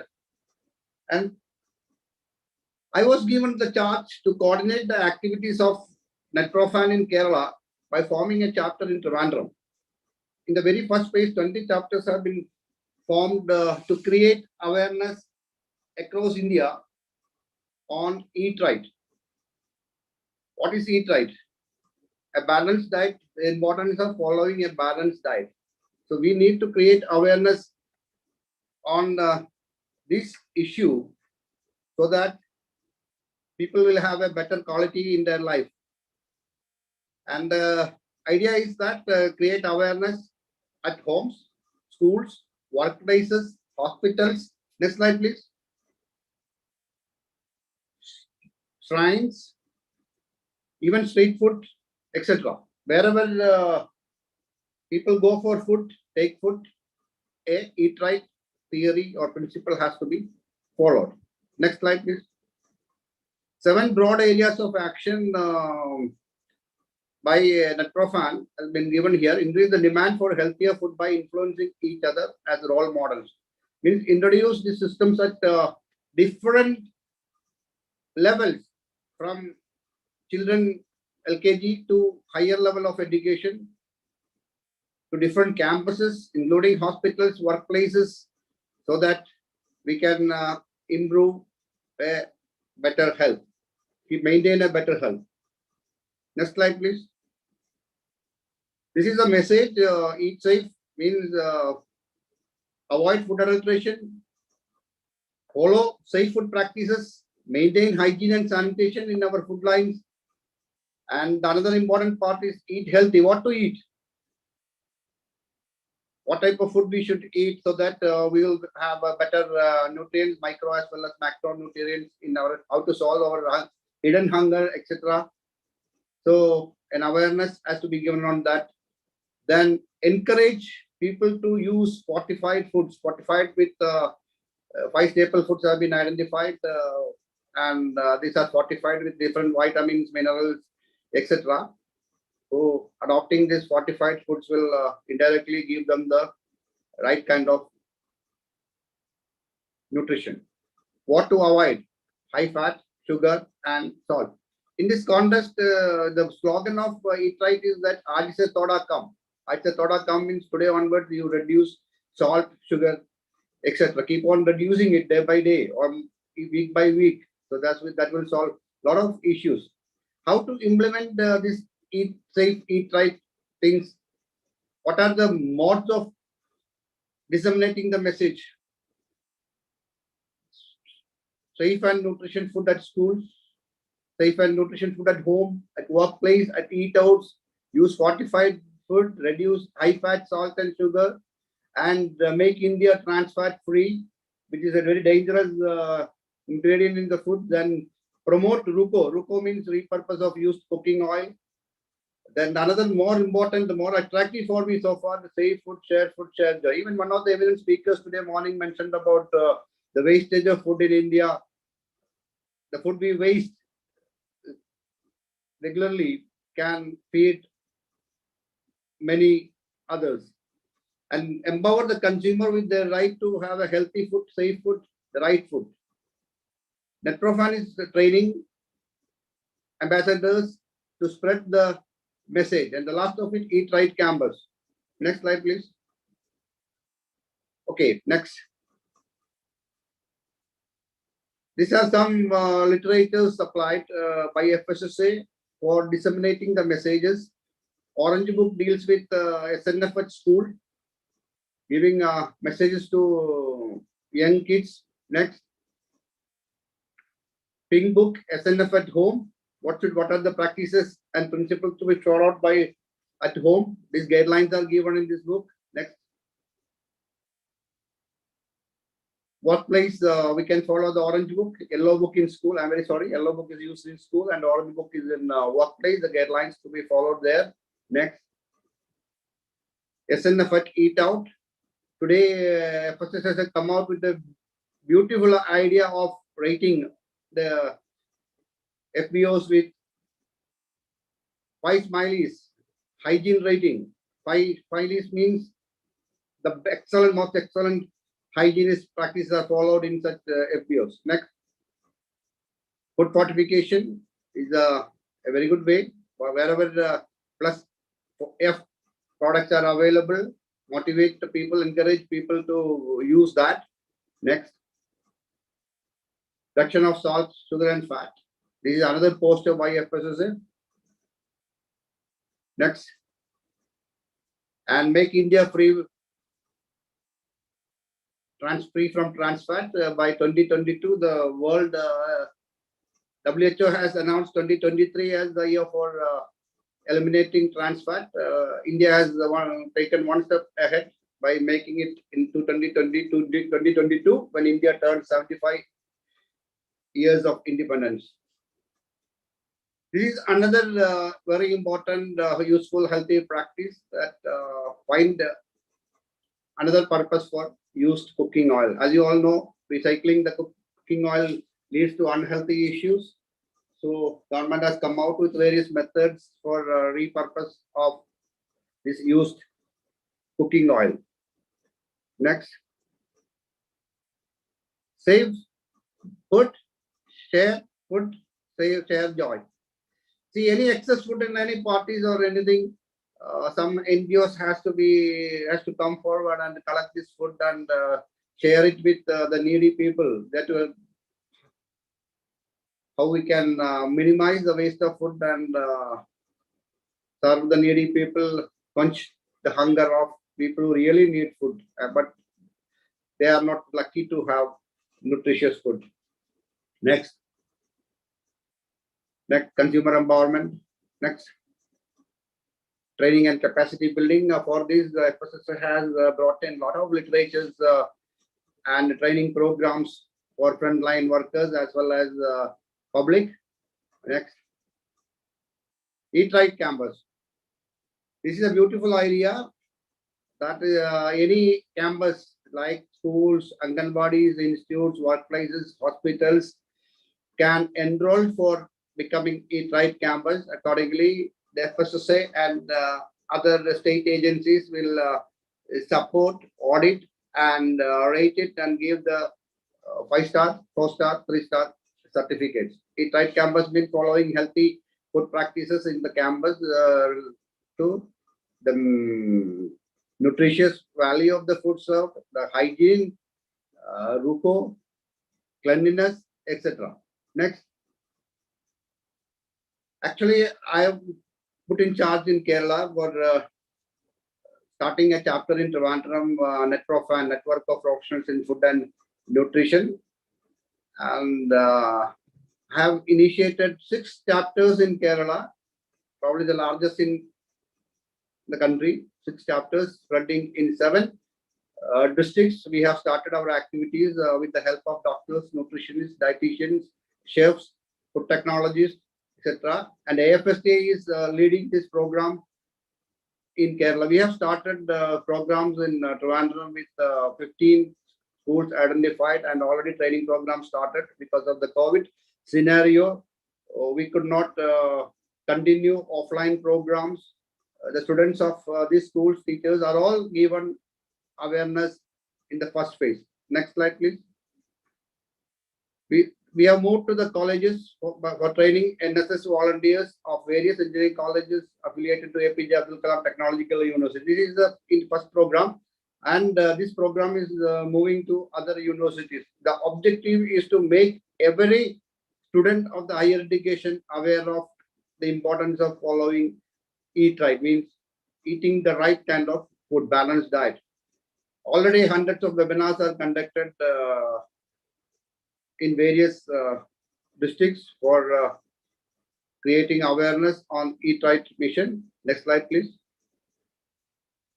This is the biggest task we have taken up, training 70,000 student police cadets in various schools in Kerala. Already we started with 700 students. First phase is over.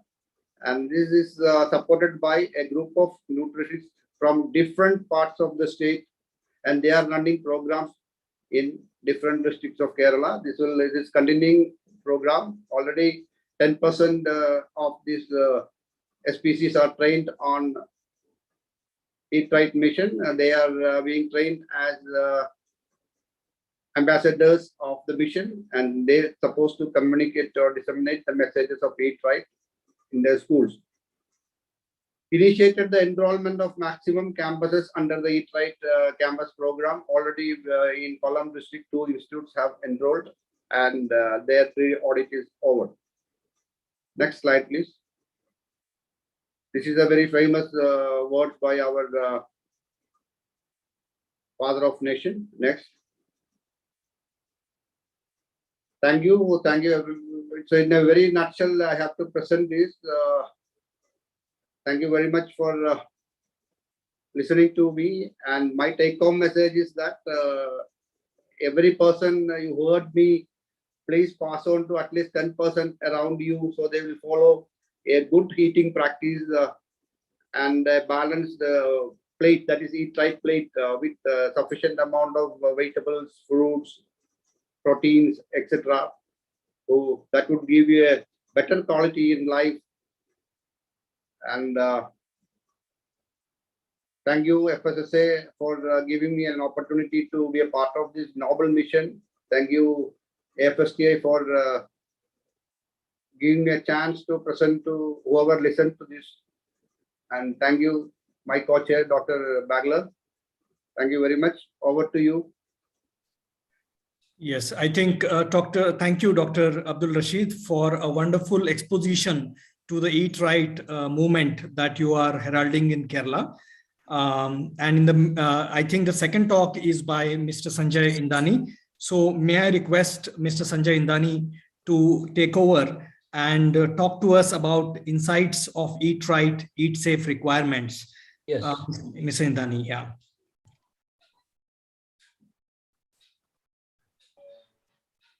I hope the screen is visible.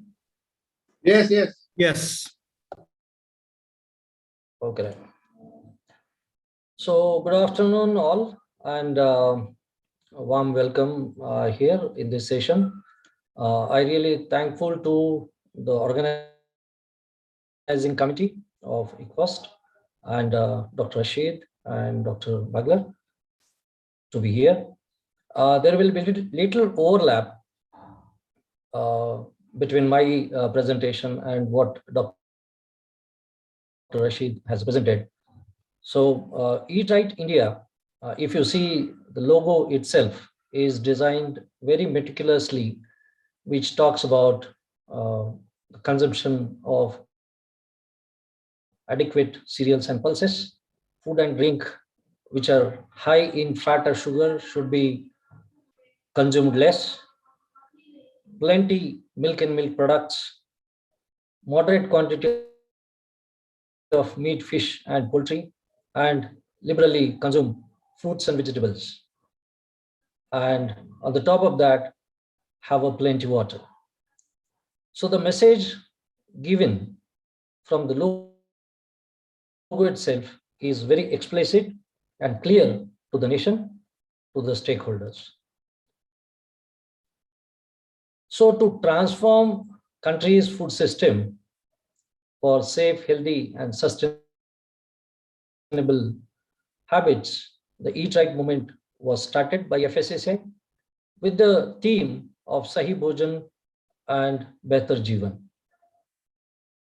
Stakeholders, as mentioned by Dr. Rashid, the government people, food businesses, societies, experts, professionals, institutions were involved. So it was not only one aspect, but it is whole of the society which is under consideration. So great initiative taken by FSSAI and supported by all stakeholders.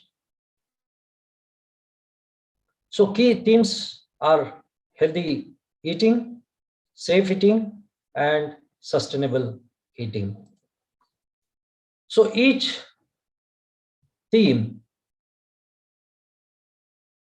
is supported by 5 concrete actions. If we talk about eat safe, there is a requirement that we have to ensure the personal and surrounding hygiene, the hygiene and sanitary practices to be followed within the food chain. There are a couple of requirements given by FSSAI already in the regulation. Those need to be added. The GHP requirements which are given in Schedule 4 to be followed at each level. Combating adulteration and curbing the malpractices. The consideration of primary production for reducing the toxins and contaminants in the food, and controlling various food hazards at different levels in the food chain. Under Eat Healthy, diet diversity and balanced diet focus, as mentioned by Dr. Rashid, under Metrofan, a lot of effort was done and being done. Eating less and timely. Eliminating the trans fat in the food, and the task is taken by FSSAI to make it trans fat free. Control over HFSS, reducing the sugar, salt, and saturated fat in the food and in the processed food. And promoting fortification of the staples. Under sustainable pillar, promoting the local and seasonal foods, reducing the food losses and food wastages, conserving the water in the food chain, and reducing the use of chemicals, pesticides, and other chemicals in the food production, and to initiate the safe and sustainable packaging methods and packaging materials.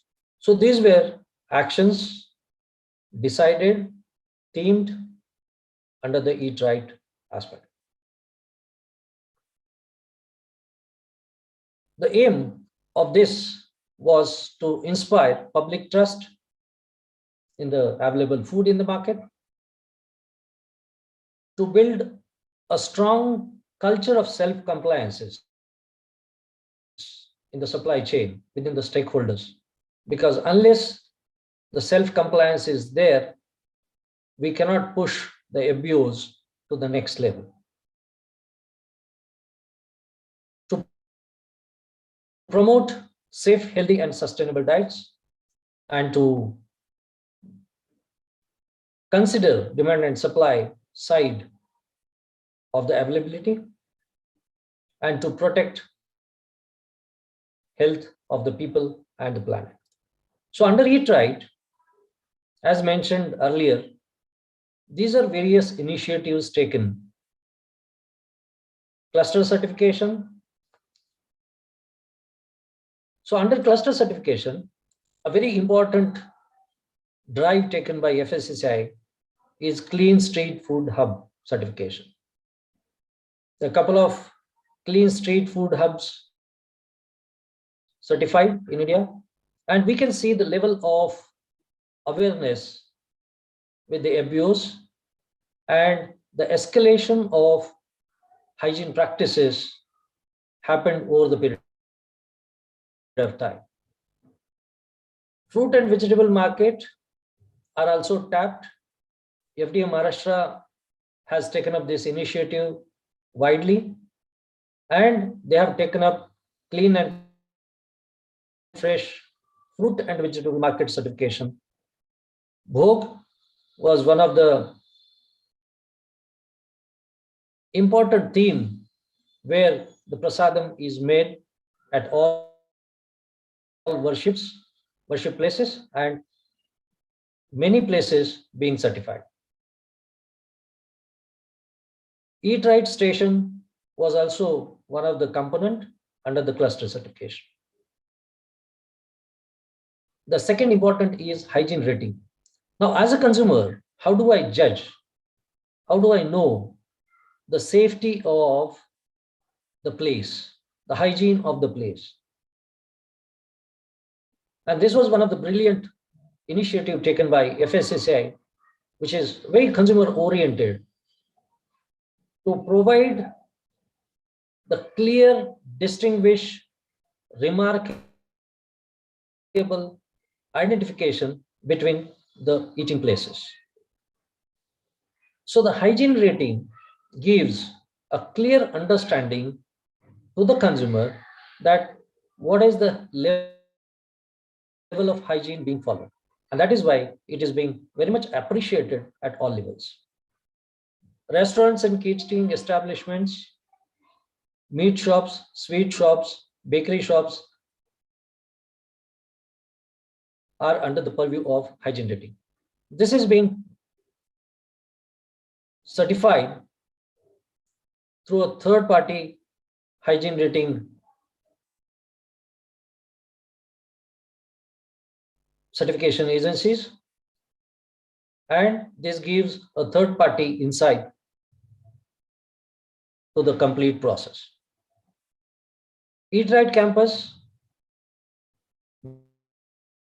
may be institutional or maybe other campus which has multiple units catering to the consumers, catering to the staff, catering to the people, can be considered in this. As mentioned by Dr. Rashid, Eat Right School was an initiative taken by FSSAI and then followed up by Netrofan. Food fortification, reduction of fat, sugar, and salt were important aspects of this Eat Right movement. To combat adulteration, different level of trainings are being conducted, and the focus is given on the testing and surveillance in the food chain. The cooking oil handling becomes very difficult to the FBO, and that is why the FSSAI has roped in a couple of agencies who are converting this oil to a biodiesel, and that's how improving the green effect. So for Clean Street Food Hub, the broad objectives kept by FSSAI were to ensure health, hygiene, and safety standard at street food, because street food is always a delicacy, always an attraction to the consumer. And not only that, it is a need sometime at many places. So to raise street food quality, these efforts are taken. Also, this ensured the social and economic upliftment, because we have witnessed in Mumbai, we have been working with 3 street food hubs for the training and implementation to support FD Maharashtra, and we have seen a tremendous growth in their business. So that is how it became appealing and also appreciated by the consumers. Bhog, I remember the initiation of this methodology was done in Mumbai at Siddhivinayak Temple. This certification of Prasadam at Siddhivinayak Temple was initiated by Dr. Prabodh Halde, and then the idea was picked up and incorporated in FSSAI as a blissful hygiene offering to God, Bhog certification. So many places the Bhog certification has happened and it is in the process. So all food vending stations or locations at that station are considered under Eat Right station, and the assessment of hygiene aspects, quality of food, water, personal hygiene is being verified for this certification. As I mentioned, the hygiene rating scheme was to encourage food businesses to improve their hygiene and safety standards, because once they take part of this, they improve their infrastructure, they improve their practices, they improve their level of awareness to ensure the better hygiene rating, and to allow consumer to get a fair idea about the outlet where they are consuming the food. So this is in big demand and a very successful initiative by FSSAI. So Eat Right campus, many campuses as mentioned by Dr. Rashid are under certification process. Again, the compliances is verified for the requirements during the audit. Implementation is cross-checked, and then only the certification happens. So fortification, these 5 categories of food are considered under food fortification: wheat flour, rice, double fortified salt, edible milk, edible oil, and milk. So the industry has already started implementing fortification and accepting and displaying the fortified logo. The foods will be categorized as a HFSS. There was a request that there should be some identification on the HFSS, but later on it was kept on hold. So maybe in next coming few years, the food will have HFSS identification, and the consumer will get fair idea on the consumption of these kind of processed foods. To combat adulteration and to verify, tasting is very, very important. And the testing gives confidence to the consumer. This also helps in market surveillance, sector surveillance. There are many surveillances which are conducted by FSSAI. Many private laboratories, government laboratories are notified, approved by FSSAI.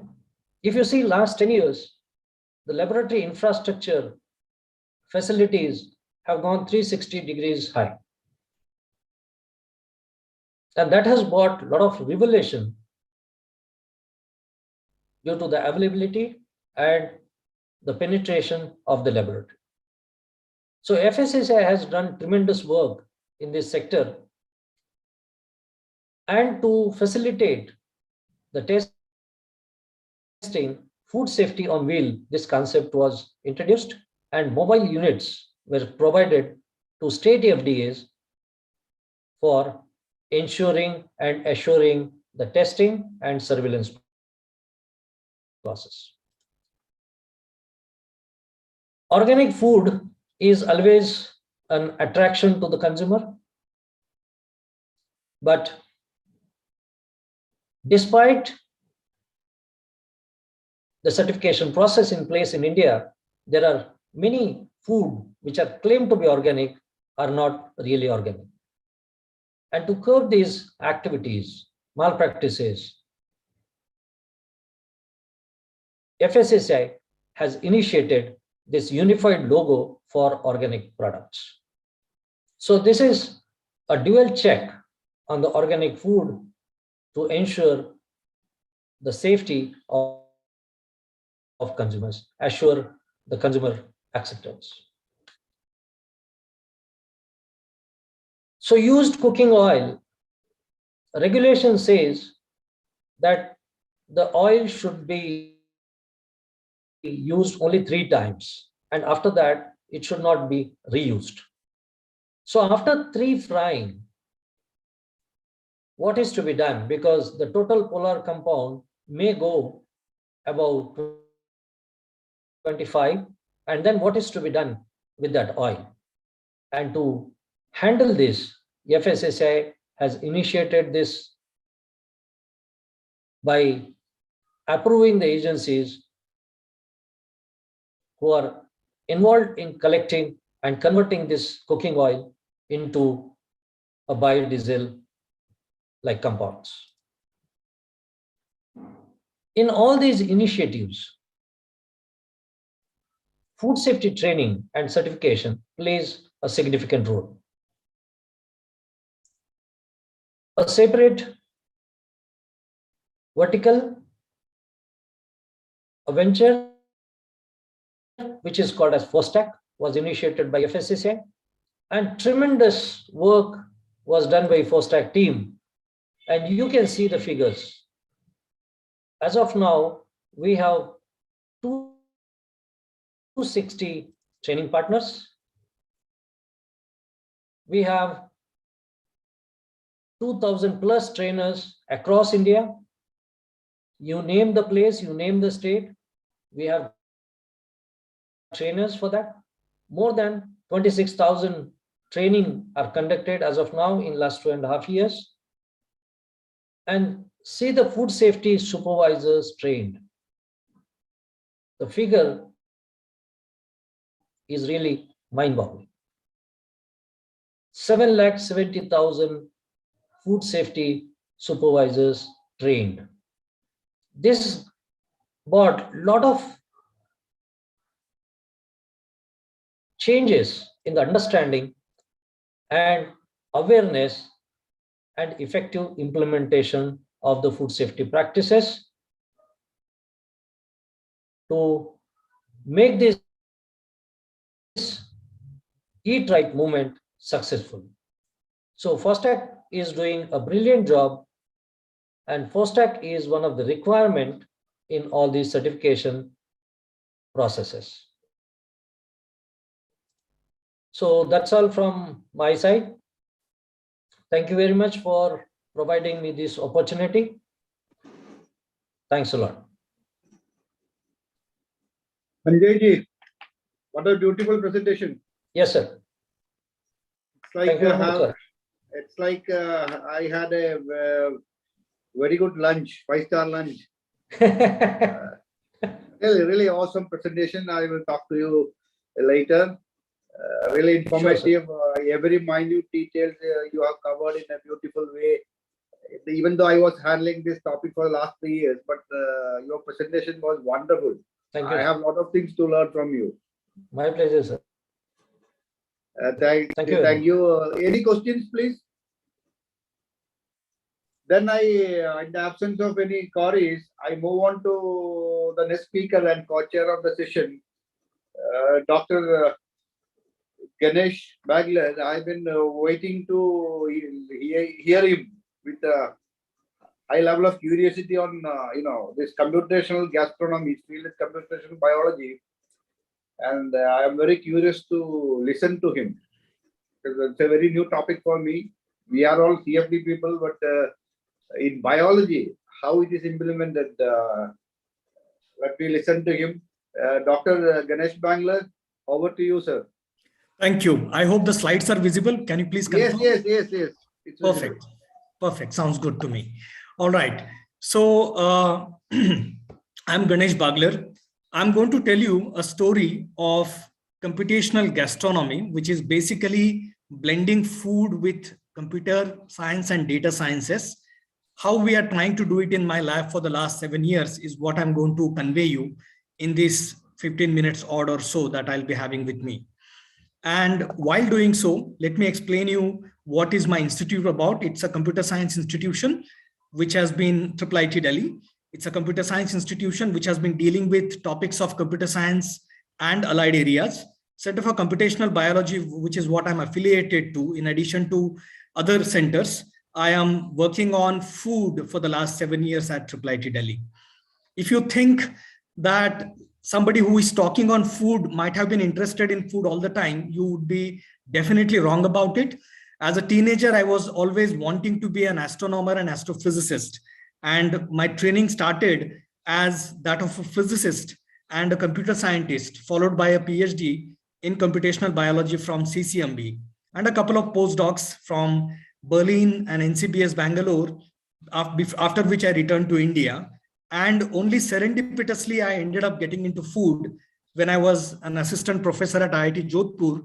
And this whole thing started in a classroom where we were investigating graphs which are created on flavor graphs.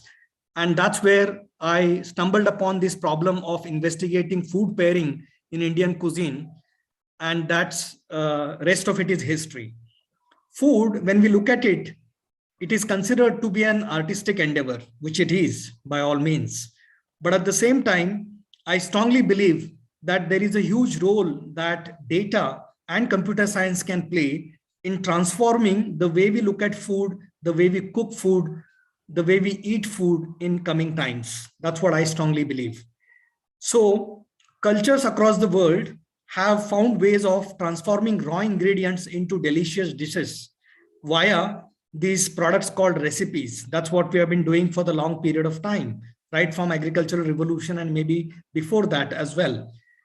Question is, how is it that cooking, which is the essence of being human and is considered to be contributor to the disproportionately large brain sizes that human beings have, can be made data oriented? That's what we are asking in my lab.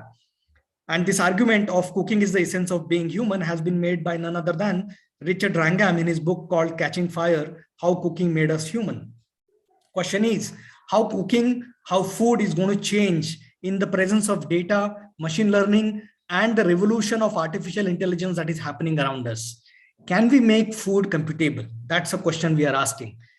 Different aspects of our life have become computable, whether it is via social networks, image recognition, weather prediction, railway reservation. Think about many domains of our life. They have become completely transformed by virtue of introduction of data and computation. Question is, can food be doing the same about itself? And in my lab, we have embarked upon that journey where food will be made computable. So what is computational gastronomy? It's a data science which blends food, data, and the power of computation for achieving data-driven food innovations, which I'll be highlighting few of them about what are the data innovations that I'm talking about. And when we talk about food, there are different aspects of food that one can think about.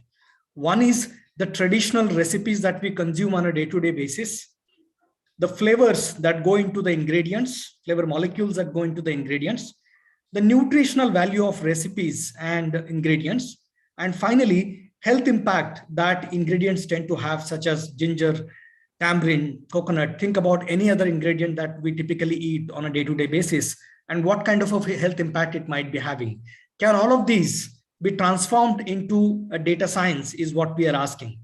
And while doing so, one thing we realized is that no aspect of life can be transformed without and made into a data science without having quality curated data repositories. And for that reason, we have tried to build data repositories such as RecipeDB, published in database OUP, as well as Nucleic Acid Research, FlavorDB, where we have compiled the data of flavor molecules found in natural ingredients. Whereas RecipeDB is a structured compilation of more than 118,000 recipes from 26 world regions and 84 countries. All of these databases that we are trying to build are creating the foundation of computational gastronomy, where people will be able to use these data, the APIs that we are creating, for building applications on top of it. In 2015, by investigating the Indian cuisine, for the first ever time, we showed that spices form the basis of the culinary fingerprints of Indian cuisine. They are the most essential aspect of Indian cooking. And you would say it's very obvious, quite clearly. But nonetheless, for the first ever time, by using the tools of data science and mathematics, we could show that indeed spices are central to the architecture of Indian recipes. And we showed that we can actually come up with culinary fingerprints of Indian recipes, which we extended further for the world cuisines as well. So this is a spoof that we took on this research, where we said that spice is the taste of India. It is the molecular fulcrum of the Indian recipes. This research that was done in 2015 ended up becoming extremely popular and was highlighted as an emerging technology by none other than MIT Technology Review, and was adjudged as the best of 2015 by the end of the year.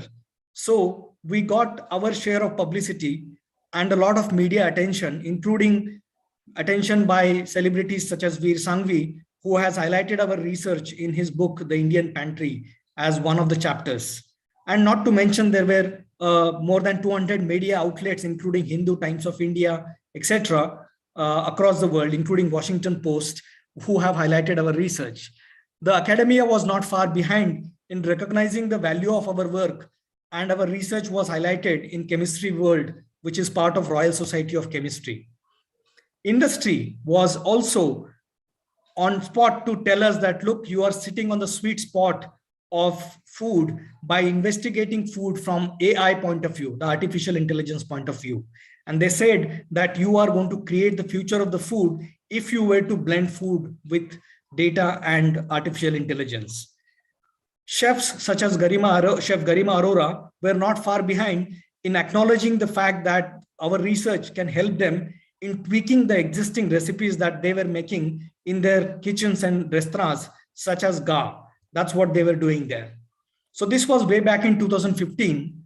And after that, we have made steady and stable progress in terms of laying the foundation of computational gastronomy, in terms of databases, in terms of algorithms, and strategies, tools developed over the time.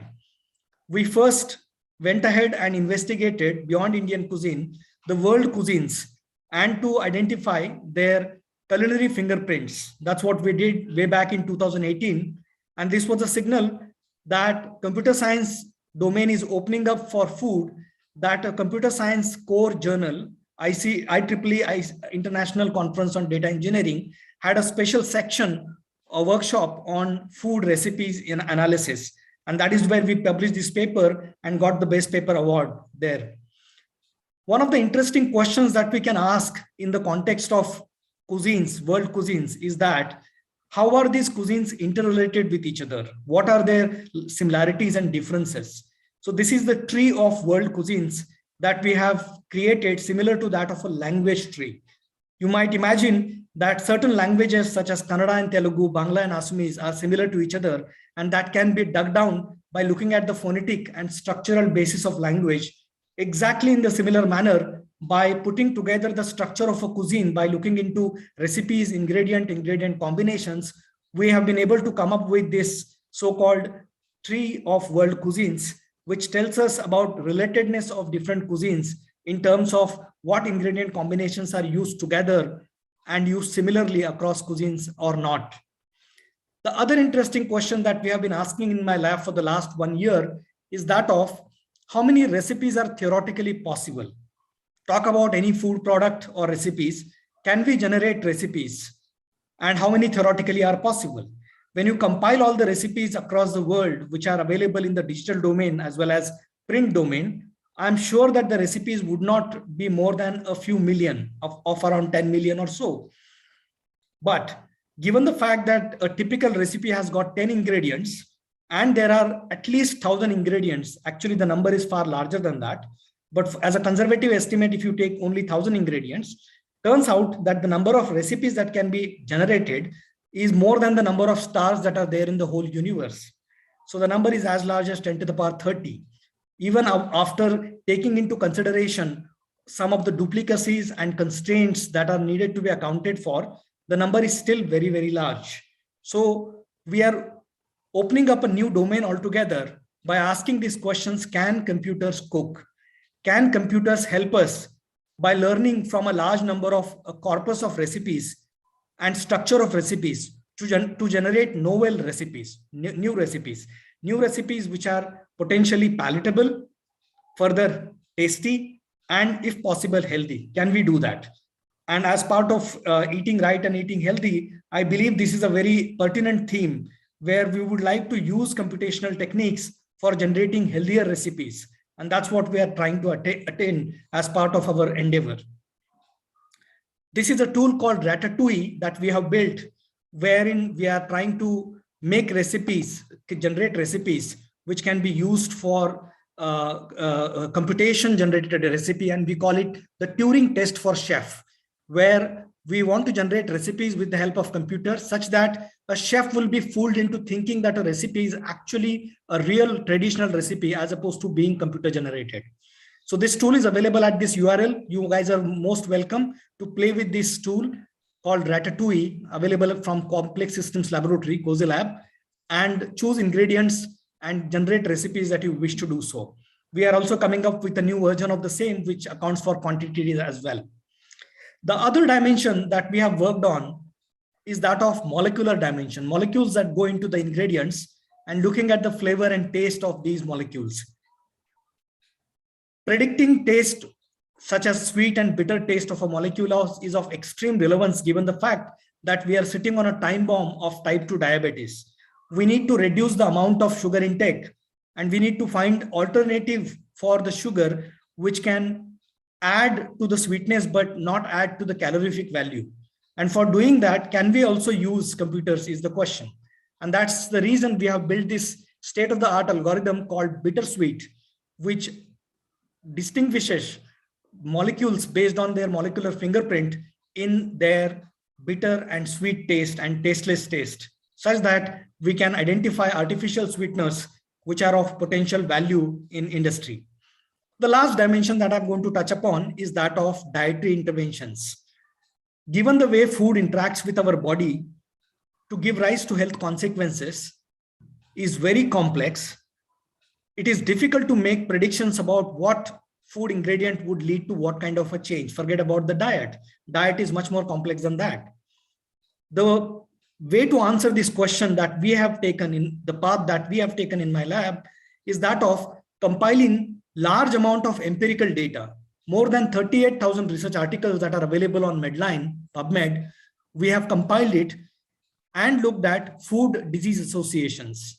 The ginger, tomatoes, onions, tamarind, think about anything that is used in the food, more than 2,000 food items, and their disease associations, positive and negative, is what we have mined from the title and the abstract of the PubMed and Medline research articles.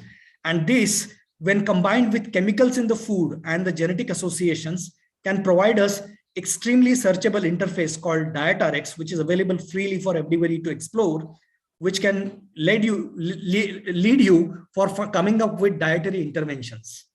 And I strongly believe that all of these efforts, to summarize, is taking us in a direction where food will be personalized, such as the paper which was published in Cell way back in 2015, where a machine learning algorithm was built to predict what is the level of postprandial glucose, post-meal increase in glucose after taking a certain breakfast, having measured a variety of parameters of around 1,000 subjects or so who were investigated in this study. This is a beautiful study which tells that you can't give generic advices for eating right, eating safe for population to save them against or safeguard them against dietary or lifestyle disorders. We need to come up with personalized strategies, since generalized strategies don't necessarily work. So in summary, computational gastronomy is a new science. It's a new data science which tries to come up with tools, data-driven food innovations, such as food beverage pairing, taste odor prediction of small molecules, culinary fingerprinting, dietary interventions, food beverage pairing, sustainable food innovations, such as identification of carbon footprint of the recipe so that you can make a choice of the recipe based on the carbon footprint that it produces. Meaningfully, you can reduce your carbon footprint on the Mother Earth. And we are also trying to come up with algorithms where you can identify an Indian recipe to begin with from a picture that is taken using a mobile. So there are many things that we are trying to do. And all of these adventures, may I say, that has been happening in my lab for the last 6 to 7 years. I'm trying to capture it in a popular book called Bite, The Digital Science of Food, which is tentatively titled So, will be coming up very soon for you. So as I told you, I started as an aspiring astronomer. While I could not become an astronomer to discover new dishes, to discover new stars, I believe that by being a computational gastronomer, I should be able to discover new dishes and make this true quote from Brilla Savarin, the writer of the physiology, author of the Physiology of Taste, and somebody who coined the word gastronomy, make true. The discovery of a new dish confers more happiness on humanity than the discovery of a new star. So thank you. With that, I'm done with my talk and willing to take questions if there are any. Thank you. Any questions, please?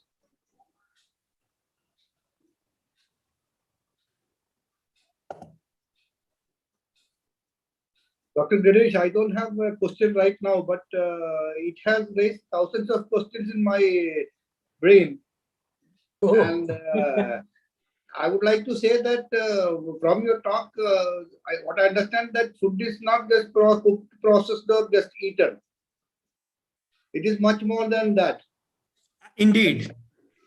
First time I'm listening to a talk where data science, I mean related to food, data science and data mining. Yeah, I'm a mechanical engineer. Yeah. Dealing with cryogenic temperatures. So data science, artificial intelligence, I know it is in lot applied in food area a lot, but this data science and data mining is used such extensively in food. It's really marvelous. And as an engineer, I'm very curious to know more. This 15 minutes, 20 minutes talk has only opened some windows of thoughts. Indeed, indeed. And I'm sure that students who are very, curious in research, I think this can open hundreds of avenues of research in the food science. I don't know how many students are there. Definitely, you will be there in my directory anytime because new subjects should be introduced to students who are very enthusiastic about doing something innovative or something novel. Definitely, this is a very good area. Yes, indeed. Thank you. I'm a person who handles social aspect of this eat-right and all. Just a messenger of messages produced by experts and I'm taking to the public like a common man. Anyway, I'm thanks to Sri Sanjay Indani ji for a nice presentation on Eat Right, Eat Safe in a nutshell, and Dr. Ganesh Bagla for introducing me and the audience to a very new area. You have given a new road to some beautiful manzil destination. Yeah. It was really eye-opener. I'm very curious to talk to you offline. Sure, why not? Why not? Yes, indeed. I also look forward for more interactions. So I think really we can conclude. Presentation. Sanjay ji, anything you want to comment on? Yeah. Dr. Ganesh, your presentation was really eye-opener, and that got a lot of questions and a lot of probabilities in the mind. Okay, so really brilliant work, fantastic presentation, and certainly we would be very happy to connect with you. Thank you. To take this forward. Thank you. So, thank you everyone. Thank you, everyone. Ji, Dr. Ganesh Banga, and the host team at FSCI. Thank you very much for giving an opportunity to interact with the people. And thanks to ICFOST team for conducting ICFOST 28th ICFOST without losing much flavor of the normal offline mode. Thank you very much. Over to host.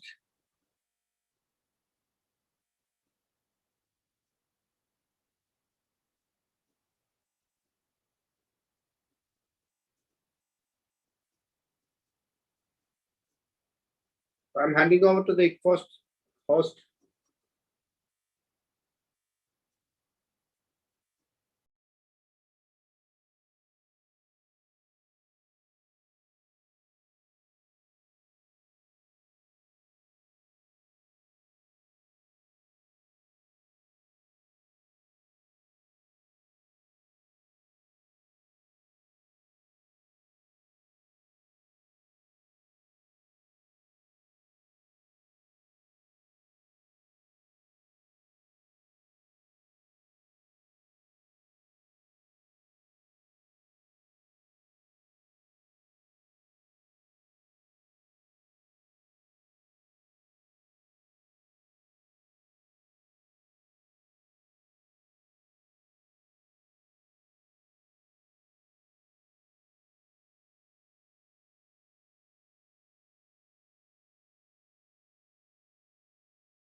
काम कैसा चल रहा है वैसे वाली है? नहीं ये पता नहीं कौन सी है, मैंने कभी किया नहीं, आपने देखना क्या पूछ रहे हैं क्या। ठीक है।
हॅलो हा आवाज येणार ना पण त्यांच्याकडे Hello, sir. Yes Am I audible? या I can hear you Sir, shall we start next session, sir? या who is coordinating? Sir, chair is Professor Narpinder Singh and co-chair is Dr. D.D. Wadikar. Okay, Narpinder Singh sir has joined. Okay. Yes, sir, they have joined. Oh, very good. A very good afternoon to all of you.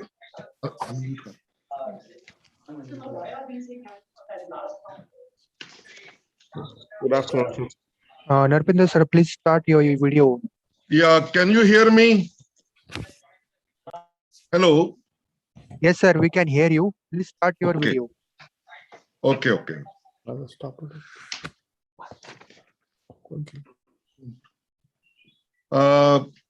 I welcome all delegates to the technical session 4. And before I start my presentation, I just want to give the introduction of my co-chair, Dr. D.D. Wadikar. And Dr. D.D. Wadikar has done, the BTech and MTech degree from the College of Food Technology from Maharashtra, right? Parbhani, Maharashtra. And later on, he did PhD from University of Mysore. He has the long experience and has a large number of publications to his credit. He has published 45 research papers and has 7 patents to his credit. And he has transferred 32 product technologies to different industries. And I congratulate Dr. Wadikar. In the morning, he received another award. And he's really a very wonderful person and well recognized for guiding the PhD student in various universities. So now with the Dr. Wadikar, should I start my presentation now? Is it okay? Audible, everything? Sir, I am not aware whether you have been introduced or not. No, I have not been introduced. If you wish, you can introduce, please. It will be my privilege to introduce, sir, if you are not introduced to the meeting. I will introduce, sir. It's a rather honor. So am I audible? Yes, please. Yes. Dear organizers and dear participants on this virtual platform, it's my proud privilege and really an honor to introduce our session's chairman, Dr. Narpinder Singh, because I have been associated with him on some of the forums of AFSTA and JFST also. Dr. Narpinder Singh, who is a professor in Department of Food Science and Technology, GNDU, Amritsar, that is Guru Nanak Dev University, Amritsar, Punjab. He is a PhD holder and he has 33 years of research experience. He is a member of many national committees throughout India and in some of the international forums also he is a member. He has received several awards. To name a few, Professor Krishna Sahai Bilgrami Memorial Medal in 2021, then Indian Research Excellence Citation Award in 2019. He is fellow of the prestigious organizations. He is a INSA fellow, that is INSA fellow. In short, it is called as. He is NASI fellow, NAS fellow, and AFSTI fellow. He has delivered more than 70 invited talks in different conferences. He has published 270 plus publications in the journals of national and international repute. And he has authored 19 books, book chapters. He has one patent to his credit and he has guided more than 29 PhD scholars in his tenure. He has international fellowships like Fellow of Cereal and Grain Association, formerly known as Cereal Chemist International. It was received in 2019 by him. His area of specialization is starch and protein chemistry, extruded food products, modified starches. He was former president of AFSTI, and during his tenure with AFSTI, I worked with him in editorial board of JFST membership, and I worked as treasurer under his presidency. And during the association for almost 3 years with him, I have learned so many things. And to tell you all these members and the kind of dedication and passion he works, it is really amazing. And I could learn many things from him. With this brief introduction, I request Dr. Narpinder Singh to start the session and his talk. And today's his talk, I think it is on effect of heat stress on composition and processing quality of wheat rice. Over to Dr. Narpinder Singh. Thank you very much, Dr. Wadekar. Today, I have selected the effect of heat stress because these days the climate is changing and the composition and processing quality of our crops is also changing. And I am going to give the vision that, or some, the data I will to prove it, that in case there will be the change in, the climatic condition, and the processing quality of the product is going to be changed, right? So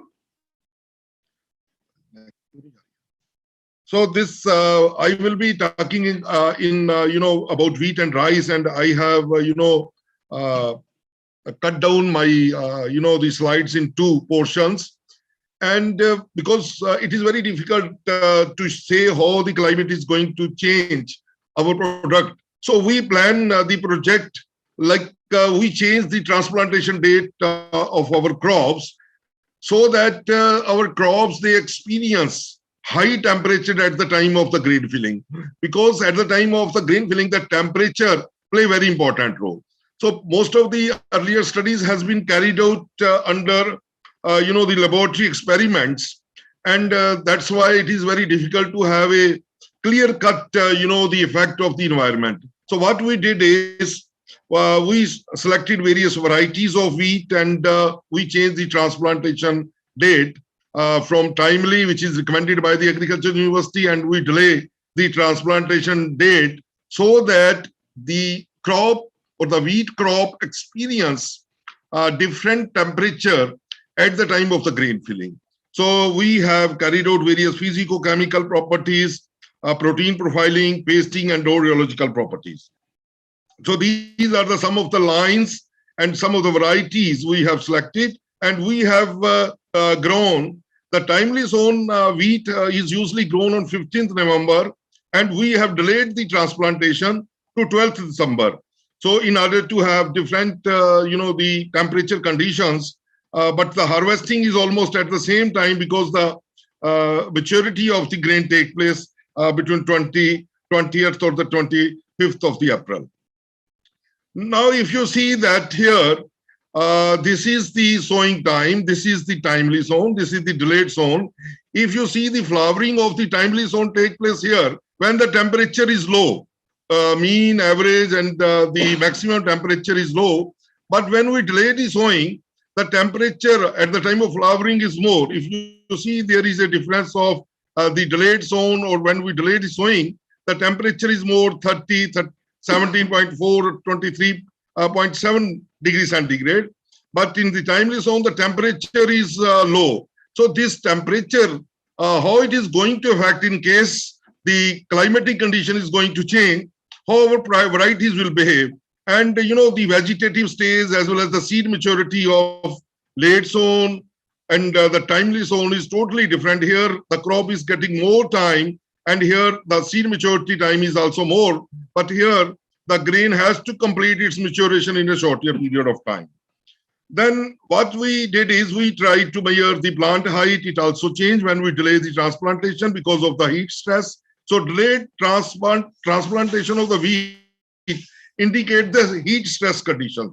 So the time required for flowering is also decreased. The yield of the crop will also decrease. It is well known that the yield will decrease in case the heat stress is, if the crop is exposed to the heat stress. Now the grain diameter, you can see in all the varieties, there is a change in the grain diameter. The grain diameter is decreased, and the grain hardness is increased, but in some cases there is not much change. But the 1000 kernel weight, that is the grain weight or hectoliter weight, is also decreased under the heat stress conditions.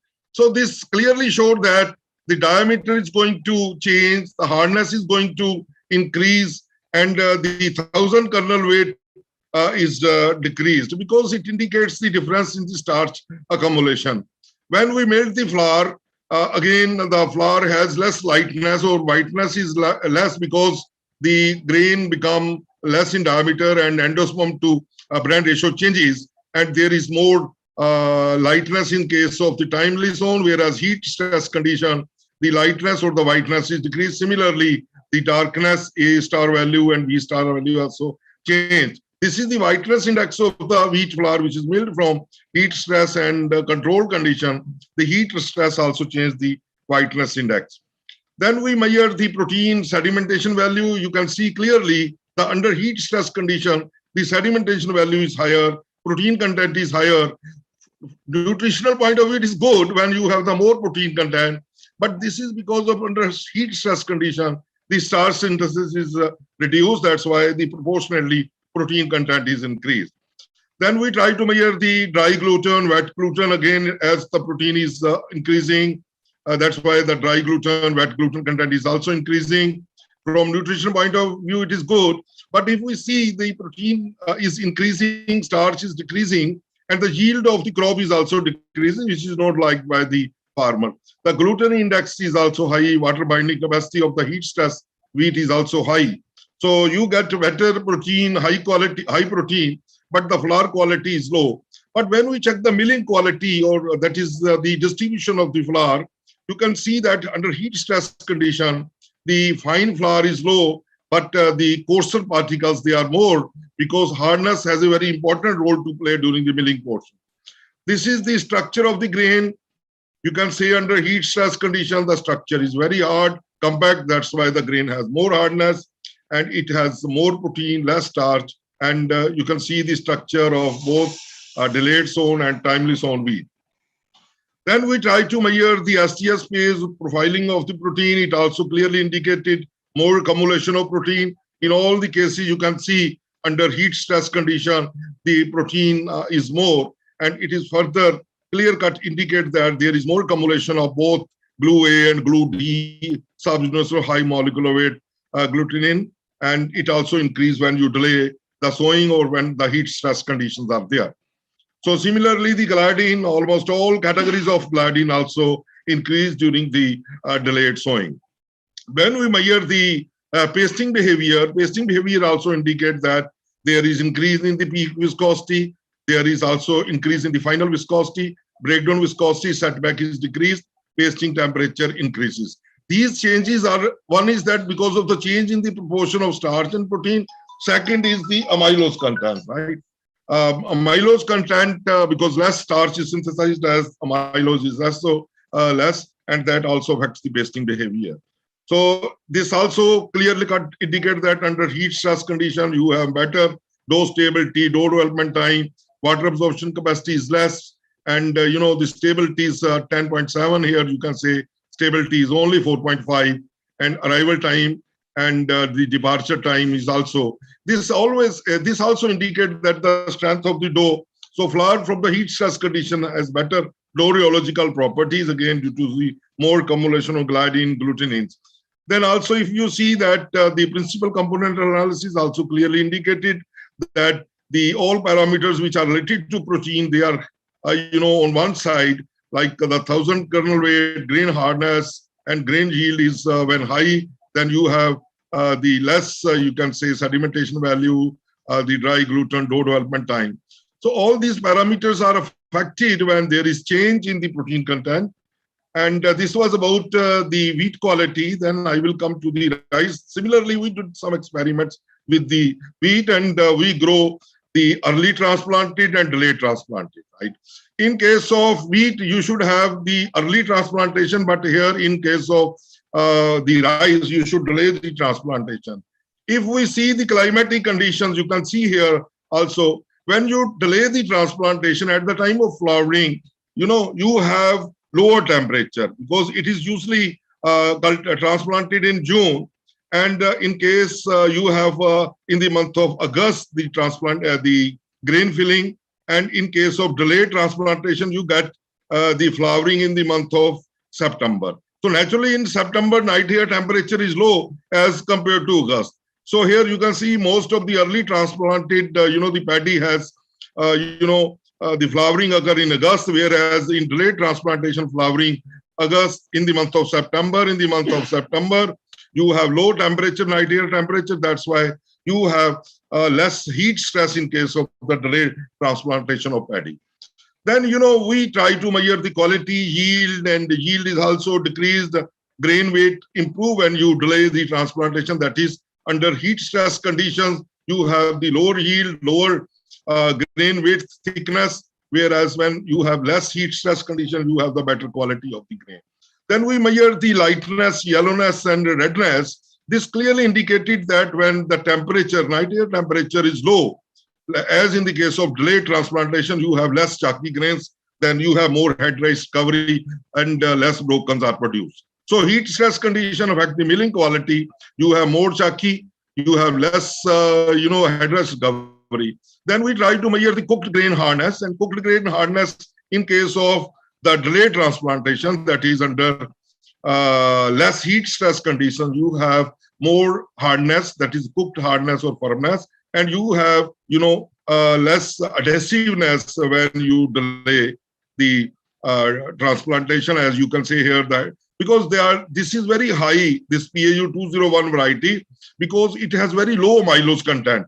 That's why it is giving very high adhesiveness as compared to the other varieties. But in general, I have seen that when you delay the transplantation under less heat stress conditions, the amylose synthesis is more, and you have better cooking quality. Then we measure the water uptake is also increased when you delay the transplantation, means when you come out of the heat stress condition, the water uptake is more, then you have better LB ratios, and you have, in case of less heat stress condition, you have better quality of the rice. So again, I have tried to see why it is happening. You can see that when we delay the transplantation, there is more, less protein get accumulated and more amylose granule starch synthesis enzyme is more. So it means that when you have less heat stress conditions, you have appropriate ratio of the amylose and amylopectin. That's why you have better cooking quality, less stickiness. So the heat stress lowered the yield, weight, but increased the grain hardness in wheat. Heat stress lowered the flour recovery and whiteness index, but had higher ash content and protein content. Heat stress improved the dough strength of the flour due to higher gluten and better accumulation of large polymeric gluten in proteins. Pasting's properties was also changed because of the difference in the accumulation of starch as well as the amylose. The variable effect of delayed sowing. So all varieties showed variable effect of heat stress. So we need to develop some of the varieties which can tolerate the heat stress in case there is change in the climate condition. So similarly, in case of rice, you have better quality of cooking, milling quality of rice when there is no heat stress condition, when the night air temperature is low. So delayed transplantation is good in case of rice. So every time I suggest the agriculture university that they should decide the optimum conditions, keeping in view the climate change, keeping in view the temperature they are expecting at the time of grain filling. So this is the paper. We have already published some of these findings in food chemistry, and this is the paper which we have published in cereal chemistry related to the rice. And thank you very much for the organizers and my friend Wadekar. And if there is any question, you can ask.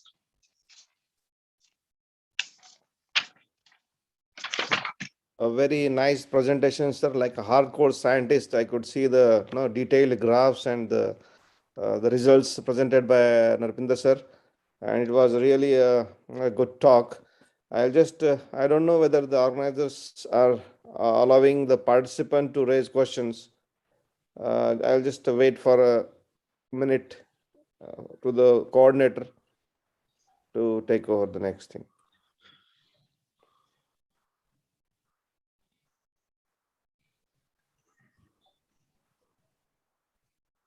Is Mr. Abhijit there? Maybe if Dr. Wadekar, if somebody is having question, they can put to me on my email. Yeah, that can be all right. Like any participants who who have attended this lecture, they can raise the questions and write to his email ID, or you can put in the chat box so that the questions can be answered. So thank you for your presentation, sir. It was a really enlightening talk. We have our next speaker with us. Dr. Wadekar, I think Dr. Sangeeta Kastur is not coming today. Yes, sir. I think I got an email that she will be not presenting, and I think that you can start the next presentation.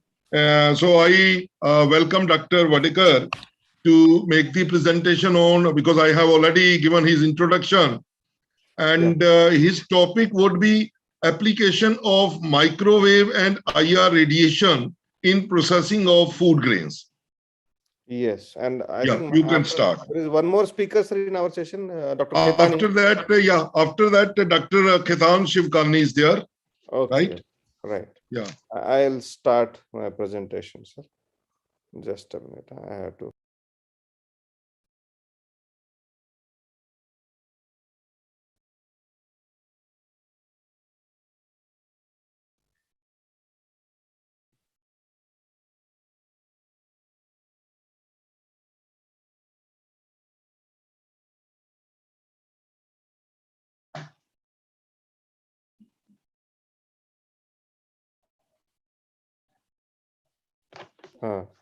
Sir, my screen is visible? Yes.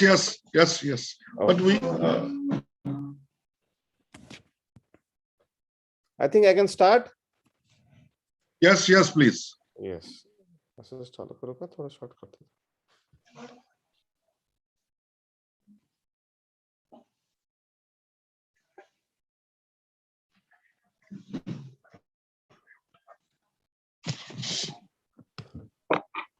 Yeah, good afternoon once again, respected organizers and the chairman of this session.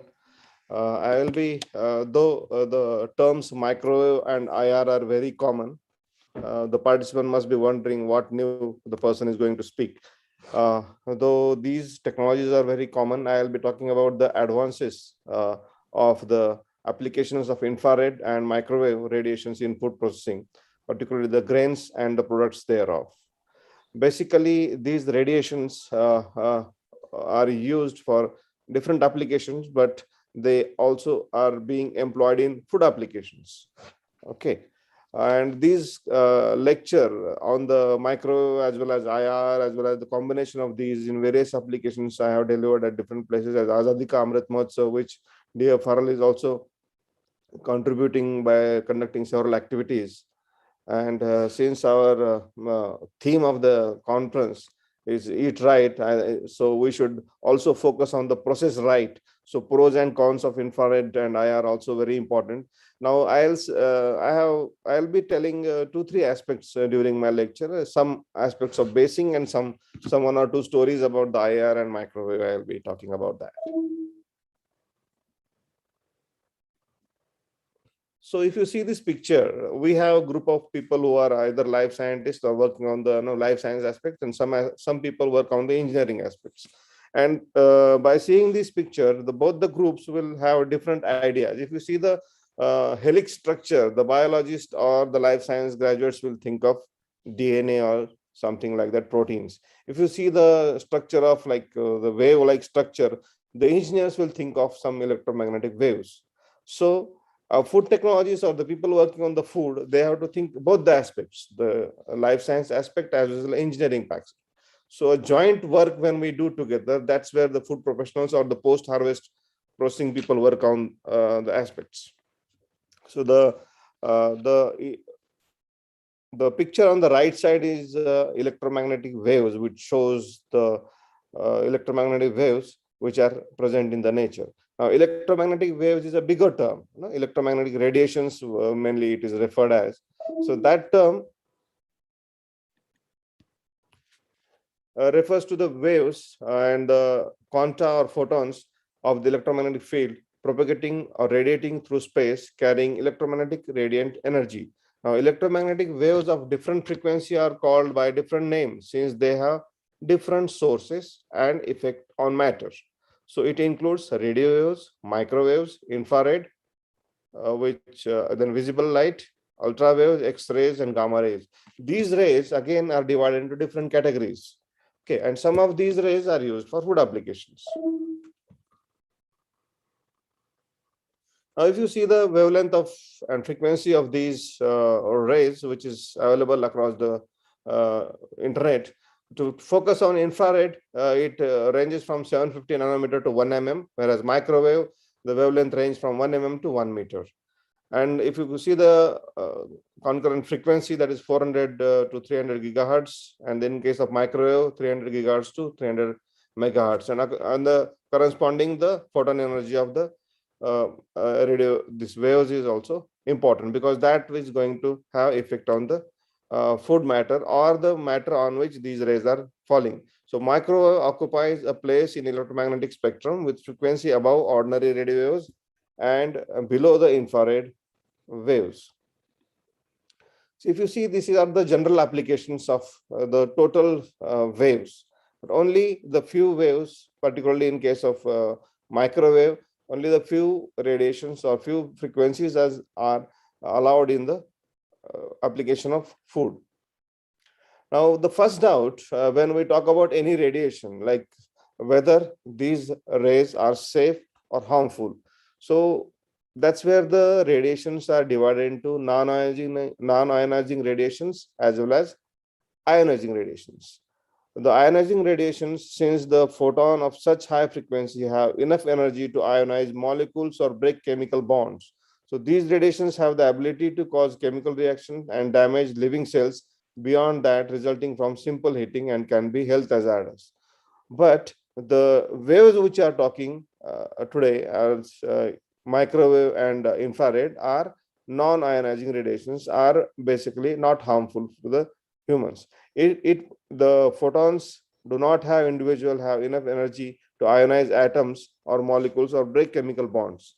So, but they affect the chemical systems and living tissue primarily by heating the effect from the combined energy transfer and the many photons and the movements of the molecules present in the food or the living cells on which these radiations fall. So infrared, there is one story how this infrared are discovered. So during the 1800th century, this William Herschel, he was working on the radiations using prism. So when he tried to experiment on the visible range, like blue radiations and the red radiations, he was finding there is some difference between the blue color and the red color. And with the thermometer, it was checking. So when after the checking of red color, he found that there is little higher temperature beyond the red color. And that time he thought that there are certain radiations which are not visible to human eye, but they are warmer or the warmer temperatures. And that's where this infrared radiations were invented by the scientist. And though these rays are not visible to human eye, but they have the heating effect. So when we talk about heating effect, normally we tend to compare the conventional heating as well as the IR heating or infrared heating. The conventional heating medium is required for heating, and either through air or all, we have to pass on this conventional heating. Whereas in infrared heating, the infrared panels emit the invisible infrared waves, which directly warm up objects like floors, wall, furniture, and bodies in the room. Particularly these kind of heaters normally in DRDO, when we work on the room heaters, Bukharis, in the high altitude area, we have this conventional heating system as well as IR system, where some of our DRDO labs work on the heating of rooms. And even in the colder regions, this can be applied. But in case of food, we can use this IR heaters for surface heating as well as further treatment of the food items. Now coming back to the basics of infrared radiations, like 0.74 micrometer to 1 we have this wavelength which is used, this thing. Now this range of this infrared is divided into 3 ranges, like near infrared, mid infrared, and far infrared. If you see that 0.75 to 1.4 micrometer is the near infrared, normally used for reflectance or analytical purposes, where NIR reflectance spectroscopy used for preparation of analytical equipments, and it can be used in the analysis of several parameters where the machines are calibrated and we can conduct for the different analysis, chemical analysis. Whereas in case of FIR range, that is 3 to 1000 micrometer, this range, the components of food absorb these radiations. So FIR radiation are advantageous in food processing, and they are quite used. In the radiant heaters, like the different kinds of heaters can be prepared, and the material used for preparation of these IR heaters are either ceramic heaters, quartz heater, or halogen heaters, where these IR heaters can be prepared and used for different applications. Now, IR light penetrates food and causes changes in the vibration to rotate the molecule. In food product, water is the molecule most affected by IR radiation.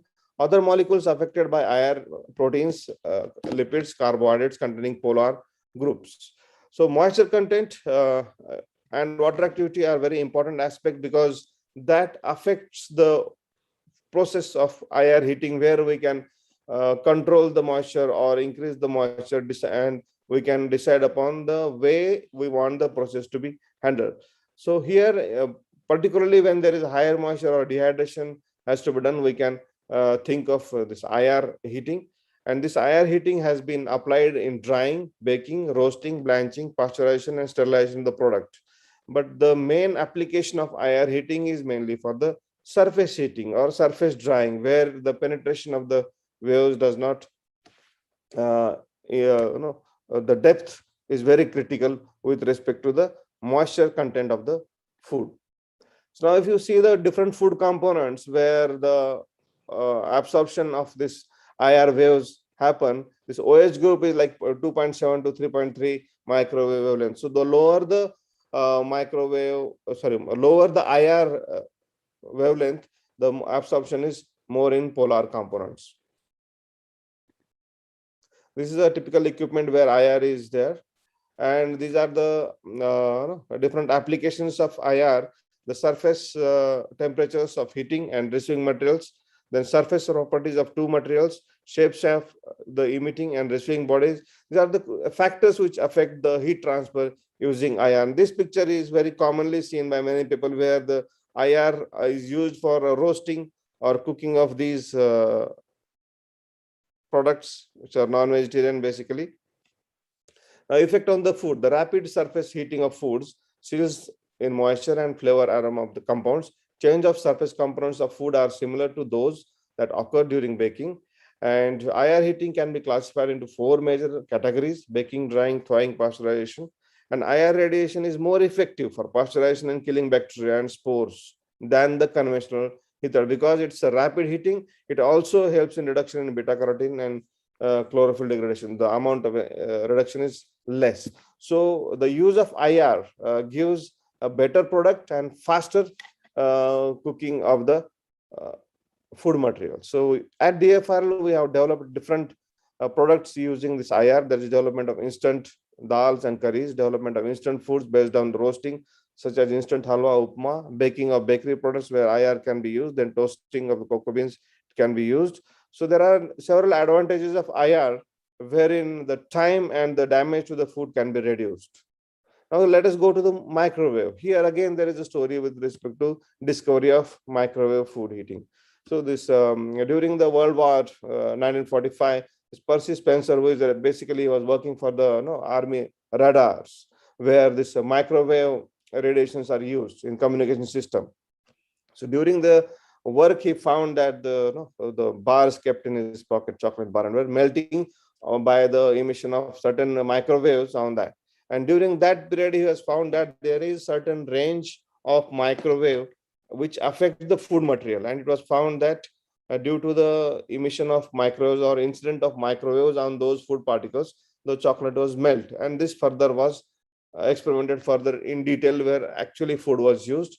And that's how the microwave application in food was discovered by the scientist. This microwave range, as I told you, is 300 megahertz to 300 gigahertz is the range of microwaves. And as we discussed in case of IR and conventional heating, here also if you see the micro heating and conventional heating, there is a difference where in case of conventional heating, the heating goes from outside to inside, whereas the microwave, the heating is from inside to outside. Again, here also moisture plays a very big role in application of these microwaves. So if you see the previously shown the slide, there is a range of microwaves, but all wavelengths are not allocated for food application because of the possible interference with the communication systems. Only 915 megahertz and 245 2.45 gigahertz are the wavelengths which are permitted, frequencies which are permitted for the food applications. Now, domestic micro appliances operate generally at a frequency of 2.45 gigahertz, while industrial microwave systems operate at frequencies of 915 megahertz, because they can give the deeper penetration. A microwave oven is often referred as microwave, causes heating because of the dipolar moment of the water molecules, and because of the dipolar moment of the water molecules and the friction of these polar molecules moving from one place to another place due to wiggling action, the friction and the heat release happens, and that's how the product gets heated. Okay, then microwave ovens which are at home level, the range is 1 into 1.5 inch where the microwaves pass, and in case of home scale microwave, the heating is possible. But when we have a bigger microwave, we have to have a different system where we process larger quantity. So the industrial microwaves go for number of more magnetrons. As in case of IR heaters, IR heating, the IR heaters are the heart of the system. In case of microwave heating, the magnetrons are the heart of the system. Now, this is how a magnetron is constructed, where the cathode and anode is there, where the electromagnetic field is applied, and once we switch on the electricity, the electromagnetic field is applied, and these microwaves are generated. Okay, this is a system where the microwaves are generated. This is a magnetron, and once the electrodes, microwaves are generated, there is a system called as microwave guide. So microwave generated are passed to the microwave guide, and then this microwave guide allows the microwaves to fall on the food, and the microwaves interact with the polar water molecules and charged ions. The friction resulting from molecule alignment and migration of charged ions in rapidly alternating electromagnetic field generates heat with the food. The advantages of microwave is like volumetric heating, rapid, then selective heating, because we can direct the microwaves. Then it can cause uniform heating because the water molecules present throughout the food are attacked.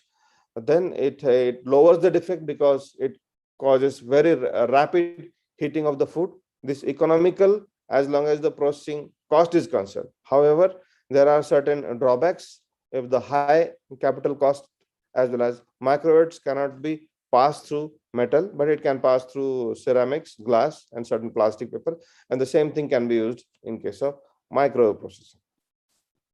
Now, this microwave processing, where we DFL have worked is we have used in case of puffing, we have used in case of disinfestation, we have used in case of drying, and now we are working on the sterilization. We also worked on the sterilization, but we are working on the machines used for microwave sterilization. This is some example where we have done microwave puffing of the different cereals and pulses. Now, the advantage over here, it's not the puffing process. The advantage here is normally in case of millets or in case of Bengal gram and all, the sand is used. We can avoid the sand, use of sand, and we get the clean grain using microwave puffing.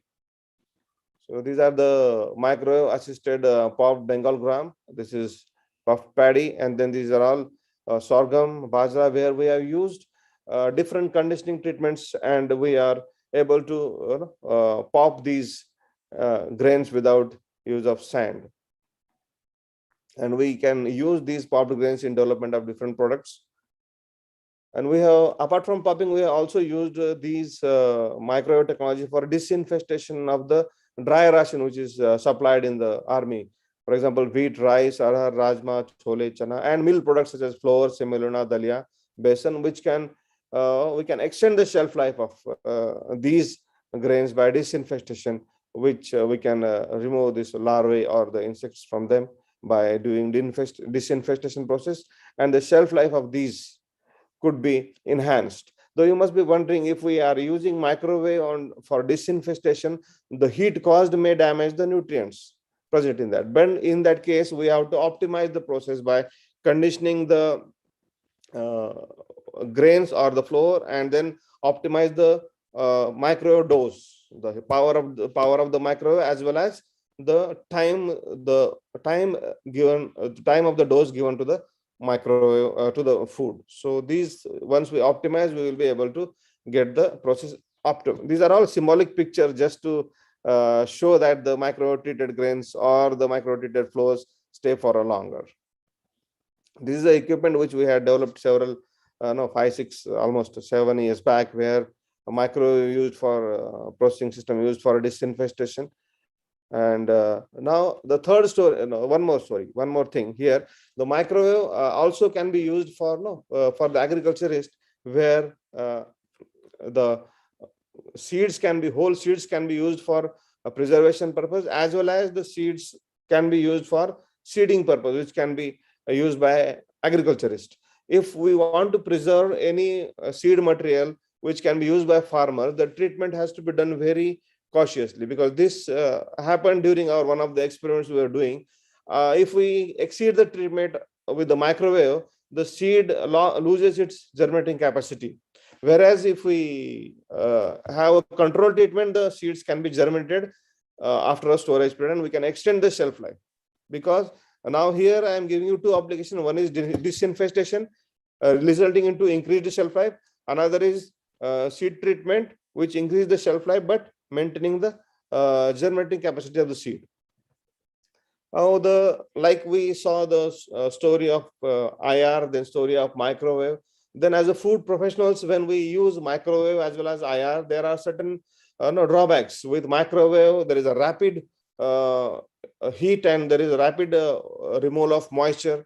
In infrared, there is only surface heating, where the internal material remains uncooked. So we at DFRL a few years back, we combined these microwave and IR, and we used hot air as one of the additional system. We made a combination processing system, wherein we could develop this machine where the disadvantages of conduction of moisture coming out of the food, so those are taken care. So it is a synergistic effect of microwave, IR, and the hot air is given by this system. And this is the first machine of its kind where three heating systems are combined, and it is very efficiently used for roasting or processing of larger quantities of the material, unlike the conventional ovens. And now we are working on the next machine, where some international organizations working, where this combined system can be used for sterilizing the food. Now, in conclusion, I would like to say infrared and microwave radiations are safe for food use and has varied applications. Cereal fruit grains are an important part of food, and they are processed into various meal products like whole wheat, flour, refined flour, and semolina. Infrared has advantages of surface cooking, useful for drying and roasting applications. Micro treatment is the safest method for preservation of cereals, pulses, and their meal products with respect to chemical, microbiological, and infection spoilage. And combination processing approaches is the future for the efficient food applications, governing the quality as well as the nutritional aspects of the food materials. And using this processes, we have transferred certain technology to different industries, filed certain patents for microwave processing as well as the machine designs. And I would like to thank organizers of ICFOST, Team AFSTI, I thank Dr. Semwal, Dr. Anirudha Semwal, Director DFRL, and I would also like to thank a team of my division, the Grain Science and Technology, for their support. Thank you, sir. Yeah, thank you, Dr. Wadekar. It's a wonderful talk, and he has explained from the fundamental to very good application like puffing and chemical-free disinfection and stabilization of the whole grains. So wonderful talk. Thank you very much once again. Dr. Wadekar, would you like to invite Dr. Khaitan Shivkani, next speaker? If you have the biodata, or I should? I have, but you do, sir. You can, please. Okay, okay. Next speaker is Dr. Khaitan Shivkani, and he did the PhD under me. He's my actually the PhD scholar. And now he's working as assistant professor in Central University of Punjab in the Department of Food Science and Technology. He has made very good publications, 27 research papers he has published, 7 book chapters, and he has guided many MSc students. And he's very energetic, and he was awarded Best Paper Award by the Journal of Food Science and Technology in 2016. And Best Teacher Award by the Central University of Punjab. So there is, the talk is related to use of mango kernel powder and what are the technical or functional properties and how it can be used in muffin making, gluten-free muffins. So Dr. Khaitan, you can share your slide and start your presentation. Thank you, sir. Thank you so much, sir.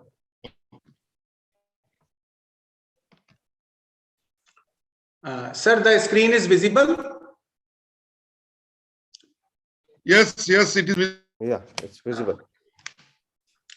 Thank you, sir. So first of all, I would like to thank association, and also would like to thank all the team of this ICFOST for giving me the opportunity to share one of my research with the food fraternity, people of food technology.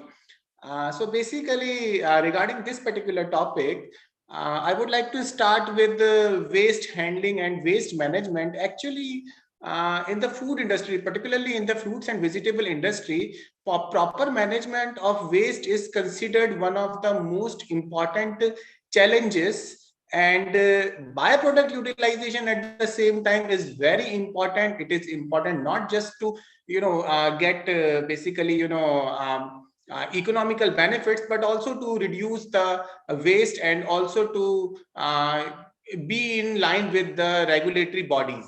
So that's why it is very important to have take proper care of the byproducts which are generated. This was the reason, this was one of the reasons why this present work was conducted. Actually, in this present work, efforts were made to utilize the mango kernel powder, which is one of the major byproduct of mango processing. It may account for 40% of the fruit, depending upon the variety of mango taken. And this was actually used in the preparation of gluten-free product. So muffin was taken because this is one of the gluten-free product or simple normal product even, which is quite popular among people. People like to have it. Actually, muffin is similar to the cake, but it is of one service size. So it is somewhat more similar to that of cupcake. And it is a convenient food. People generally consume it as a snack, evening snack generally. And it also has sufficient shelf life. Sufficient means 4 to 7 days, depending upon the composition, how they are packaged and how they have been stored. In addition to this, the muffins, they are also the one of the chemically leavened. Basically, that is a chemically leavened, like when we talk about the bread, it is a biologically leavened baked product, but this is the chemically leavened baked product. So by using the muffins, we can actually have a model. And yes, so this can also give us some idea how to utilize it in some other leavened product as well. So actually in this particular work, we put efforts to actually apply the mango kernel powder at 4 different levels in gluten-free muffins. They were actually based off rice flour. Sona Masuri rice was used. This rice was used depending upon our previous experiments, in which it was found that Sona Masuri rice is good for making muffins. And these mango kernel powder as well as rice flour was also evaluated for techno-functional properties, because the ultimate application, ultimate utilization of any ingredient in food formulation is dependent to a great extent on the effect of that particular ingredient on overall behavior, overall property of that particular product, that finished product. So that is why technical properties, techno-functional properties of the mango kernel powder and rice flour was also determined. So if we talk about the introduction, why this gluten-free is important, why preparation of gluten-free product is important. So actually around 5 to 6% of global population suffer from gluten-related diseases. So celiac disease is one of them. This is actually something which is related to genetics, and it affects 1% of the population of world. If we talk about India, so latest research shows that approximately 1 crore people are suffering from celiac, and many are not diagnosed. They are underdiagnosed. In addition to this, it has also been reported that about 1/3 of India population is actually susceptible to this particular disease. They are genetically susceptible to celiac disease, and there is no treatment. The only treatment available over there is strict adherence to gluten-free diet. So basically in the celiac disease, people, when they ingest gluten proteins, particularly the gliadin proteins, they have autoimmune syndrome. Their bodies start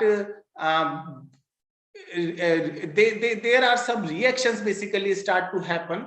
Bodies start to respond against those allergic proteins. They are not allergic to all. No, but actually, Dr. Khaitan, 1 minute, your slides, they are not moving. It's stuck somewhere. Please see. It's not moving. It's on. It is in the introduction. Sir, next, Abhi, now it has been moved. Now it's moving. Objective. It's moving. Okay. Yes. Okay. So mango is one of the important food of India and many other tropical countries of the world. And because of its particular taste, its flavor, it is also termed as kings of food. Regarding the production, so India is the largest producer. If we talk about the global production, 55 million tons of fresh mango is produced globally. It is a good source of several vitamins and several other bioactive constituents which have been proven to have health benefiting effects. It is also one of the most processed and traded fruit product of India. And if we look at the data, so according to the APIDA website, in 2020-21, approximately 98.4 thousand tons of mango pulp was exported from country, and that actually attracted $96.4 million. So this shows the potential, but there is a problem that mango processing leaves significant amount of byproduct. So approximately 15 to 60% of byproduct, which mainly consists of peels, kernel and press cake, is left behind after processing. And this mango kernel or mango seed kernel is one of the major byproduct which may account for up to 40% of mango fruit. It is particularly rich in starches, lipids, minerals like potassium, magnesium, phosphorus, calcium, iron. Dietary fiber, they also have significant amount of dietary fiber, and the dietary fiber is actually a blend of soluble as well as insoluble. So this is also a benefiting aspect of mango kernel, because most of the gluten-free products which are available over there in market, they are high in actually calories and they are low in fiber. They are also low in mineral and several vitamins. That's why the deficiency diseases, multiple deficiency diseases are common amongst celiac patients who stick to gluten-free diets. So that is why mango kernel powder can be considered one of the most promising ingredient for nutritional improvement of gluten-free foods. However, as mentioned earlier, ultimate utilization of mango kernel flour or mango kernel powder in foods, in different foods, whether they are muffins or something else, is dependent on the functional properties, their techno-functional properties. That is why this particular work was carried out with two objectives. One is to evaluate mango kernel powder for composition and techno-function property, and another one is to see the effect of addition of varying level of mango kernel powder on pasting and muffin making properties of rice flour, so that good quality rice muffins can be prepared for celiac patients or for people suffering from gluten related disorders. The methodology actually involved use of totapuri mango kernel. This is actually this totapuri was selected because this is one variety which is most commonly used for processing. This is cheaper, and this is also the pulp of this particular variety is also considered suitable for processing. The mango kernel powder, along with this mango kernel powder, was prepared by first removing the kernel from seed, then air drying it at 35 degrees centigrade, then grinding it to pass through a 250 micrometer sieve, and then we had mango kernel powder. This was, along with the rice flour, was evaluated for composition, techno-functional properties, and pasting properties of rice flour and rice flour mango kernel blends were also determined. Muffins were prepared by a recipe which has already been standardized in our laboratory. The batters were actually evaluated for specific gravity and viscosity, and the muffins were evaluated for their color properties and technological properties. Finally, they were also evaluated for acceptability, sensory properties. The results of composition showed us that actually these mango kernel powders they contained high amount of lipid than rice flour. Rice flour was made up of carbohydrates, mostly approximately 91% of the total carbohydrates were there on the dry weight basis. Lipid content was very low, approximately 0.5%. Ash content was also low, and protein content was 7.8%. But mango kernel powder, this had relatively higher amount of proteins, although it was not significantly different, but it was marginally different, 8.5%. But lipid content was very high, 10.3%. Ash content of this mango kernel powder was 2.4%, whereas the total carbohydrate content was 78.8% on dry basis. The techno-functional properties determined were water absorption capacity, fat absorption capacity, emulsifying properties, gelation, and bulk density.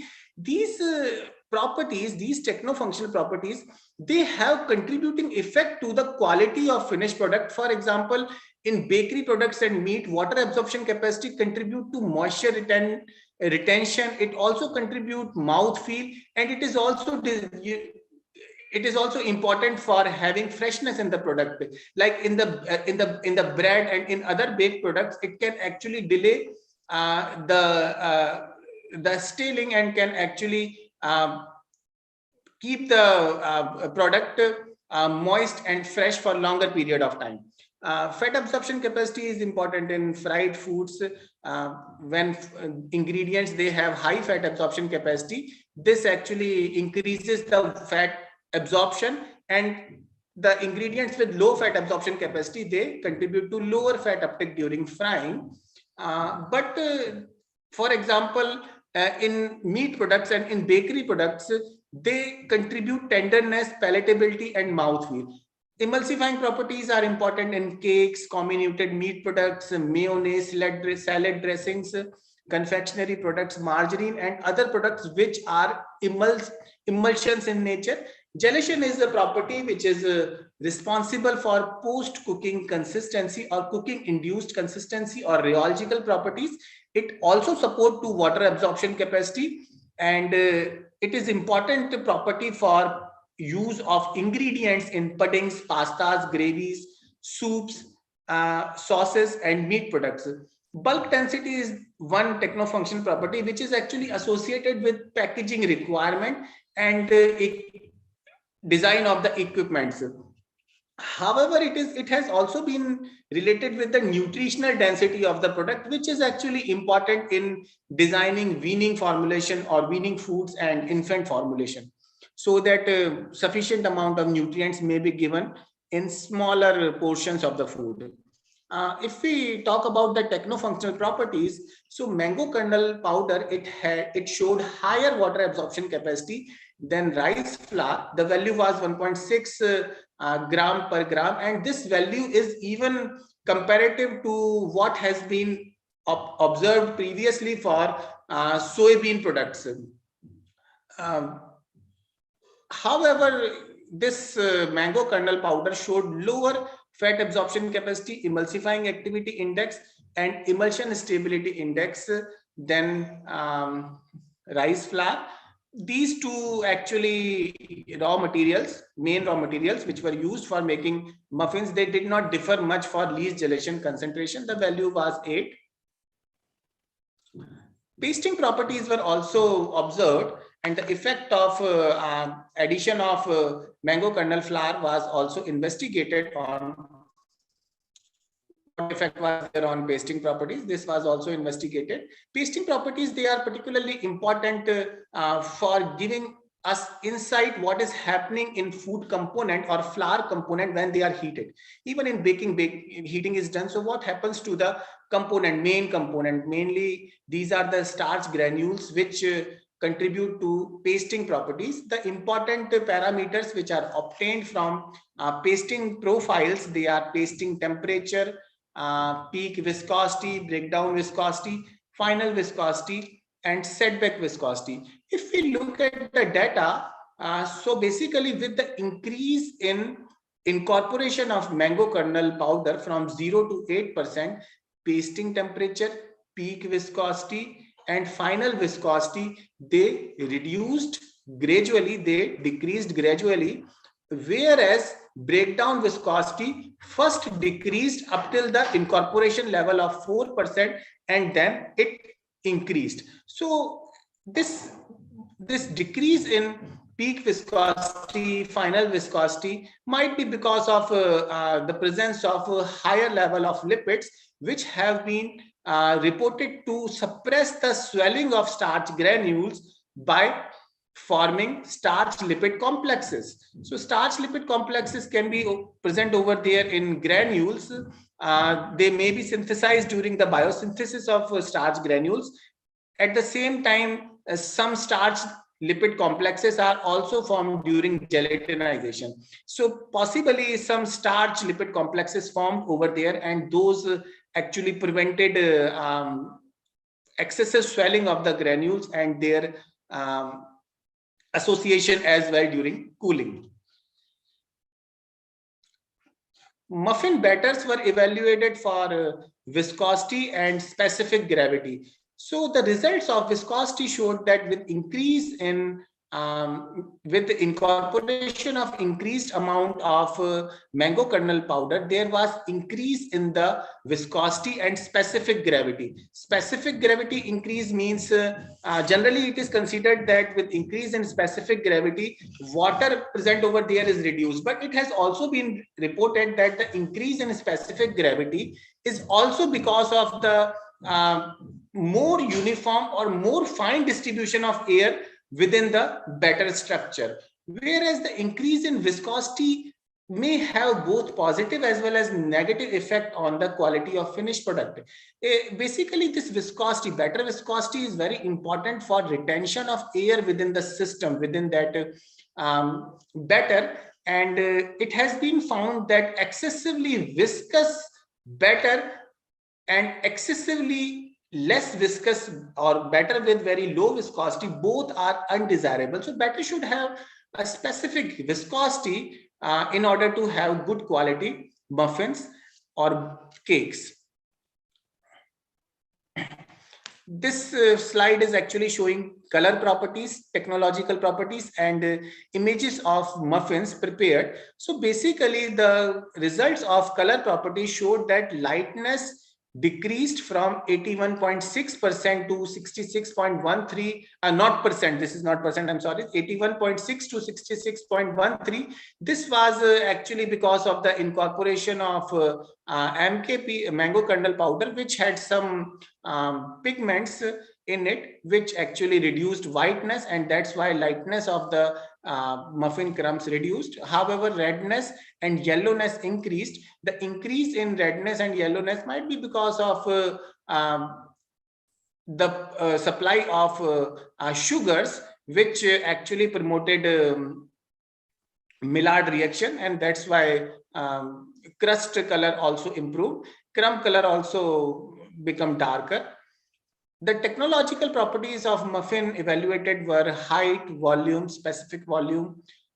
Density is actually opposite of specific volume. Symmetry index and baking loss.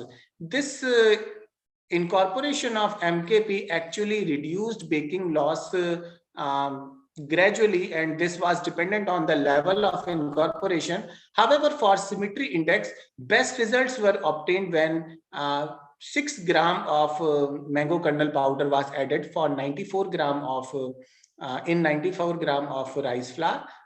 Specific volume was the highest for the muffins, which were prepared using 98 gram rice flour and 2 gram mango kernel powder.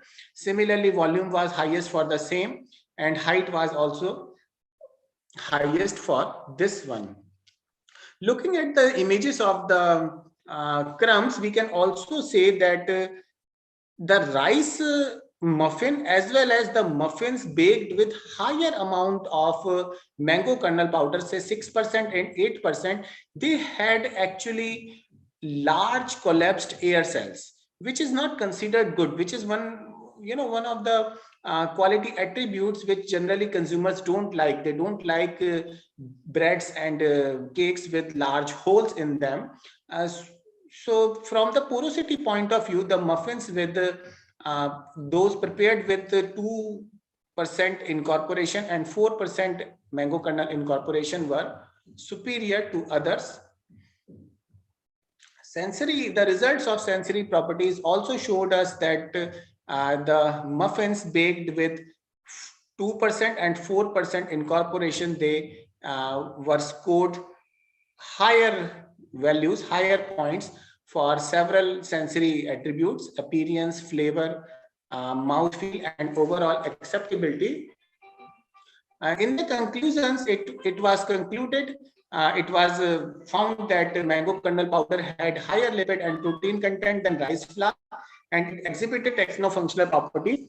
It decreased pasting temperature of rice flour and reduced granular swelling, and this was dependent on the level of incorporation. The incorporation of mango kernel powder also increased better viscosity and produced muffin with darker crumbs. The rice muffins prepared with mango kernel powder with incorporation level of up to 4%, they were found superior to that prepared with rice, along with technological and sensory quality. And overall, the results suggested that mango kernel may be used in the preparation of acceptable rice muffins, which are acceptable technologically and sensorily.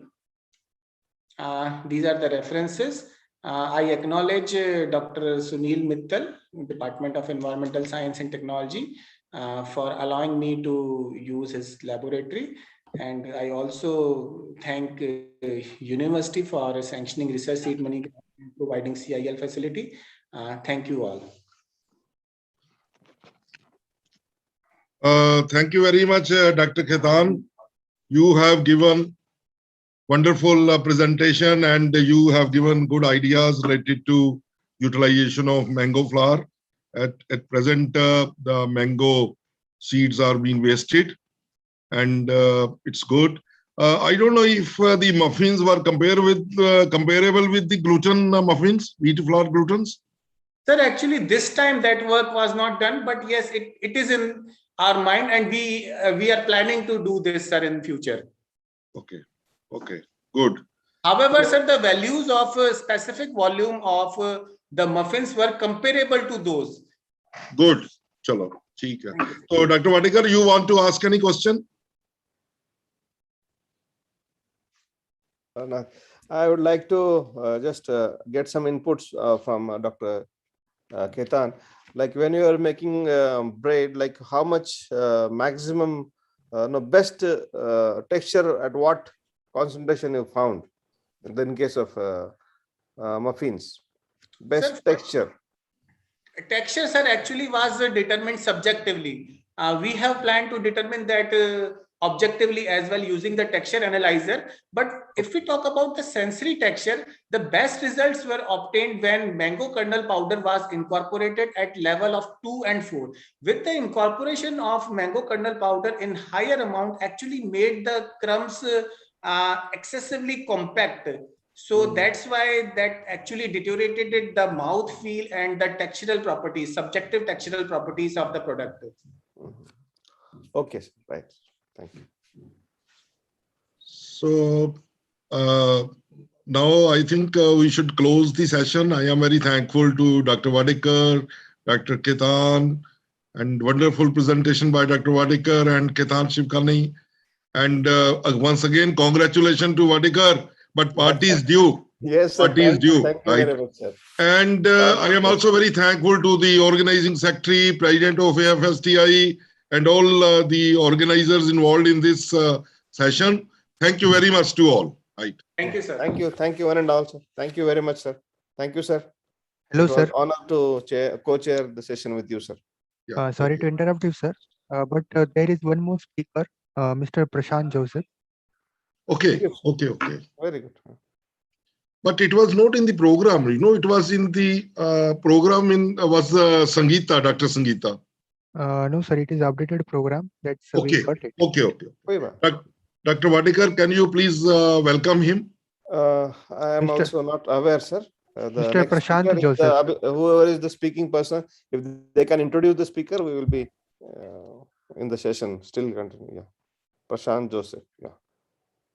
Please, Abhijit, who was speaking, can please introduce the speaker first.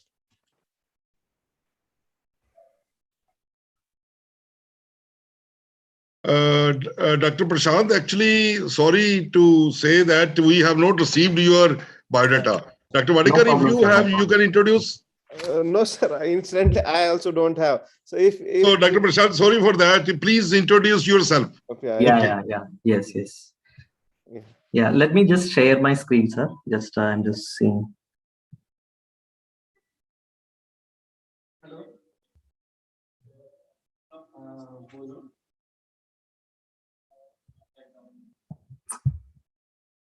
Actually, there is some technical difficulty to share my screen, so I think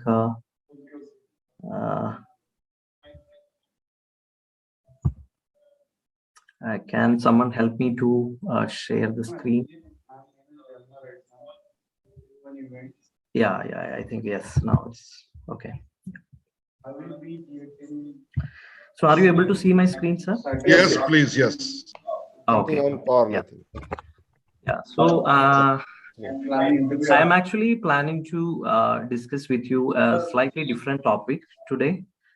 This is a analytical testing technique, which is liquid chromatography mass spectrometry technique for the reliable food testing. And I am Prashant Joseph. I am working as an application scientist for the liquid chromatography mass spectrometry applications at the Center of Excellence Lab at Agilent Technologies, Bangalore. So in today's session, I will be just introducing to the LCMS technique for food analysis, and I will talk on the sample analysis workflow. I will give an overview of the MS technology, and in case of a positive sample, then how to confirm that using different regulations which are available.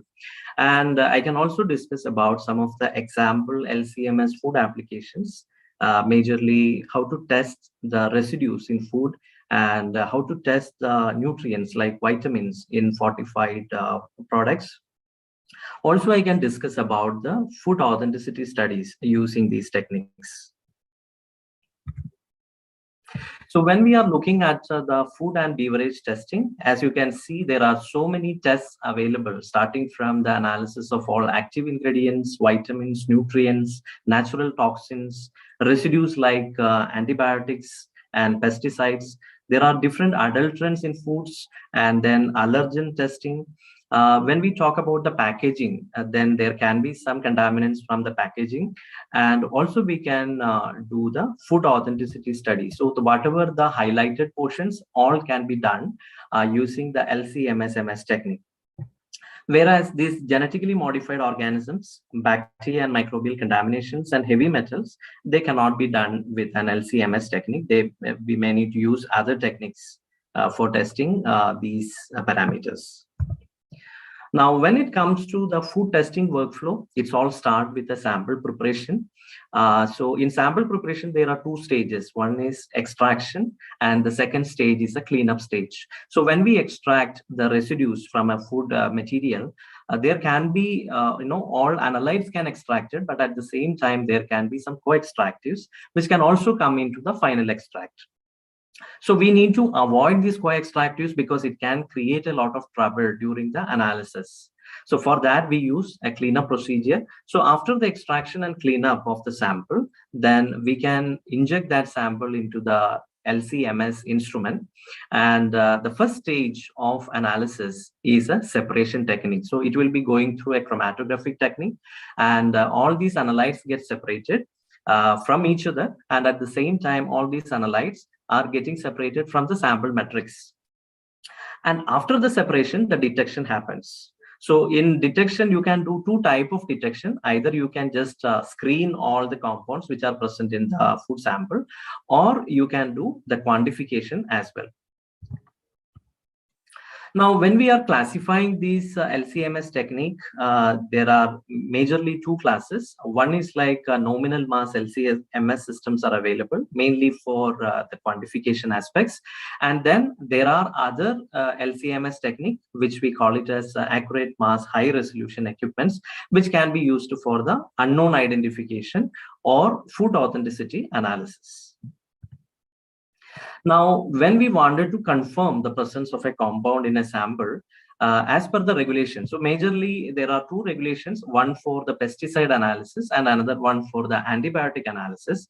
So the pesticide analysis regulation, we call it as a Sante regulation, and the EU, the European Union, they have the European Commission decision 2002/657, that is another confirmation criteria for identifying the chemical residues which is present in the food. So what we need to do is, first of all, we need to inject a standard into the system, and we have to note down the retention time. And this retention time should match with a peak in the sample as well. And then the second criteria to confirm the presence of a compound is to identify the parent mass in the sample. Now, the third and the fourth criteria to identify a compound is to identify two fragments which are generated from the parent mass. And along with this, we also need to find out the ratio between these two fragments. So the most intense fragment of a compound is called the quantifier ion as per the regulation. And the second most intense fragment is called the qualifier ion. So the qualifier to quantifier ratio, that ratio between the standard and the sample should be within 30%. There is a scoring system also for identification. If you are detecting a parent in a sample, you will get 1 point. And if you are detecting each of the fragments in the sample, you will get 1.5 points each. And total, you need to have 4 identification points for confirming the presence of a compound. Now, what is the relevance of these ion ratio? So here I have an example. So this data is generated in mango pulp. So when we are analyzing a pesticide called the chlorpyrifos methyl, when we inject the standard, you can see here that there are two peaks coming here, right? The black one and then this green peak. So the black peak is actually called the quantifier ion. Based on that, we will be quantifying the compound which is present in a sample. And then this green peak, which is actually called the qualifier ion. So if you are taking the ratio between the qualifier and the quantifier, the ratio comes to 78.3 in case of a standard. But if you can see on the right hand side, I can also get a very high peak from the sample matrix. Okay, but if you are comparing the standard and the sample, in sample, I can get only one ion, only the black ion I am able to get. Only the quantifier ion only I am able to identify. The qualifier ion is absent here. So if you are taking the ratio, if you are comparing the ratio between the standard and the sample, in case of a standard, the ratio is 78, and in case of a sample, it is only 0.2. So in this case, even if there is a peak present in the sample, in the absence of a confirmatory ion, we will not be able to confirm this compound as chlorpyrifos in case of a sample. Now, how to do this residue monitoring using LC-MS technique? So as you can see, this is the instrument, and there are different parts in this instrument. The first part is called the source, ionization source. Whatever you are injecting into the system, all get ionized, and then all these ions are actually going into the going inside the system. So the first mass analyzer, the quadrupole 1, is going to detect the parent of your interest, and then this parent will be very selectively sending into a collision cell or second quadrupole where the parent is getting fragmented, and these fragments can be detected by the third quadrupole, and the intensities of all these fragments will be detected by the detector. So this is the technology for identifying the compound using LC-MS technique. Now, as you can see here, this is a schematic diagram which shows the multiple reaction monitoring workflow. As I explained in the previous slide, all the samples which you are injecting, that is getting ionized, and all different ions can be seen here. And then one of these ions can be selected by the first quadrupole, and then this ion can be selectively sent to the second quadrupole, and there it is getting fragmented. And then one or two fragments can be taken into the third quadrupole, and then the intensities of these ions can be detected in a detector. So the results what you are getting will be in the form of a chromatogram. And if you are injecting different levels of concentrations of compounds, then you can get a linear response through which you can generate a calibration graph. So when you are having an unknown sample, that unknown sample can be easily quantified from this calibration curve. Now here we have a few publications on pesticides. Here in this method, we will be able to detect 510 pesticides in one single method. So we tried different matrices. The representative matrices given here is tomato, which is a high water content matrix, and wheat, a high starch content matrix, and olive oil, a high oil content matrix. So in these three matrices, we tested the pesticides containing 510 compounds, and you can see the chromatogram. So this is a total ion chromatogram where you will be able to see each of these compound in the form of a peak. This is at a concentration of 10 nanogram per ml. Now, when we are looking at the sensitivity, you can see that the maximum residue limit for pesticides allowed in most of the commodities, food commodities, is around 10 nanogram per gram. And here in this method, out of these total 510 compounds, 84% of the compounds had an LOQ of less than 1 nanogram per gram. So the method is very sensitive, and at the same time, the method is very reproducible. So as you can see here in this slide, 125 injections are given for all these pesticides. So out of these 510 pesticides, I am showing the data only for 9 pesticides. And in these 125 injections, the results are quite consistent. So even if you consider the oil matrix, it's one of the very tough metrics, but in this matrix itself, you will be able to get a very good consistency with a percentage RST of 3.5%. Similar like pesticides, you can also detect veterinary antibiotics. So these are 210 antibiotics, which is detected in chicken sample. The same way we have methods for chicken eggs. 169 veterinary drugs can be tested in one single method, and the methods are very sensitive. Now, the same antibiotics, it's as per FSSAI, we need to test these antibiotics in infant formula and also in the milk and milk products. So here there is a method which contains different class of antibiotics. All can be done, all can be detected with a one single method. Now, not only the pesticides and antibiotics, there are other residues which are present in food. Those are like, mycotoxins. You might have heard about the aflatoxins B1, aflatoxin B2, aflatoxin G1, aflatoxin G2, ochratoxins. So these are different natural toxins. Upon storage, these toxins will be generated in different food commodities and we need to test it. So LCMS technique can be used for mycotoxins analysis as well. Now, when we talk about the adulteration, especially, if you talk about the spices like a chili powder, it can be adulterated with a different coloring materials or different illegal dyes may be present in these commodities. Say, for example, Sudan dyes. So Sudan 1, 2, 3, 4, these are actually, some of the coloring agents which commonly added to the chili matrix. So these type of illegal dyes also can be detected with the help of LCMS technique. Now, coming to the second part of my presentation, which is about the food fortification and how we can analyze the fortified food. So as you all know that Government of India is having a fortification plan for, the country, and they have selected different commodities for this fortification. So first of all, we will see what is a fortification. Fortification is increasing the content of essential micronutrients to improve the nutritional quality. And why we are doing it? Because the government is identified that some of these nutrients are deficient in most of the population. So to prevent the widespread nutrient intake shortfalls, they identified certain commodities and they started doing this fortification. So one of the example is the fortification of edible oil using vitamin D. Now, why we are using edible oil for fortification? The reason is very simple. Everyone is using edible oil, right, for cooking. And the average consumption for edible oil is 12 to 18 kilograms per person per annum. And now we are fortifying this edible oil with vitamin D. Now, vitamin D deficiency is a big problem in India, and it can be seen in all different age groups, irrespective of the gender and the geographies. If you are looking at the adult, around 70 to 98% of the adults are having this vitamin D deficiency. If you are looking at the pregnant women and the school children, 80% of these categories, they are also facing vitamin D deficiency.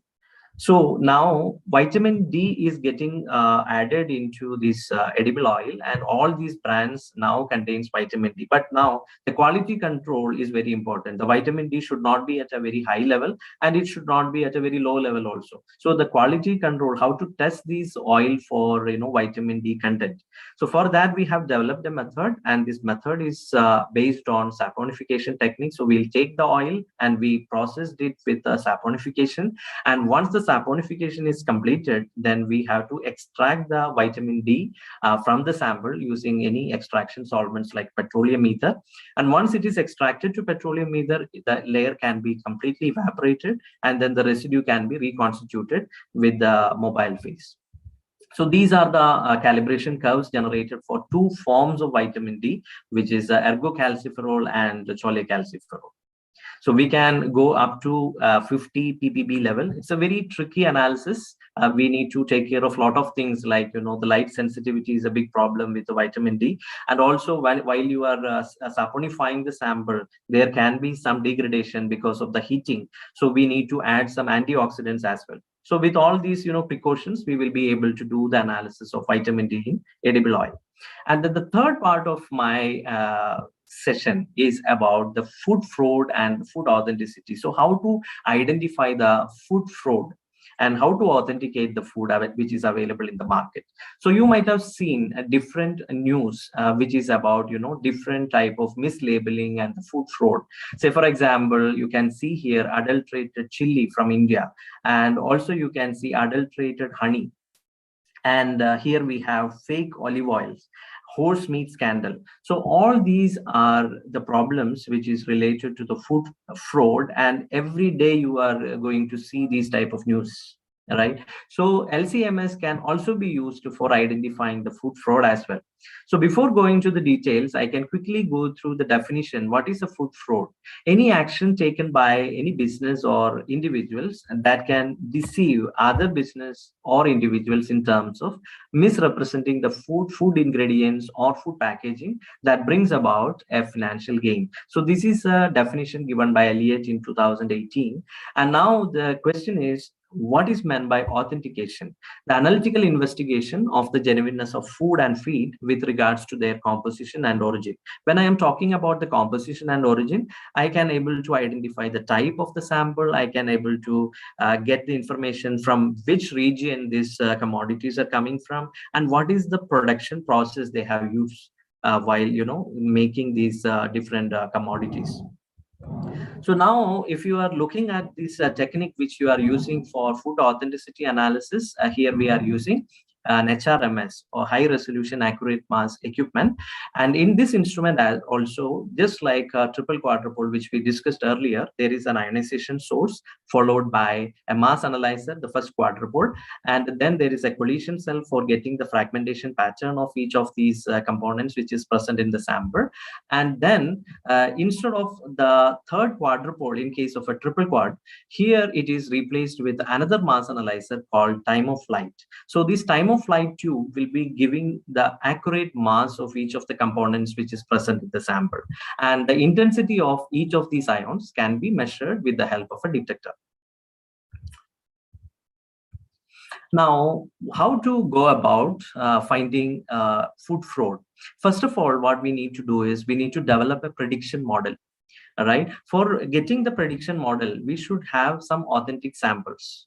And this authentic sample information, first of all, you have to take the authentic sample and then you need to extract it and then give that information to the instrument. So instrument will create a model, and with the help of that model, you can able to identify what are the fake samples. So here there is one example. Here there are 3 varieties of mangoes: Tommy, Kate, and Atolfo. Okay, so the 6 samples of each of these 3 varieties were taken, and then it is extracted, and then that information we are giving to the instrument for developing the prediction model. Also, you can generate some of the QC samples. Each variety you can have one QC samples. Also, you can have an adulterated QCs. You can mix 2 varieties and then you can have adulterated QCs. So what we can also do is that once you are generating a prediction model using a PCA plot, you can see here all these 6 injections of Atolfo are coming together. All 6 injections of Tommy variety, they are coming together. All 6 injections of Kate, they are coming together. Now the introduction of the unknown sample. So when you are injecting the unknown sample, the software will predict whether the unknown sample is a mix of 2 varieties or it is a pure form of one of the varieties. Say, for example, here, what you are seeing is a black diamond, and that black diamond is coming in between the 2 varieties, Tommy and Atolfo. So that clearly shows that it is a mix of 2 varieties. So this is the way we can actually predict the food authenticity, or we can see whether any food fraud happened with a variety of, whether it is a mango or whether it is pepper or any other food commodities can be analyzed, and then we can find out the food fraud in this way. So in summary, the food analysis is segmented by different applications. So if you wanted to monitor the residues, yes, we have solutions like, we can monitor pesticides, veterinary drugs, different type of toxins, packaging contaminants, everything using a quantitation technique or a screening technique. And if you wanted to analyze the nutrients, say, for example, what I was discussing about the vitamin D analysis in edible oil. So that type of nutrient analysis, or if you wanted to find out the active ingredients in a particular, food commodity, that all kind of analysis can be done using this technique. And finally, the food profiling also can be done to understand the chemodiversity, and by this you can get the food authenticity studies as well. And for all these different type of analysis, LCMS is a very essential analytical technique for the food analysis. And last but not least, one point that, even though it's a very complicated, very sophisticated instrument for analysis, and there is an investment for these all equipments, and we know that nowadays we cannot go every day to the lab because of COVID-19 situation, and there always what you can do is you can take the control of the system from your home with the help of your internet and the laptop, and then you can do the method developments and you can analyze the samples, you can generate the results. Probably you may need to go one day for a lab for the sample preparation, but the rest all things can be controlled from your home. So with that, thank you for listening, and if you have any questions or queries, please contact me in my mobile number. I am happy to clarify your doubts. Thank you very much. And thank you for this opportunity. I am thankful to all the organizers. Thank you very much. Yeah, Dr. Prashant, wonderful presentation, right? I have a few questions. One is that you have mentioned about the targeted sample, right? Or the targeted chemical constituent like vitamin D, or you want to have the dyes. But what about non-targeted or unknown compounds? Like if I want to analyze something, it may have 4,000 samples. The major issue is in that case, we will not have any, the standards, right? But maybe you are going to supply the library for that, or yes, no? sir. So here that is what I was actually discussing in my presentation. There are two different techniques. One is a triple quadrupole, which can be used for all the known analysis or known quantification if you have the standards. The second technique, what I was discussing, that is a QTOF, high resolution accurate mass instruments. So that is a scanning instrument. And when you are scanning your sample using HRMS, that will give the accurate mass for all these compounds, all the contaminants or all the active ingredients. Now, it is not only giving the accurate mass, it also gives the isotopic pattern of all these compounds. So from here, you will be able to identify the elemental composition. And also we have, of course, as you told, we have different libraries available. If you wanted to specifically monitor the unknown pesticides, we have a pesticide library. And if you are looking for veterinary drugs, we have veterinary drug library. Mycotoxin, we have specific libraries. So that way, libraries also help to identify these unknown compounds. But the issue is, when you are talking about various chemicals, when the additives are used, they are interacted with different food constituents. And sometimes you don't know what is being produced because people are using large number of chemicals, right? So what about intermediate products? Like some of the intermediate products may be formed within 1 hour. Sometimes the food is kept for more long period of time. Then the intermediate would change or different chemicals will be produced. So how you will or how your instrument will help in tackling such? Yeah, sir. That's a very good question. Like, if you are having any modifications which is happening, you are suspecting that some modification happens to some of the constituents, there we need to really go for a known targeted approach. As I mentioned, any of these components, whatever you are identifying, you will be getting the accurate mass, and at the same time, you will be getting the isotopic pattern. From there are software tools which can predict what can be the elemental formula for those unknown compounds. And from that, again, you can do one more step. You can get the fragmentation pattern of all these intermediate compounds. So from the fragmentation pattern, from the isotopic pattern, there are softwares which can actually predict the structures. Okay, so which we call it as a matching of in silico fragments with the actual fragmentation pattern which we are getting. So there are public domain databases like ChemSpider. You may be knowing about it. It is run by the Royal Society of Chemistry. So this ChemSpider is having 121 million chemical structures. So if anything which is there in that ChemSpider, it will pick based on the isotopic pattern and the fragmentation pattern. Now, if anything which is beyond the capability of a database, then it would be very difficult. Okay, good presentation. Thank you, sir. Any question, Dr. Chairman, sir, no, I don't have any question with Dr. Prashant. Actually, his talk was really good, and I will definitely interact with him because I have got some future assignment where we're working on the identification of the species. particularly in army supplies. Sir, Chairman, sir, there is one, one of the speaker has joined to the meeting. Would you like to ask her if she is ready with Dr. Sangeeta has been there in the Yeah, no problem if she can complete the presentation within Madam, time. can you hear us? Yes, I can hear you, and thank you so much. And my apologies, I could not join earlier, but this interesting session going on because I had a couple of meetings. And thank you for the opportunity, and I compliment the organizers for this event. And I would be happy to. It's my pleasure to be part of this panel, and I would like to just give few remarks on what initiatives from Government of India are doing on the waste to energy and waste to value. Madam, This madam, is I am before you proceed, no, I'd like to introduce, with permission of chair. Yes, yes. Yeah, please. Okay. Dear participants who are attending this session, Dr. Sangeeta Kasture will be our next speaker. She will be commenting on some government initiatives. Dr. Sangeeta is working in Department of Biotechnology, Ministry of Science and Technology, and she has been associated with DBT since last 11 years. She has been promoting the innovations in bioenergy, environment, and forest biotechnology and secondary agriculture, etc., through various R&D schemes of Government of India. Her dedicated contributions have significantly contributed in accelerating innovations in clean energy sector in the country. Her vision and contributions have been significant in shaping up waste to energy and advanced biofuel R&D strategies.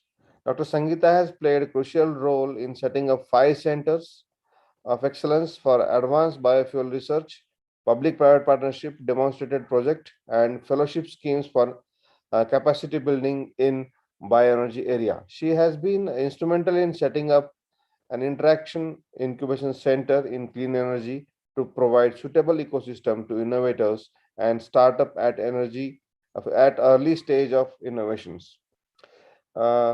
She is a country focal point for multilateral program like Mission Innovation related to clean energy innovations and for promoting biofuel deployment towards low carbon bioeconomy. She also drives strategic bilateral partnership programs with Canada, Denmark, and Netherlands for promoting R&D collaborations in water for health, smart climate agriculture, and wealth from waste, and many such climate mitigation technologies.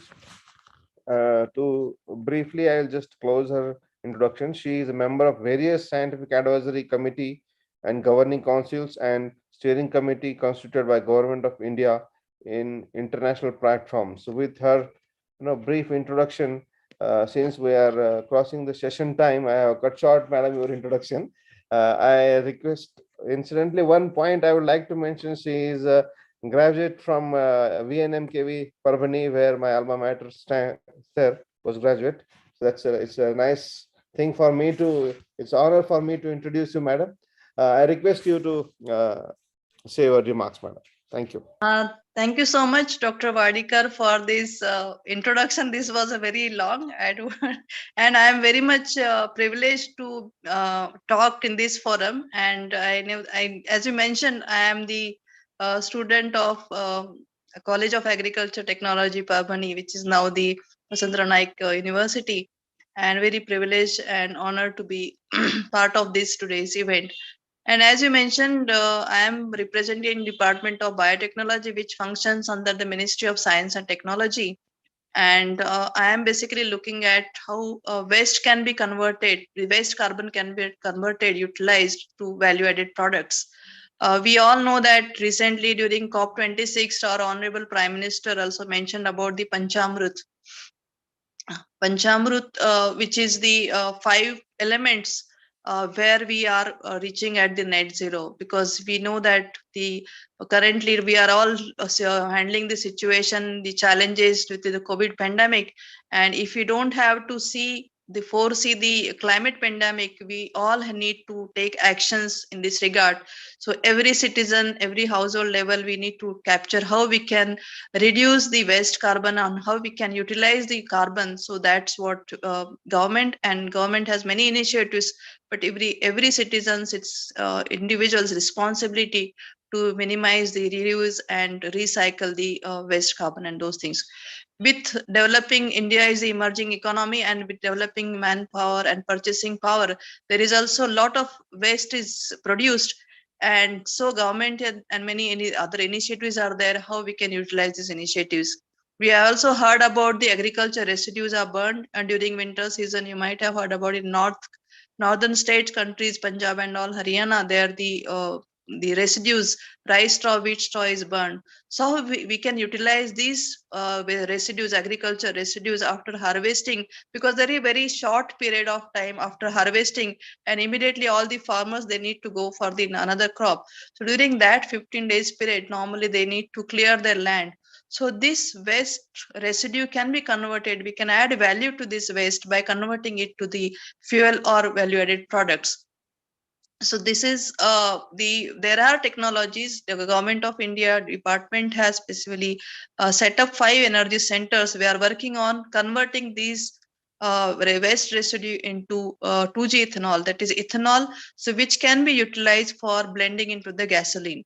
So currently India has policy to blend 20% ethanol into the gasoline, and currently we are doing this 8 to 9%. So there is a lot of opportunities. The oil marketing companies are taking this ethanol. Now currently ethanol is produced from the molasses, sugar and all. So but there are challenges how to convert this, because this biomass is very critical. So all these technologists are working on this. It has to be pre-treated first, then the polymers, which are the lignin, semicellulose, hemicellulose, that has to be broken down into the by depolymerization to enzymes and other sources, and again converting that sugars, pentose or hexose, to ethanol. So that is a process, long process. This is a you feel that this is a simple process, but there are many challenges in order to make this process more effective, efficient, and cost effectiveness is very important. That's why all these scientists are working. These technologies are demonstrated at pilot scale. But now, in order to make this most cost economics, we need to have our indigenous enzyme.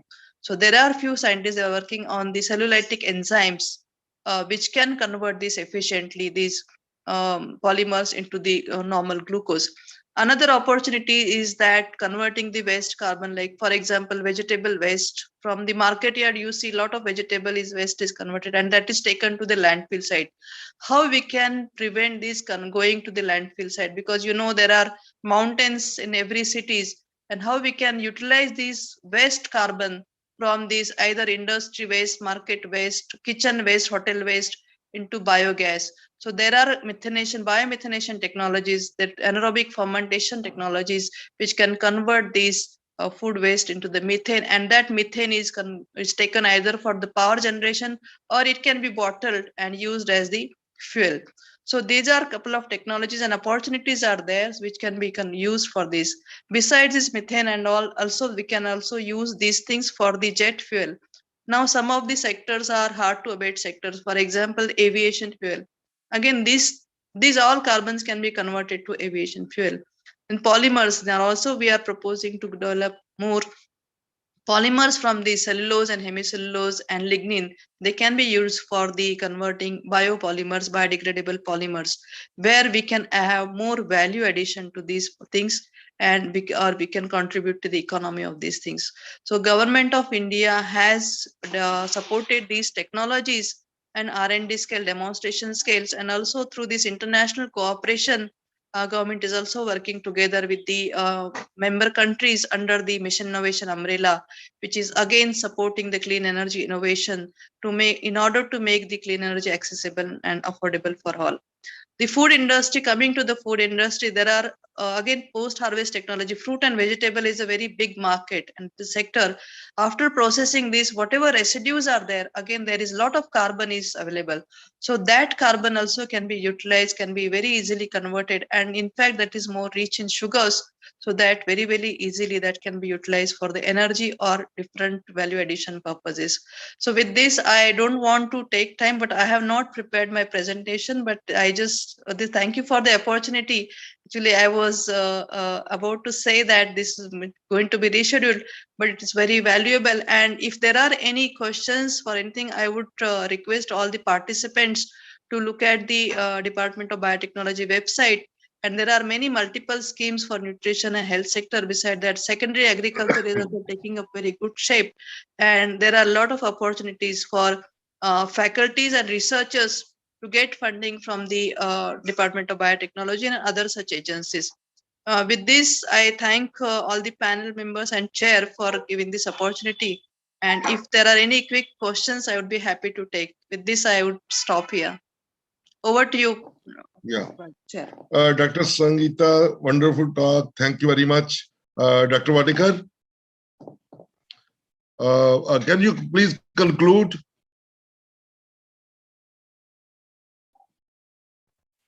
Yeah. Yeah, okay. Yeah, sir. Actually, the participants available online. And in this session, we had 4+1 speakers. Chairman Dr. Narpinder Singh spoke. Then myself, Dr. Wadekar, I spoke. Then Dr.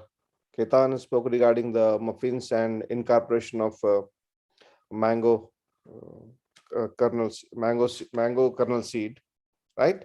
And then one more speaker was added since we had time. Dr. Joseph, he spoke about the chromatographic applications and identification of the adulteration and how to avoid food fraud. And the last speaker, Dr. Sangeeta madam, spoke about the government initiatives, about the green energy and the different schemes of the government. So I spoke about these three speakers, whereas Dr. Narpinder Singh spoke about the starch and its various aspects of starch with the different kinds of figures, SDS page and all those things he described in detail. And I spoke about the microwave and IR applications in food. So we, on behalf of AFSTI, thank the speakers who made the point to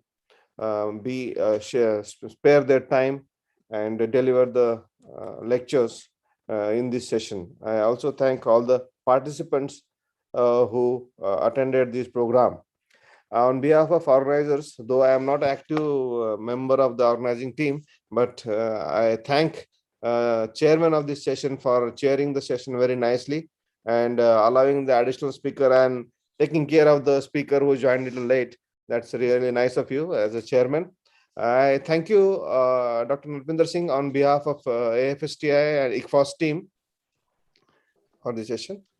Okay. Yeah. Okay. Thank you, Dr. Wadekar. Thank you. Thank you. And we have the next session, I think, Dr. Shukla and Dr. Lakshmikant Badwaik, they are going to take over the session. So I think, sir, anything else, sir, from our side, from this session? Okay, it's okay. Sure, Dr. Singh. Yeah. Right. Thank you. Thank you, sir.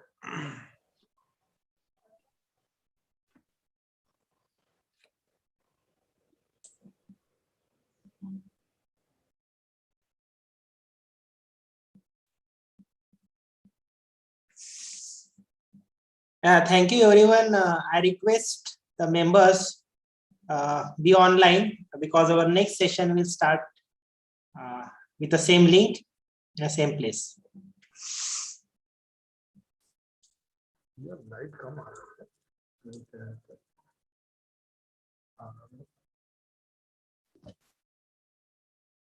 Hello, Badwai, Mr. Dr. Badwai. Yes, sir. We should wait for 5:30 or? Actually, I thought that I am late, but now I am well in time. And first of all, I welcome you and say good evening. And how is the winter over there? Yes, sir. Very cold. I am from Assam now, so it is cold here. You are joining from your office only, yeah? Yes, sir. Yes, sir. Okay, sir. I think speakers are there, so just we can start, sir. Yes, you can start. Okay. So good evening, everyone. The president of AFSTI is along with us. So thank you, sir, for listening the speakers and being with us. So this is a technical session on oral presentation, and we have the chair, Dr. Shivshankar Shukla, sir, and myself as a co-chair. I am Dr. Lakshmikant Badwai from Tejpur University. So before I start, I would like to introduce our chair of today's session, Dr. Shivshankar Shukla. He is the professor and head, Department of Food Science and Technology, JNKVV, Jabalpur, India. And he holds PhD in food technology, having experience more than 35 years in the area of food science and technology. And I would like to tell that he is currently the National Vice President of AFSTI for 2021-2022. And he received award like Young Scientist Award from MPCST and ICR Senior Fellowship, Commonwealth Fellowship. And also he has delivered invited talk in more than 30 conferences and published 55 plus publication, authored one book and 8 chapters, and also filed 1 patent. Sir successfully guided 35 MSc students and also guiding 8 PhD students under his supervision. His area of specialization is food packaging, cereal technology, fruits and vegetable technology, membrane technology, radiation processing, probiotic, food, symbiotic food, etc. So with this brief introduction, I would like to say that Dr. Shukla is very kind nature, and I interacted with him many times during our meetings of CEC in the headquarters, and nice working with him as a team of AFSTI. Thank you, sir. Similarly, please let me take an opportunity to introduce my co-chair, and with me, am I audible? Yes, sir. Yes, sir. With me, I can say that my Lakshmikant Badwai, sir, is a co-chair, and he is a associate professor from Tejpur University, and he has a vast experience of about 25 years, I think, and he has published one book and published number of good chapters. He is a recipient. He has applied for 1 patent, having a number of very good publications, of 25, 30 publications. That how many, sir? I am sorry, I am not having exactly biodata at present with me. Yes, so, sir. Right, sir. Right. So, but so far as I could memorize from my memory, he has a very good number of publications. He was among the team who has conducted the. He acted as a convener for the last ICFOST at Tejpur, and he is a vice president with me also again in our CC. He is a national vice president of AFSTI, and he is a very decent man, having a pleasant attitude and a wonderful behavior. I find him all the time with a joyous nature. I really appreciate this. I appreciate his devotion towards the food science and technology, especially food engineering and development of innovative ideas for food processor. And he is guiding very good number of students, very vast experience in a very at this age. I really appreciate. So this is from my side regarding his brief introduction. You can find him in Google or in website of Tejpur University, and you can get a lot of information. Thank you very much. Thank you, sir, for your kind words. I hope all the speakers of this session already joined. So I can see Dr. Pal. I can see Miss Chaya, and again Dr. Gayatri and Dr. Devendra is here. Yeah. So Dr. Devendra Kaur is also here. So all the 4 speakers of this oral presentation join. So, sir, with your permission, can I invite? Yes, we can invite. I think there are 4 students, and we can divide this whole. At least 12 minutes will be provided. 12 minutes for presentation and 2 to 3 minutes for discussion, so that in all we can complete it within 1 hour. I think we have a 1 hour time, 5:30 to 6:30. Okay. Yes, sir. Yes, sir. Okay, so I would like to invite Dr. Paul Murgam M, that is a scientist from DRDO DFRL, and Dr. Paul will speak on the development of instant fermented kidney beans curry using combination processing. So I request Dr. Paul, please briefly introduce yourself also, because I don't have detailed your CV, and please present your presentation, maybe in a 10 to 12 minutes. Sir. Yeah. Thank you. Respected Chairman Dr. Shivshankar Shukla and Dr. Co-Chairman Dr. Lakshmikant Padbai, and my fellow presenters Mr. Gayatri and Dr. Devendra Kaur and Mr. Chaya, and delegates from ICFOST, and my dear friends. So very warm good evening to one and all. I am Dr. Paul Murugan, scientist EE from Defense Food Research Laboratory in Mysuru. I am working in the Grain Science and Technology Division. Earlier, my first posting was in Leh, Ladakh, Jammu, Kashmir. I have worked in the high altitude region for almost 7 years and closely worked with the armed forces, where I have carried out the greening as well as agriculture activities in the high altitude. I am the recipient of Limca Book of Award for cultivating 101 vegetables in the high altitude region.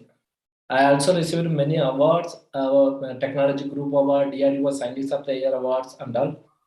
So at present, I have posted in 2012 to Defense Food Research Laboratory in Mysuru. From there, I am contributing in the food science.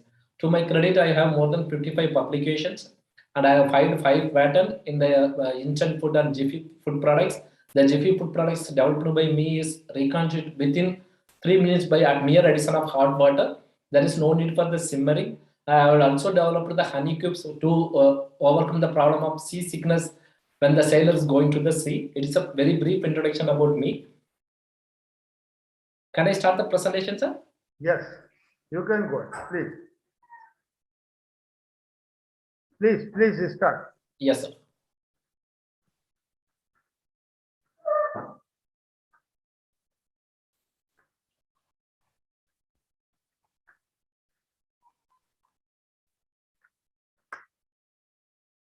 So the slide is visible, sir? Excuse me. Yes, Slides are visible, sir? Yes, they are visible. Yeah. So the kidney bean, also known as a rajma, is released throughout the part of northern India as well as hilly tract for its characteristics, flavor, aroma, as well as nutritional content. So development of instant fermented kidney bean curry using combination processing system is my today R&D topic I am going to present in front of you. My team member consists of Mr. Santosh Pal, Mrs. Ramya, Mr. Govindraj, Mrs. Jennifer Raj, Dr. Badikar, and Dr. Anirudha Senwar. They are all contributed in the developing this product. So you know that kidney bean Bacillus vulgaris is a herbaceous annual plant. It's widely cultivated in the hilly tracts of India and northern part very efficiently. It is first cultivated in Peru, Mexico, over 8,000 years ago. Later, it spread to different parts of the world and widely cultivated in temperate as well as semi-tropical regions. As you are aware, that is a very good source of protein. Around 25 to 35% of protein is available in the kidney beans. It's also called as a poor man meat. It is popular not only in India and many cultures throughout the world. The consumption is very high in Africa as well as American continents. Now, presently, India, China, Indonesia, Brazil, and the United States of America are the largest marketable producers available in the world. The kidney bean is also known as a snap bean, field bean, French beans, dry beans, and pole beans. There are 3 closely linked different varieties of kidney beans is available. It's very difficult to distinct or differentiate between them. These 3 types are red kidney beans, also known as Phaseolus vulgaris, white kidney beans, Phaseolus nodus, and pinto beans. It's also called as a mottled bean due to the variegated color in it. If you look after the nutritional profile of kidney beans, it is rich in carbohydrates as well as protein, fat, and dietary fiber. Almost 14 to 18% of dietary fiber is available, and on average, the mineral content is ranged from 2 to 4%. If you are taking the protein content of the kidney bean, globulin is a major protein available in the kidney bean. It is 50 to 70%, followed by albumin, and prolamine and glutamine are the minor proteins available. It is very rich in the resistant charge. That's why it is very low on the glycemic index. The low glycemic index of 24 is according to this kidney bean powder or flour. It is beneficial for the people who are diagnosed with the type 2 diabetes. It is rich in dietary fiber, and it is also rich in the alpha galactosides. That's why it is also called as a prebiotic, as it has a resistance charge as well as alpha galactosides. So it's not only rich in the protein and carbohydrates, also it's rich in essential amino acids, including lysine, which is lack in the cereals. It is an excellent source of vitamin K and B9 and minerals like molybdenum, iron, copper, and manganese. Vitamin K is required for the blood coagulations. Isoflavin is another beneficial compound available in the kidney beans in the form of genistein and iodine up to the level of 1000 microgram per kg. It is also act as a phytoestrogens. It is also rich in the anthocyanin beta-carotene. So when you are anyway, all the grains, negative side and positive sides will be there. That anti-nutritional factor is one of the negative side in the kidney beans. It is like rich in protein. It is also rich in the phytates, lectin, oxalate, tannin, protease inhibitor, as well as galacto-oligosaccharides. Raw bean contain high amount of toxin protein, that is phytochemoclotin. It will cause diarrhea as well as vomiting. The phytic acid present in the kidney beans impairs the absorption of minerals. So alpha-amylase inhibitors block the starches and impairs the absorption of carbohydrate. Phaseolin is one of the protein present in the kidney bean create allergic reaction. And it is also reduces the protein digestibility, diminishes nutrient absorption and mineral bioavailability. The oligosaccharides present in the kidney beans causes flatulence due to the high level content. So based on this is the problem area. However, the kidney bean is, moreover, the problem is there positive side, negative side, but is consumed very popularly among all parts of India. Armed persons also not left to begin. They are one of the largest consumer of kidney beans. And cooking of kidney beans, especially in the high altitude region, is very difficult due to partial pressure of reduced partial pressure of oxygen. And also it involves a lot of kitchen registries. You have to soak it, you have to cook it, then you have to go for seasoning. It will take almost 24 hours to make the product. Overnight soaking is an important reason for that. So besides this, if you are consuming this higher kidney bean curry in the high altitude, due to the higher level of oligosaccharides, it leads to the gastrointestinal discomfort as well as flatulence among the troops and tractors. So development of instant kidney bean curry with short cooking time is necessary to address the issue. As you know that this soaking, cooking, fermenting is one of the techniques used to remove the oligosaccharides as well as anti-nutritional factor from the kidney beans. So the fermentation is one of the techniques widely used in the African part as well as northeast Hilly region of India.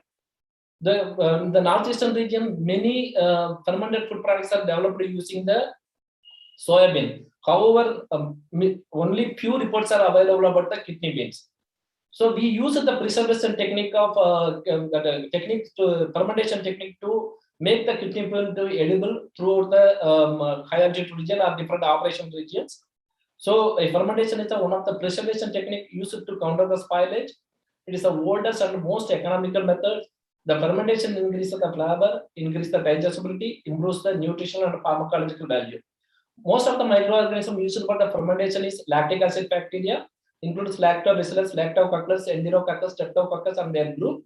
And it is mostly, fermentation is mostly used in the production of alcoholic beverages, fermented milk product, fermented vegetable product, and waste utilization also. Nowadays they are widely using it. For the safe and nutritious food production also, fermentation is used.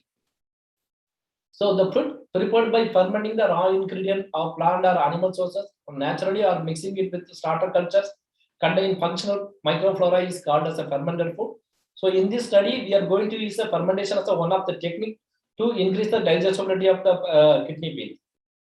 So with this background, we have come up with the 3 objectives: evaluation of physical property, cooking characteristics, and proximate analysis and the nutritional activity of kidney beans. Evaluation of the effect of fermentation and anti-nutritious properties of kidney bean, and standardization that instant fermented kidney bean curry using IR, microwave, hot air combination processing system. So we have surveyed the local market of Mysore as well as Bangalore. We come to identify that 4 types of kidney bean varieties are widely used. One is the red kidney bean type. Second one is the white kidney bean, and another one is the Chitra kidney bean, and this is the Chitkara kidney beans.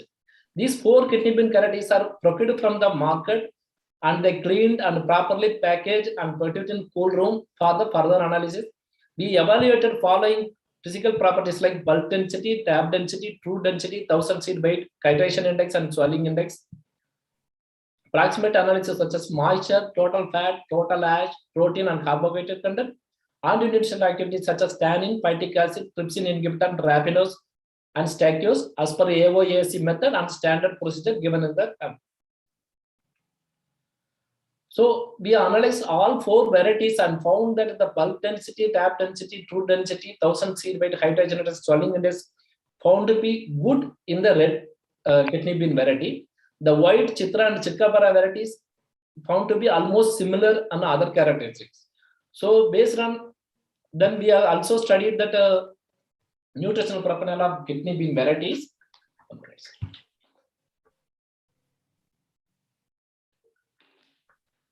Sorry.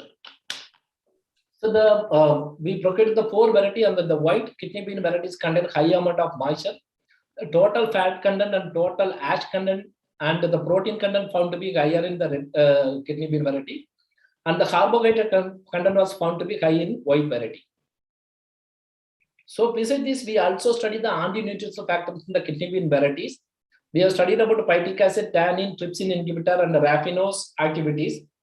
And that red kidney variety found to be low among the anti-nutritional factor, and Chitkapara and white varieties having the high anti-nutritional factor. Significant difference is noticed among different bean varieties. Based on the studies, we found that red kidney bean variety, it's having high nutritional factor and low in anti-nutritional factors. So we selected the red kidney bean variety for the further fermentation. So we carried out 2 types of fermentation. One is the natural fermentation and induced fermentation. In most of the study, what they did in foreign countries, they brought the kidney bean and they powdered it and they gone for the fermentation. But our consumer in India, they want to consume the whole legumes rather than consuming a powdered kidney beans. So what we did is we collected all the peas of the kidney beans and wash it thoroughly. Then we go for a natural and induced fermentation. In natural fermentations, the cooked beans were hardened with the tap water and covered with muslin cloth and allowed for the fermentation naturally 2 days at room temperature. In the case of induced fermentations, we used the LBA, the lactic acid bacteria culture like lactic acid acidulacti, lactic acid plantarum, and Bifidobacterium fibedium procured from the MTCs culture we used for the fermentations. The fermentation is carried out with the fermenters for 2 days at room temperature.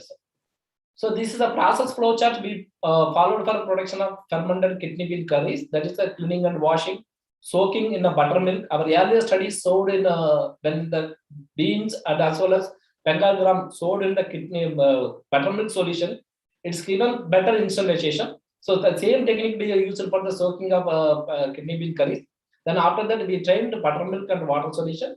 Then we gone for the autoclaving, both for the natural fermentation as well as induced fermentation. Then autoclaved liquid has been removed. Only the cooked bean has gone for the fermentation using LBA culture as well as natural fermentation.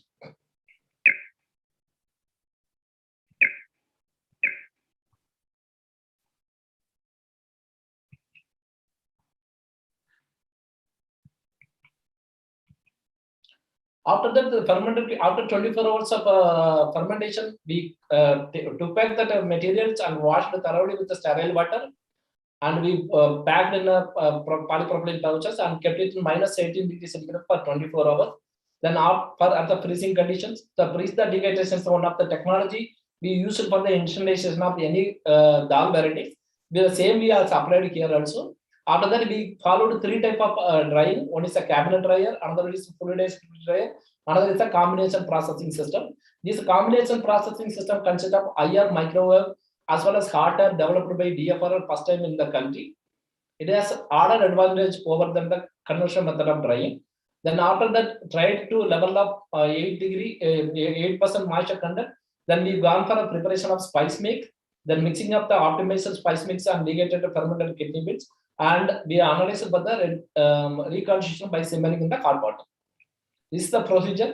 So that we analyze the effect of fermentation. What is the fermentation? How it is playing a major role in enhancing the nutritional as well as the reducing the anti-nutritional contents. The soaked beans.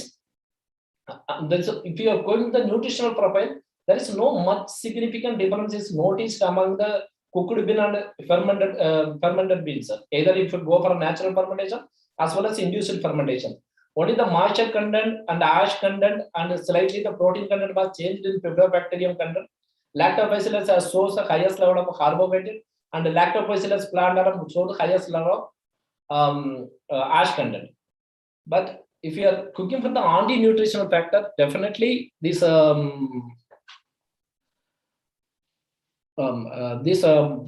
fermentation, both natural as well as induced fermentation, plays a major role.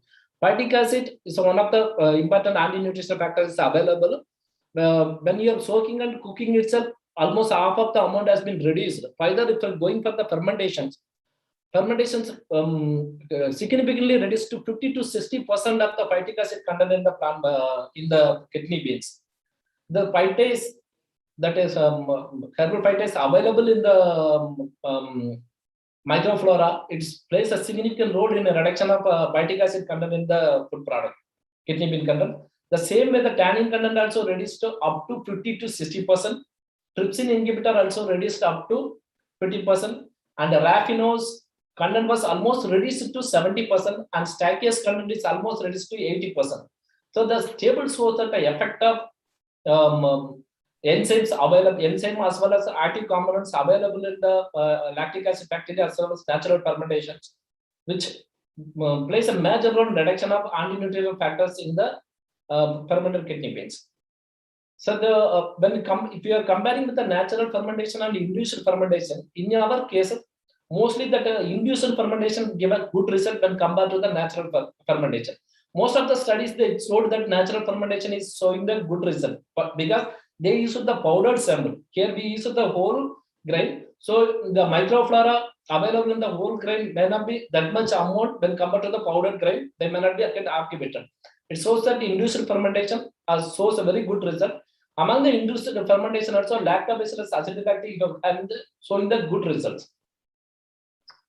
Then we also study the in vitro protein digestibility. It is found that lactobacillus acidulactic give a higher level of in vitro digestibility when compared to the other induced fermentation. So so after that, based on this one, the lactobacillus lactate fermented kidney beans, we took it for further study. And we are going for the cabinet drying as well as fluidized bed drying and combination drying for the installation of this one. Cabinet dryer at a temperature of 70 to 80 degrees take 12 hours to dehydrate the kidney bean to below 8 degree temperature, 8% moisture content. And FID, its fluidized bed drying is almost take 5 hours. The combination processing system developed by as hot air, microwave, and IR is almost only took 2 hours to make the installation kidney bean. The combination process system we used 80 degree moisture content, microwave power of 1200 watts, and IR temperature of 200 degrees centigrade for 30 minutes. 4 cycles we followed. In almost 2 hours, the grain moisture content got reduced to below 8%. So we also convert the reconstitution time. In the controlled sample, it is 8 minutes. Naturally fermented minutes is fermented. This one is 6 minutes. But the induced fermentation, it is taking 5 minutes for the reconstitution. Dr. Pal, your time exceeds, so please try to speed up. The microbiology analysis also showed that no toxic compound present in this product. And we standardized the spice mix using different ingredients. These are the standard spice mix. So our study clearly showed that fermentation of kidney beans enhances nutritional quality and improve the protein digestibility. Lactobacillus acidulactic fermentation was found to be effective in reducing anti-nutritional factors of kidney beans. Induced fermentation found to be more effective in reduction of anti-nutritional factors compared to the natural fermentation. Combination processing system made a quick drying of the kidney beans, and reconstitution time also found to be higher in induced fermentation. Thank you.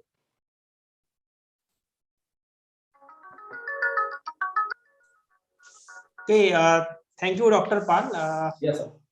Hello. It is now open for all the audience. You may, if any doubt or question, please you may ask. Shukla sir? Yes, I am here. Very good. Okay, it's a very nice presentation, Paul Murugan. Thank you, sir. And you did work. You said that probiotic. What was the probiotic count that you found in your selected treatment combination? Sir, actually, we have not gone for the probiotic count. Actually, our aim is to develop an instant curry with good reconstitution property. But the study showed that around the culture as lactobacillus culture also, it is there in the 8 to the 10 to the power of 2. Okay. Because it was high in something in other natural fermentation in lactobacillus, but in Bifidum it was low. Okay, and rest it is a good presentation. Okay, we can. I am having no more question. So you have prepared the curry and then you put the those kidney beans in that curry. Yes, sir. Spice mix. Yes, sir. Yeah, we prepared the spice mix. We added the kidney beans, and it was kept in the for the storage study, sir. Okay. So consumer will get this as a with curry or only fermented beans? No. Fermented beans with the instant mixes. You can just put it in hot water, simmer it for 5 minutes. Your product will be ready. So there is no need for cooking the product. If you want to add any vegetables, you can add it. It's an instant spice curry mix. No, but you are saying you developed the kidney bean curry. Yeah, curry mix, sir. It's a curry mix. Okay, kidney bean. Curry mix. Because curry is another thing and kidney bean is fermented. We are adding that, sir, the spice combination. We are optimizing the spice combination. What I am showing is the spice combination. So fermented kidney beans also already instantized. We are adding the spice mix and coating it, and we put it in a pouch. So as soon as you record, you can open it and add a hot water or water. I can simmer it and you can use it. So there is no need to add any extra spices at all. Okay, Dr. Paul, how much time taken for fermentation? So we use 48 hours, 2 days. Okay. As you heard, I forgot to mention that things. If you are going for 72 hours, 96 hours, complete removal of anti-nutrition factors is possible. Okay, but yes, sir. Shukla sir, पूछिए. Do you say that this fermentation reduces the oligosaccharide content? Yes, sir. So is it beneficial or it is harmful? Yes, it is a beneficial, sir. It is a reduction of oligosaccharide is a harm. Sir, it is converting into simple sugar. what our probiotic bacteria requires in our system? What sugars our probiotic bacteria for intestine requires? Sir, it is required in the dietary fiber in the form of polysaccharides also. You are right, sir. Yes. But our main aim is kidney being especially developed for the high altitude conditions. Where we are already submitting, we are already given the curries, it create a lot of flatulence for the soldiers at high altitude. The main aim is that only. I am agreeing with you, sir. Its reduction will affect the probiotic. Because normally though people's want low flatulence kidney meal, but we recommend that kidney meals provides the sugar which is required by our intestinal bacteria. Yeah, right. There's a major role in reduction of colon cancer also. I'm agree with you. That's why we want more and more our probiotic component in our system. Yes, sir. As a source of sugar for our microflora. Yeah. For ration and other things, we can also find out. Very good. Yes, sir. Yes, sir. Please. Okay. Thank you, Dr. Pal, for your wonderful presentation. Thank you, sir. Thank you. Yeah. If any more questions, so I request audience to mail Dr. Paul so that you can get benefit. Thank you, sir. Our next speaker is Miss Gayatri KS from Kerala University of Fisheries and Ocean Studies.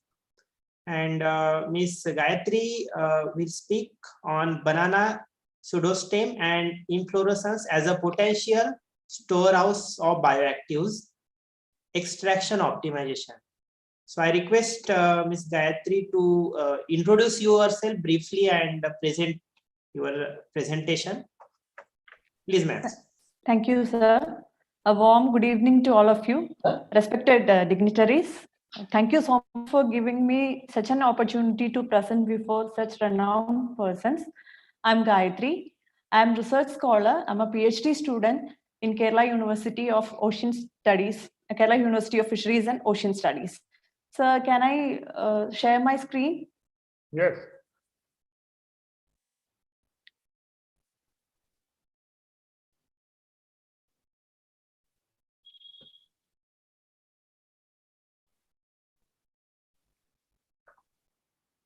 Sir, is it visible? No. Not yet. Double click to enter full screen, something written. Yeah, sir. I'm doing. You open your presentation? Yeah, I've opened and I'm trying, sir.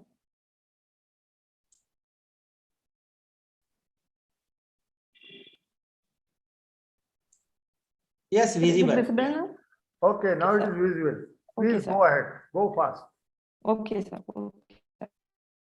So my topic is banana pseudostem and inflorescence as potential storehouses of bioactives, extraction optimization. As an introduction, banana is a very popular tropical fruit native to South Pacific region. Globally, India is the largest producer and consumer of banana, producing about 31.5 million tons, which contribute to around 26% of world's banana production. The cultivation of banana is mainly done for its fruit part, and after the harvest, the other parts such as peel, pseudostem, inflorescence, rhizome, etc. are considered as agro-waste. It is estimated that for each ton of fruit harvested, around 4 tons of biomass is being generated. However, nowadays, the term agro-waste of plantain cultivation is not anymore used. These biomass or these waste gained a valuable status and they are known as banana byproducts.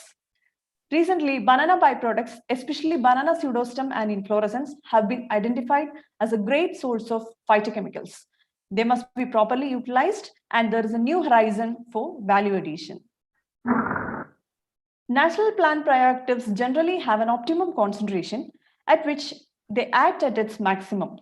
Consuming high amounts need not give the best results, and similar is with the case of extraction. Extraction of natural plant bioactives is highly dependent upon the raw material as well as the nature of the solvent, and hence the extraction optimization is a pivotal step. Moreover, higher concentration of solvents need not give the best result, and so it is essential to optimize the extraction in lab scale in order to move on to the large scale. So the objectives of my studies were kept as to optimize extraction of bioactive components using different solvents and to analyze proximate composition, phytochemical composition, and antioxidant activity of banana pseudostem and inflorescence of Palayan Gordon variety. Inflorescence and pseudostem of Palayan Gordon cultivar was taken for the study, and they were collected from a local farm. The raw materials were collected, and after the initial cleaning, they were cut into small pieces. One of the problems which we came across was the browning, and in order to address it, we pre-treated the samples with 0.2% citric acid. And after the citric acid wash, it was drained, and the raw materials were tray-dried at a temperature of 45 degrees Celsius for 24 hours. Then the dried samples were powdered, and they were stored for further extraction experiments. Ultrasonication assisted extraction was done, and the solvents used for the study was 60%, 70%, 80%, and 90% of ethanol, different concentration of ethanol, and a mixture of acetone, methanol, and water in the ratio 7:6. The ratio of the extract to the solvent was kept as 1:50, and the sonication was done at ambient temperature about 20 minutes. After extraction, the extract was filtered and then concentrated in a rotary evaporator and then freeze-dried. Proximate analysis was done following the protocol. The total flavonoid content was determined by following the aluminum chloride calorimetric assay using quercetin as a standard, and the total phenolic content was determined by the method outlined by Singleton and Rossi using gallic acid as standard, and the DPPH radical scavenging activity was determined by methods outlined by Feng et al. Now, coming to the results, optimization of extraction solvent in terms of its capacity to extract more phytochemicals, maximum phytochemicals with highest activity was one of the objectives of our study. In the case of inflorescence, we expected more non-polar compounds, and hence we tried with different concentration of ethanol, as this is one of the safest extraction solvent other than that of water, which doesn't give any residues in the final product. However, we also wanted to check the efficiency or the effect of more effective non-polar solvents, and we tried with a mixture of acetone, methanol, and water. It was observed that the extract with 80% ethanol gave the highest phenolic content, total flavonoid content, and antioxidant activity in terms of DPPH assay. However, it was also observed that the mixture of solvent also had a very close values. And as in the case of banana pseudostem, we didn't go for higher concentration of ethanol as the freeze-dried extract was not soluble in higher concentration of ethanol. We expected more polar phenolic compounds, and as expected, extract with 60% ethanol gave the highest phenolic content, flavonoid content, and antioxidant activity. And as with proximate composition, the fresh samples of pseudostem and inflorescence showed a moisture content of 94% and 90% respectively. And as we all know, both the inflorescence and pseudostem is a great source of crude fiber, and the results reflected that. And the ash content around 10% showed that they are a good source of minerals, and inflorescence a good source of protein. So as a summary of the study, it was found out that suitable extraction solvent for banana pseudostem was 60% ethanol, and the extraction solvent suitable for banana inflorescence was 80% ethanol. And proximate analysis showed that both banana pseudostem and inflorescence are good source of crude fiber and minerals, and inflorescence a good source of protein. So as a conclusion, the study proved that pseudostem and inflorescence, which was considered as agro waste of plantain cultivation, are rich in nutraceutically valued phytochemicals. These phytochemicals enhance the nutritional quality and the therapeutic values of the final product. The proper utilization of these will be an additional income for both small-scale and large-scale farmers. The study provided a new scope for the efficient utilization of banana pseudostem and inflorescence, and further studies are ongoing for using these potentially bioactive components in functional foods and nutraceuticals. The present study was supported by KUFO's aided research project. And these are the references. And thank you so much for listening, and thank you so much for giving me this opportunity. Once again, thank you all. Okay, thank you, Ms. Gayatri. You are in which year of PhD now? I just started my work, sir. Okay, that's why I'm telling, because when you present, so better to highlight any one part, because you have taken all the 3 part and just overview you have presented. Okay. And one suggestion, when you present such data, so better to present the statistical analysis, because we could not find any significant difference whether you are increasing the ethanol, so whether there is any enhancement because of the ethanol, or that is only the error. So Thank you so much you for should, suggestions, you sir. should take care. And there are many studies are carried out.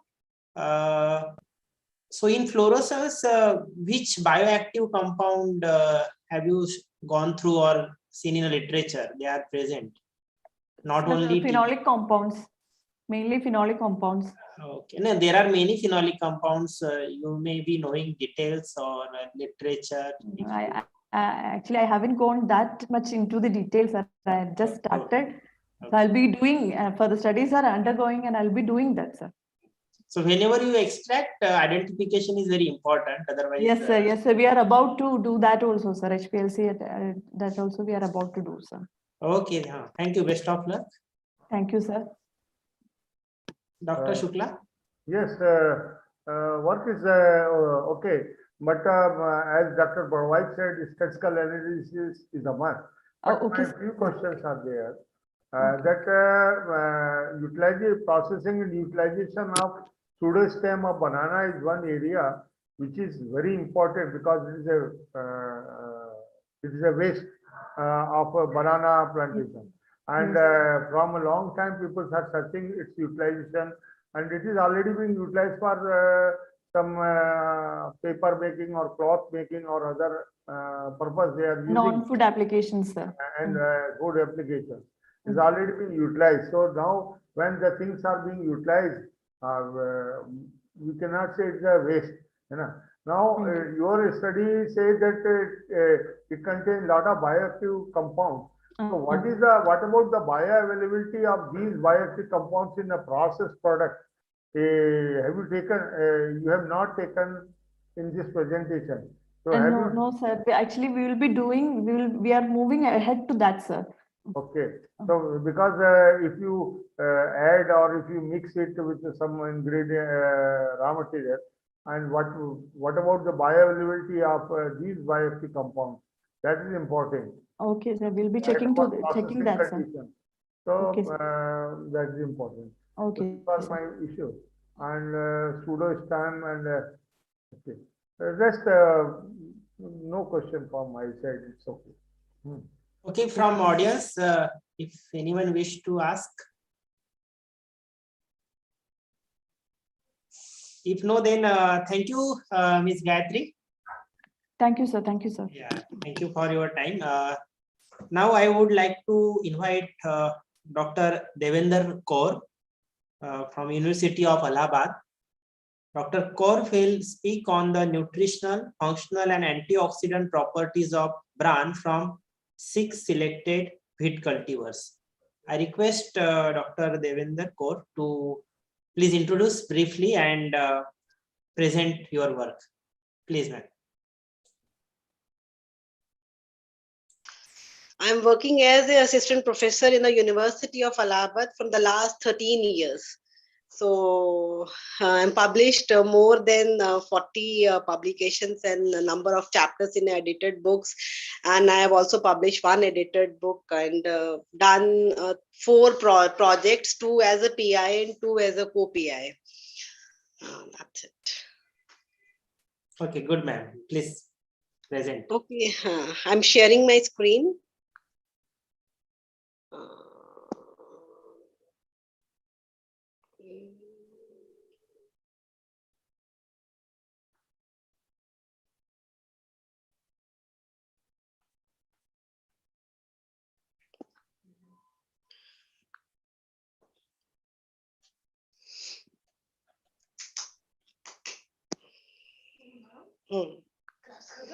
हाँ मम्मा भी कुछ ले रही है, अभी उसको पापा पास चले जाओ, चलो।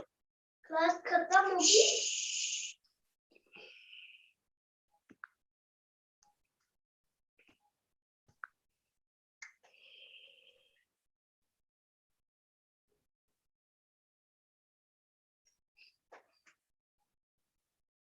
Sir, is the PPTs is visible, sir?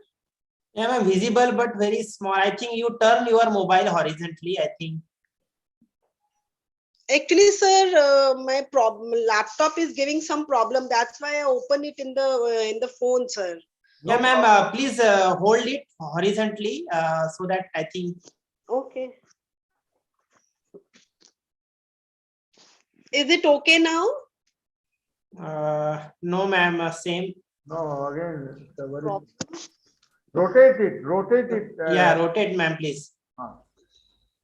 You rotate it horizontally. No, but yes. Yes, wait. Okay, now okay, ma'am. Now okay. Okay.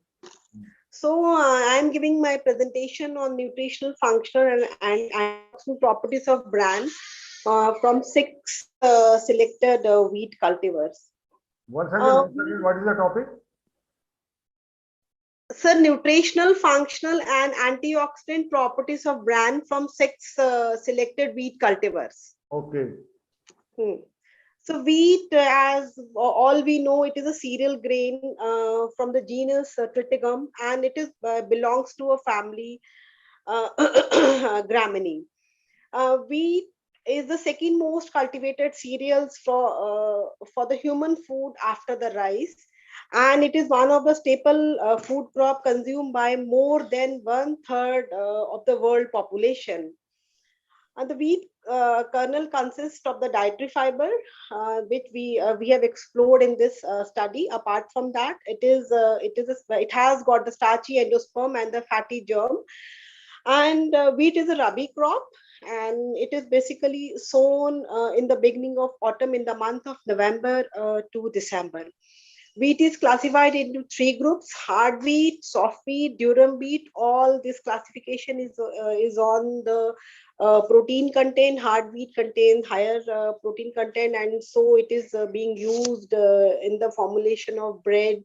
And soft wheat has got its application in the it has got the lower percentage of the protein, so being used in the cookies, cakes, and other bakery product. Durum wheat, the compact structure of the this gluten content, so it is used for the making of the pasta and the other food products. Wheat is primarily cultivated in China, India, Russia, USA, France, Canada, Germany. And India is the second largest wheat producing country in the world, and it is the production is about 9 crore tons. In India, Uttar Pradesh is the second largest producing state of the wheat, followed by Punjab, Haryana, Madhya Pradesh, and the Rajasthan. And wheat bran is essential byproduct of wheat, and it is obtained during the milling process, and it contains about 50% of dietary fiber. Fat content is about 4 to 5%, and protein content is about 18 to 19%, 18 to 20% in the hard wheat. And wheat bran contains several layers. These are the outer and the inner pericarp, testa, haline layer, and the alurol layer.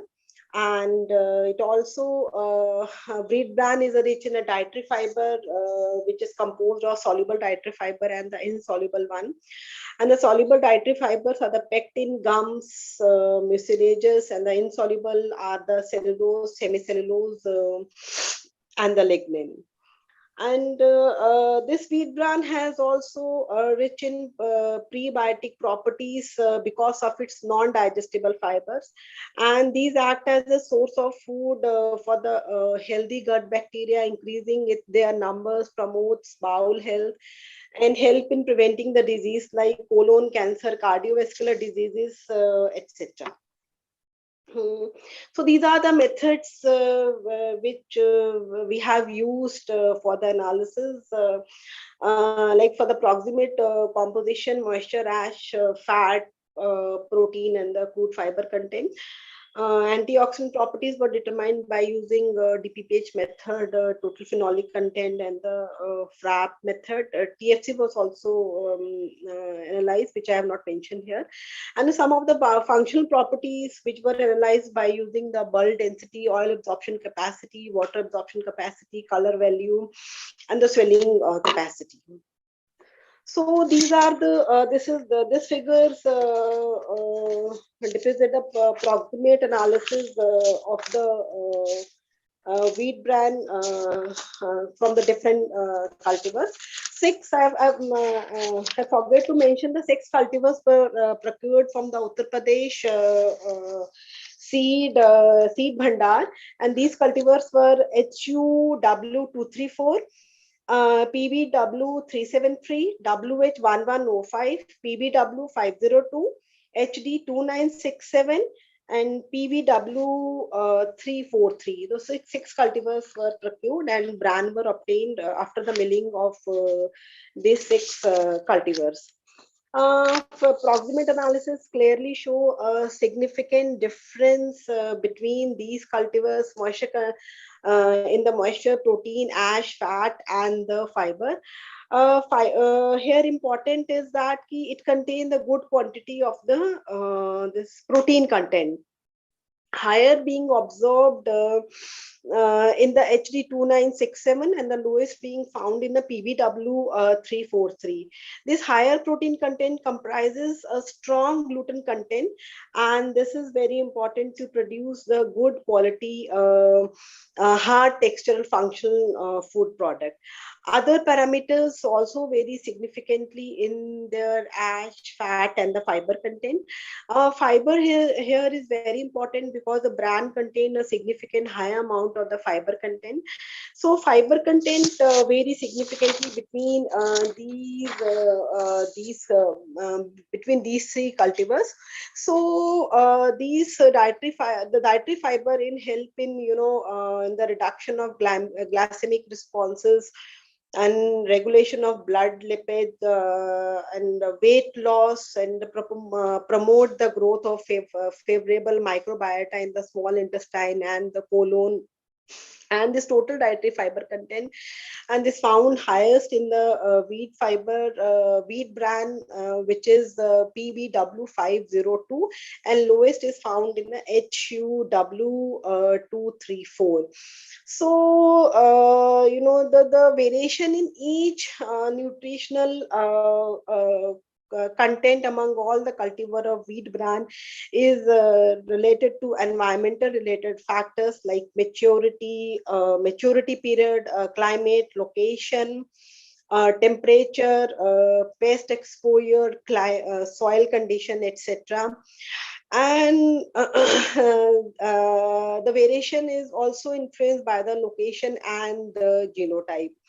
Additionally, the variation is attributed to the distribution of the chemical components among the bran layer, and milling performance also significantly influence the chemical composition of the bran. These are the antioxidant properties of the bran from different cultivars.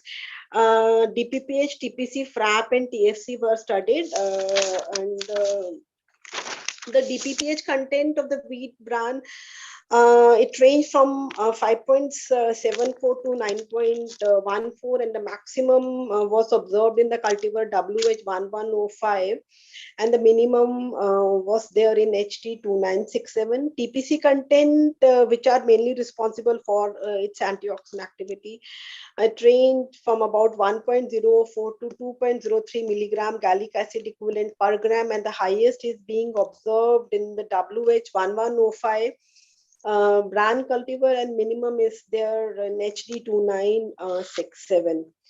FRAP content varied from about 2.78 to 5.03, and the found highest in the cultivar WH1105, and the minimum was there in HD2967. TFC content highest was observed in the cultivar WH1105 and a minimum quantity was there in the cultivar PBW34. So these bioactive compound in wheat bran varies because of the cultivar variation is clearly observed.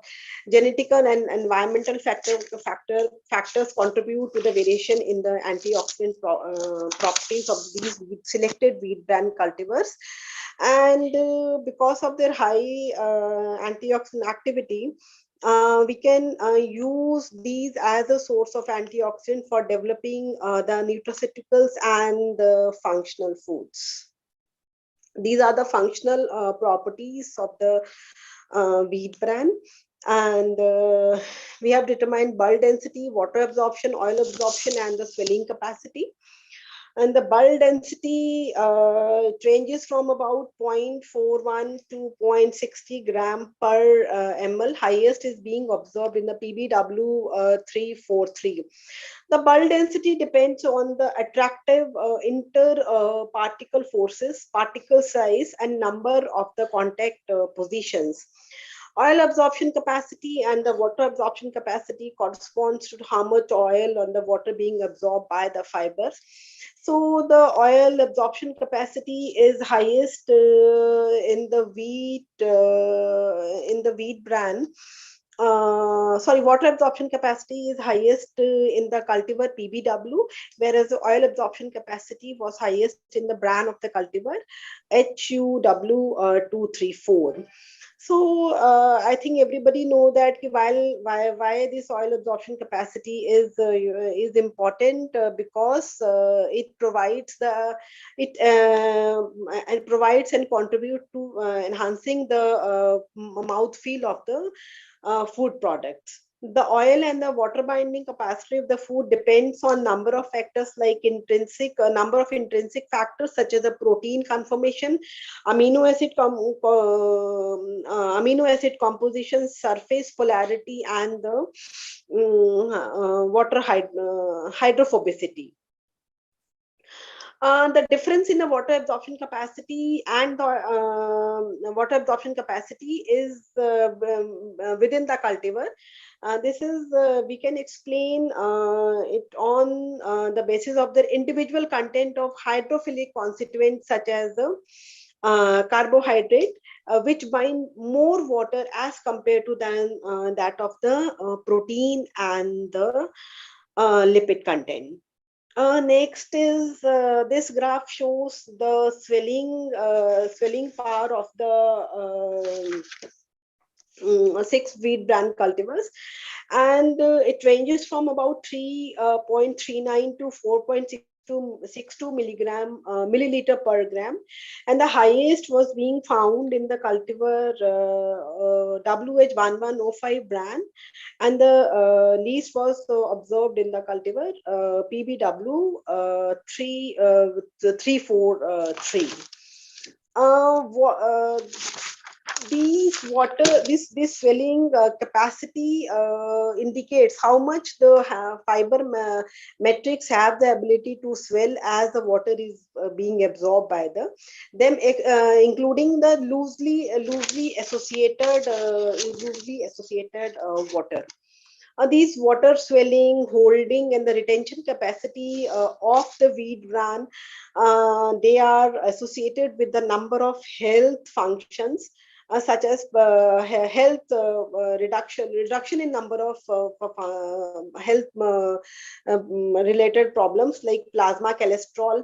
They have the important laxative ability and reduction in the blood glucose level.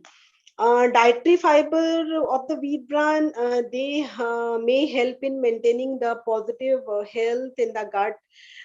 They also regulate the appetite, and they help in prolonging the satiety because of their ability to absorb the large amount of the water.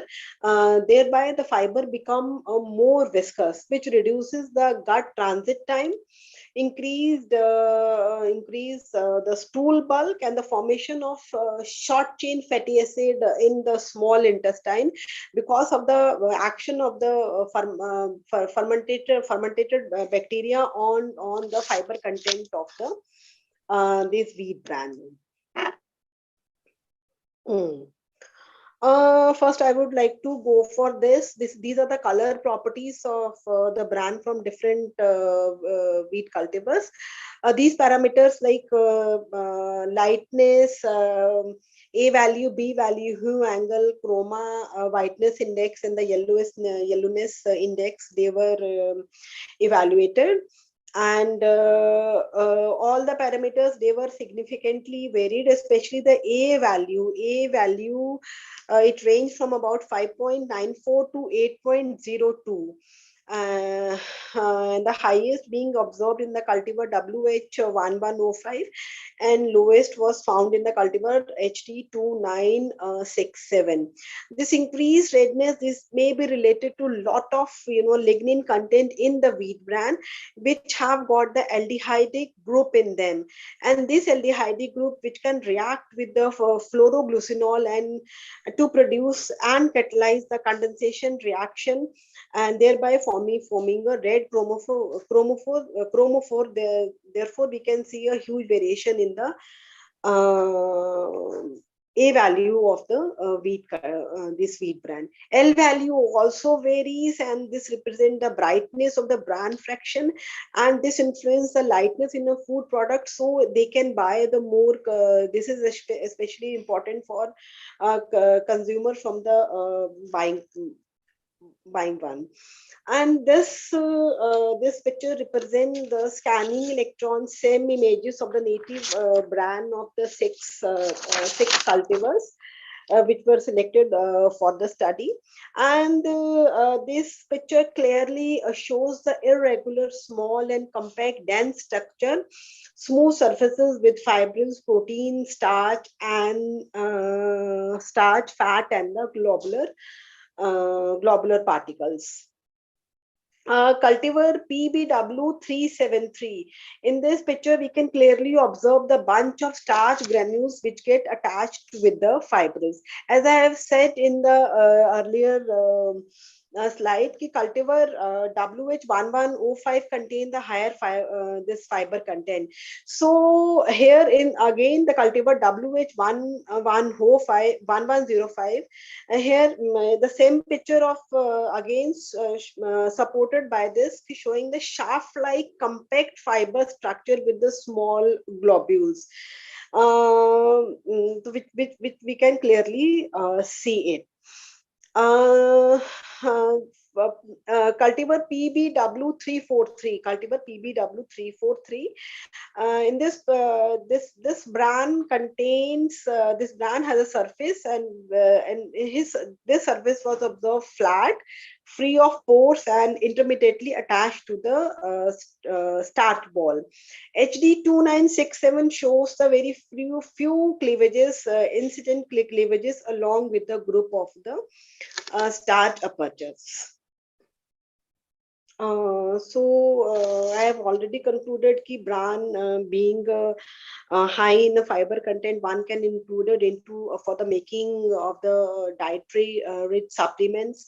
One can because of its high fiber content, and it has got the number of functional properties and formulation with the formulation of the other bakery product or functional food can be done with the incorporation of the supplementation or incorporation of the this bran into the functional food, especially for the making of cookies, biscuits, breads, and by intaking, no doubt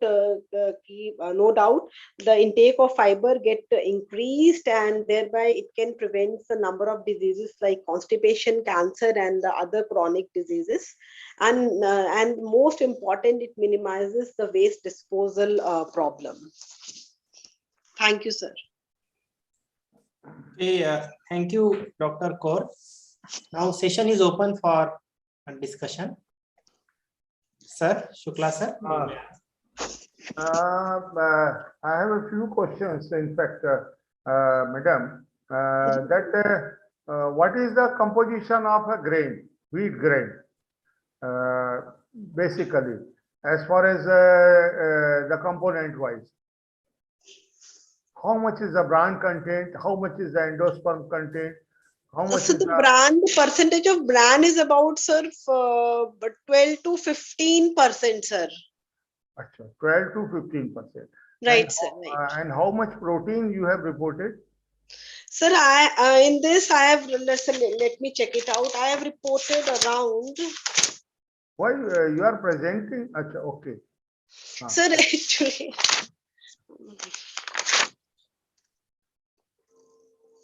So the protein content, because these are the hard wheat, sir. So the protein content in this, it vary, hard wheat plus soft wheat.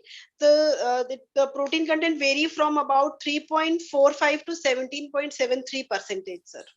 In bran itself, 3.45 to 7 point, how much? Yes, sir. And how much the wheat grain contains the protein? How much is the protein content in whole wheat grain? So इतना ही रहता sir उसके अंदर भी. Total grain में कितना होता है protein गेहूं में? How much is the protein content in a grain? You can tell in terms of hard wheat, soft wheat also. In anyone. Sir, protein content in hard wheat around about 14 to 17, 15%, sir. And where does it lies? Where does it remain present? So starchy endosperm is an edible portion, sir. It contains a very less amount of the protein.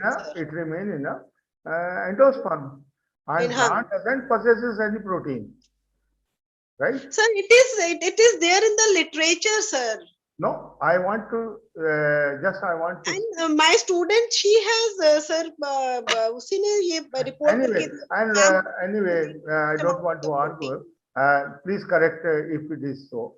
And regarding that's why in your slide you showed that in figure 1 the chemical composition of the bran and very high different values of the chemical constituents in a bran. So this paper recently got accepted in Journal of Food Processing and Preservation, sir. Okay. Yes, sir. Very good. So rest everything is good. No problem. I was just clarifying. तो फिर भी आप बोलते तो मैं इसको एक बार दिखवा लूंगी, मैं करेक्ट कर लूंगी कि why this higher percentage of protein is there, sir? Because why such a higher percentage of protein? Fiber may be there, mineral content may be there, because protein lies in starchy endosperm and it remains over there. And very that's why in a flour itself we measure the protein content. Okay, no problem. Whatever you have presented is nice, very nice effort. And what you should write somewhere the DPPH, not write in abbreviated form. Okay, right? Sir. I'll correct it myself, sir. FRAP. What is FRAP? FRAP, sir. What is that? So FRAP. What is the full form? Is it your work or your student's work? Please tell me clearly. Sir, it's our work. It is a work. ये हमारे पास project है sir, उसका work है ये sir. अच्छा. हाँ. Thank you very much. Thank you so nice. Ji. Thank you so much. Okay, Balwai sir, I am okay. Yes, sir. Ma'am, I am also worried about your protein data of bran, and there is a much difference in some variety 17 and some variety below 5. So I think such variation is not required, or some error may be there. And whatever protein content, statistical analysis is also missing, madam. That we should do. In somewhere they have done, but ma'am, that protein content is amount of bran, whatever you have. It is in dry basis or wet basis. You have any idea? You have calculated? Dry basis, sir. Dry basis. Okay, so It may be right in a dry basis in the bran, but for other variety, it should not be very low. Means if you take some 5% difference, maybe there, but around 10% difference in the bran are there. Again, ma'am, what is the use to check the DPPH and this bioactive compound in a bran? These are not rich in that your data also shows. Hello. Yes, sir. We just want to check it out. Ki how much antioxidant activity this brand shows. That's why we have gone for these analysis for the antioxidant properties, sir. Generally, what is the use of this brand as for consumption? So we may incorporate into in our further study. We will try to supplement into the bakery goods, sir. Okay. Then, okay. Good, ma'am. Then Thank why, you so much. Then why not we should state, you see, madam, hello, go on, I think, no problem. Sir, are you asking to? No problem. If she is saying that bran should be added in a bakery product, like bread, again the problem lies is the same. Why don't you, why we should use refined flour? Why not we can make a whole wheat flour bakery product? And that's why the problem of a high bran content is the problem, because a lot of water absorption is there in the flour, and it no problem, no way to discuss here left. Anyway. Okay. Okay, sir. Okay, so we will move ahead. Now I would like to request Mrs. Chaya SC from Devangere University, and the topic of presentation: a sustainable approach to tackle hidden hunger using in-house ingredient. I request Mrs. Chaya, please introduce briefly and present your work, please. Thank you, sir. I'm Chaya, and I'm a PhD student, and I'm working in. I'm doing my PhD in the Department of Studies in Food. Studies in Food Technology, Davangere University, Karnataka.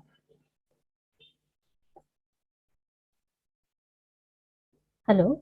Yes, ma'am. Yeah, you present your presentation. Okay, sir. I'll share my screen. Please go ahead, go fast. The link was up to 6:30 actually.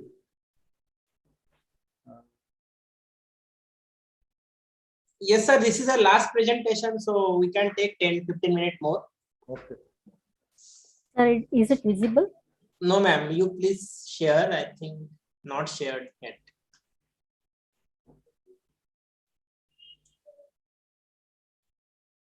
I'm trying, sir.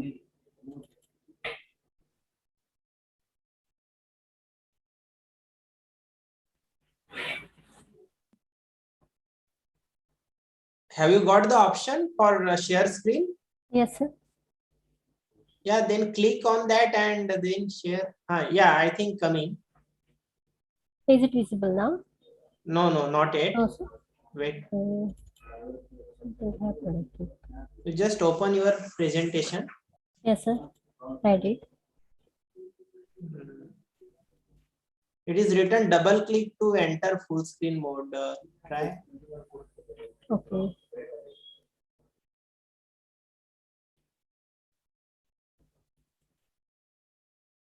Is it clear now?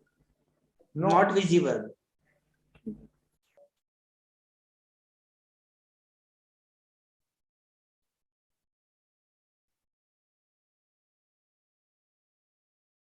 Okay. Now Yes. Now please make into the full screen or slideshow mode. Come to the first slide first.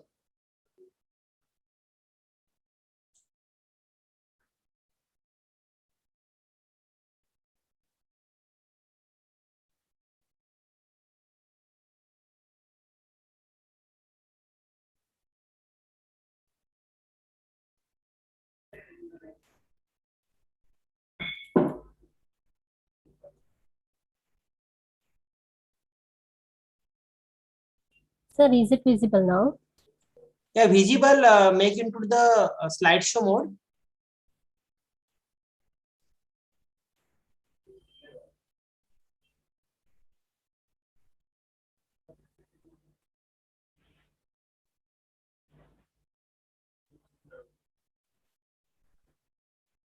Yes. Sir, I'm trying, but it is. Come. Okay, from here. Full screen. You can do. Presentation mode at the bottom. Also, you can see the one. Yes, at the right hand side corner. Right hand side corner.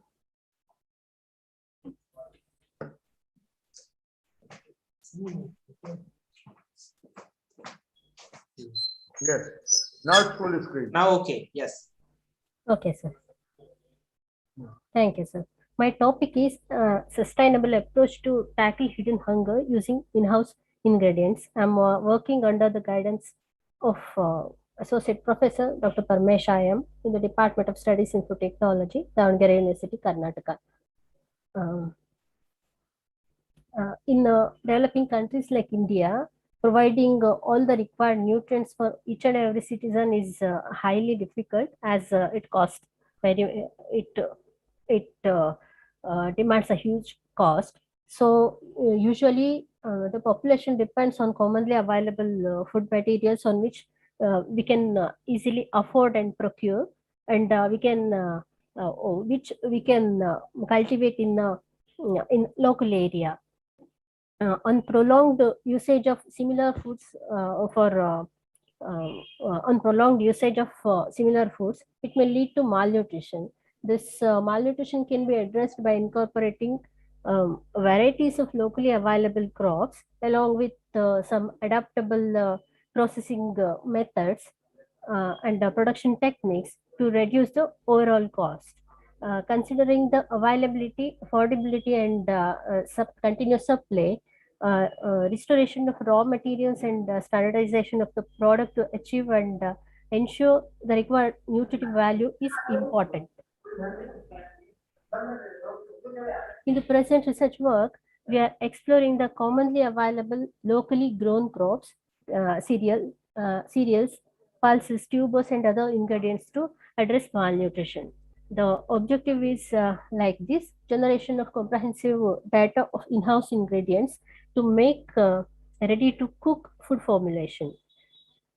I have used these 7 ingredients.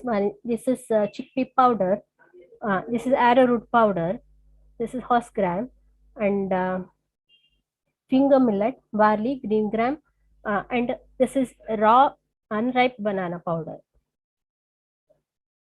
I have followed AOCS 2003 method as a reference. Here, this is the nutritional composition of all the ingredients.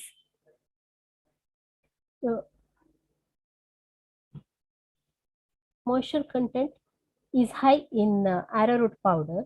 The total carbohydrate is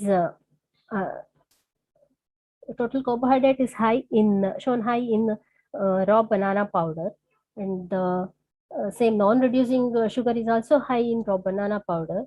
The total protein content is high in chickpea powder, and total oil content is also high in chickpea powder.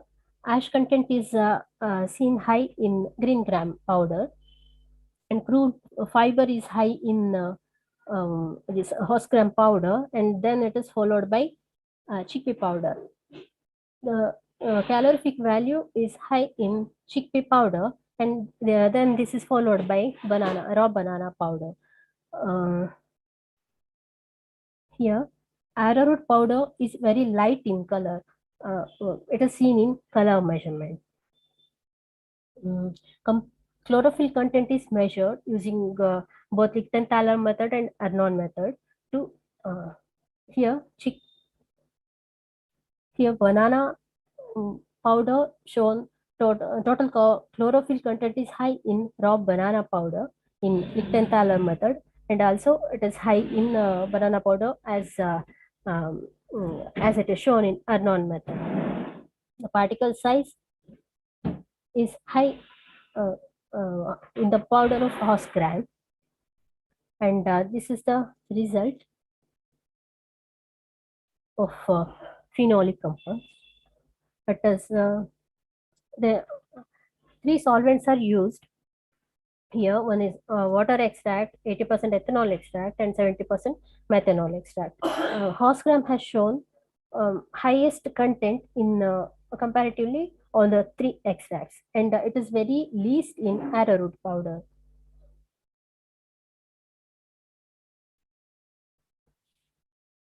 Yes, by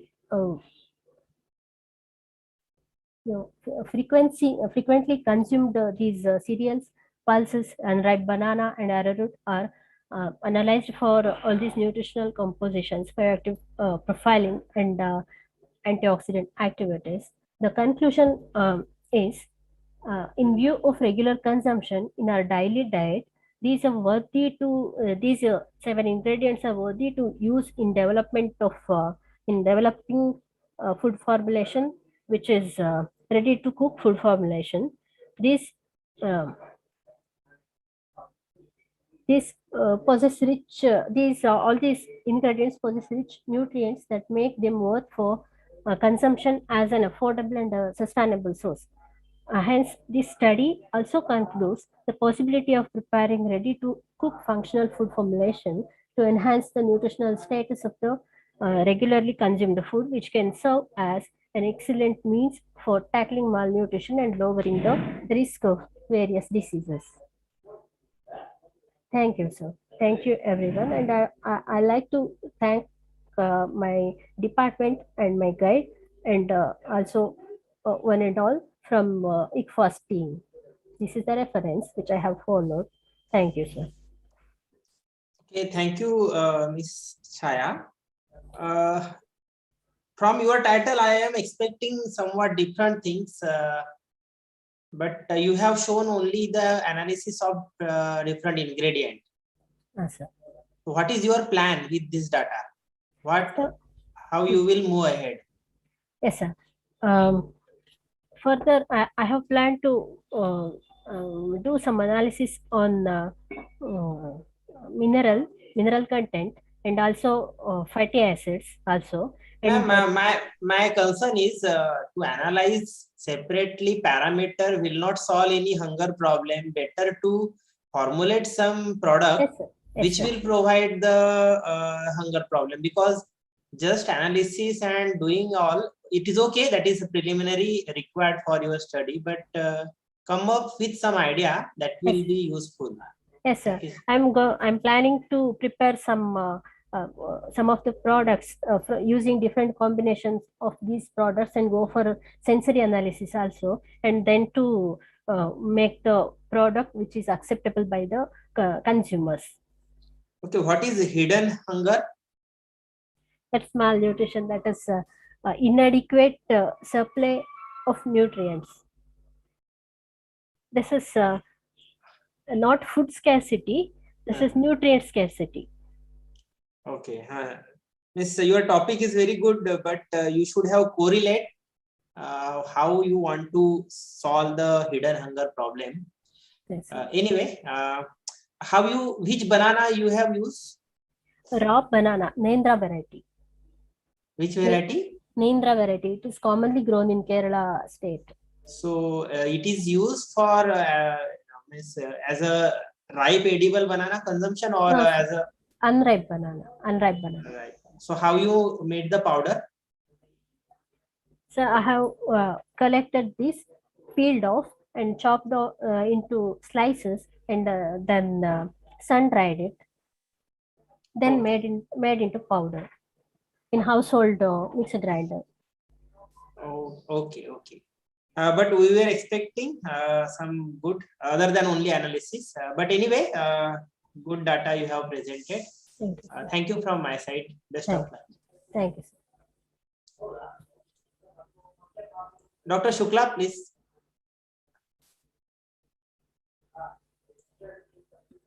Sir, please unmute, sir. Sir, you are muted. Okay. Is it okay? Yes, sir.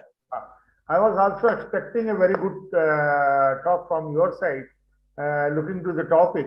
But really, you need to work. Still, you will have to work, and you have selected very good raw material, and which can be utilized for development of a value-added product, and like pasta product or any damn kind of product you can prepare. And by conducting small studies, and you can solve the problem of hidden hunger. My few questions are there. What is the, you have reported a very less protein content in ragi.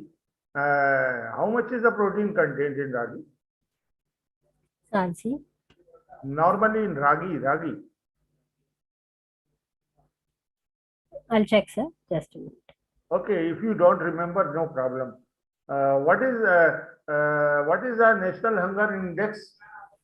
Do you have any idea?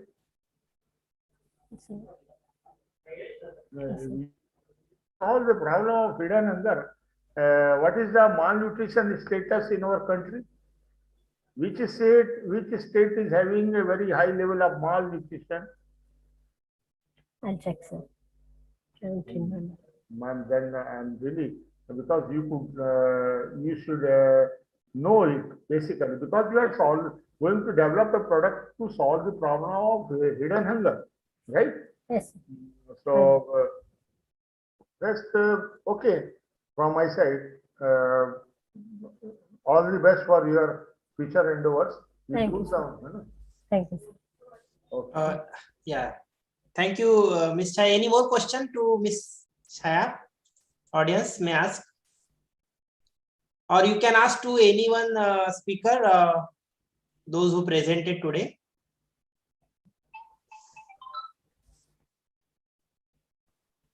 If not, so I can say that for this oral presentation today, I can sum up that total 4 presenters presented today.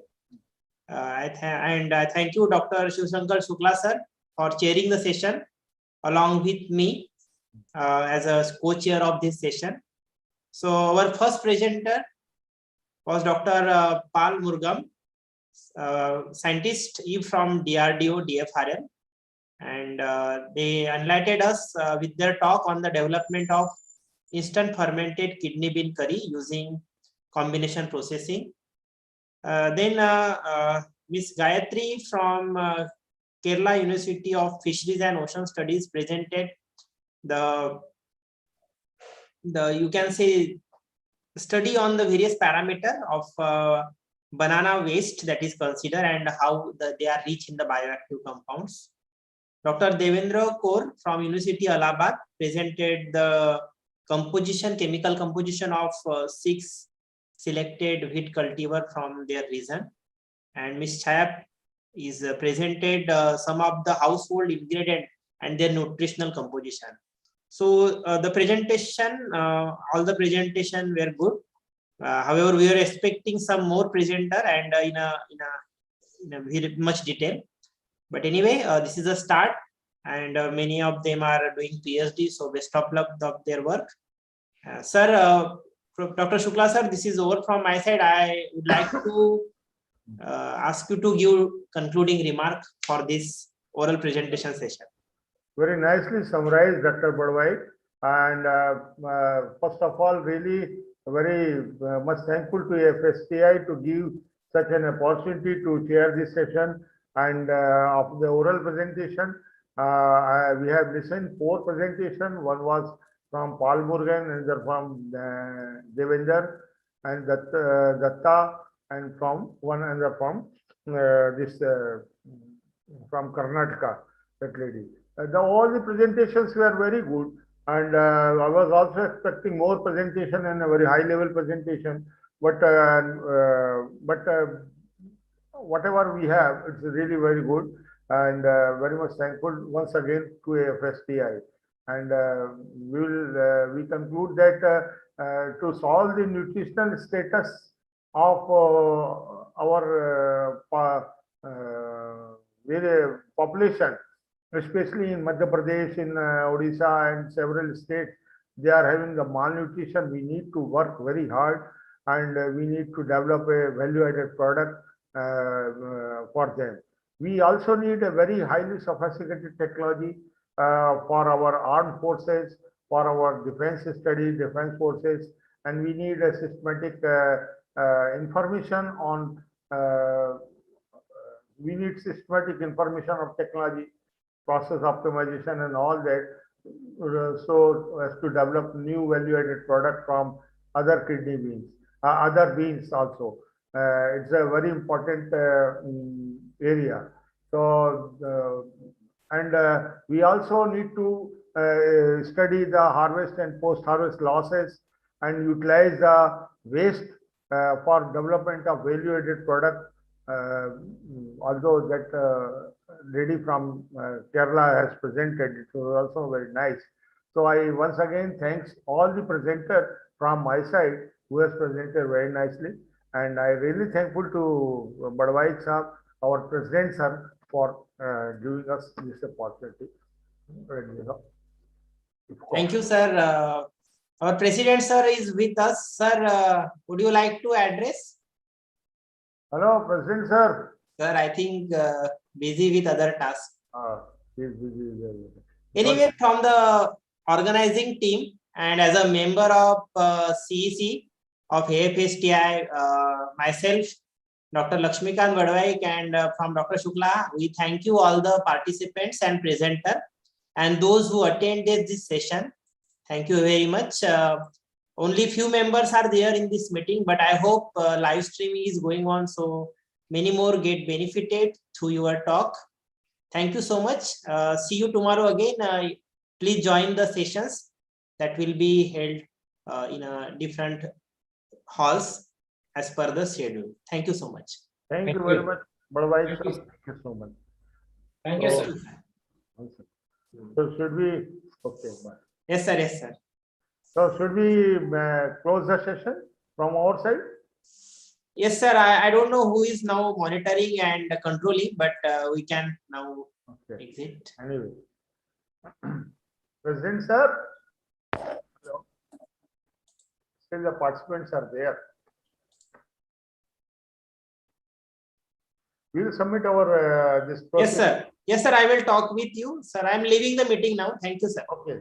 Okay.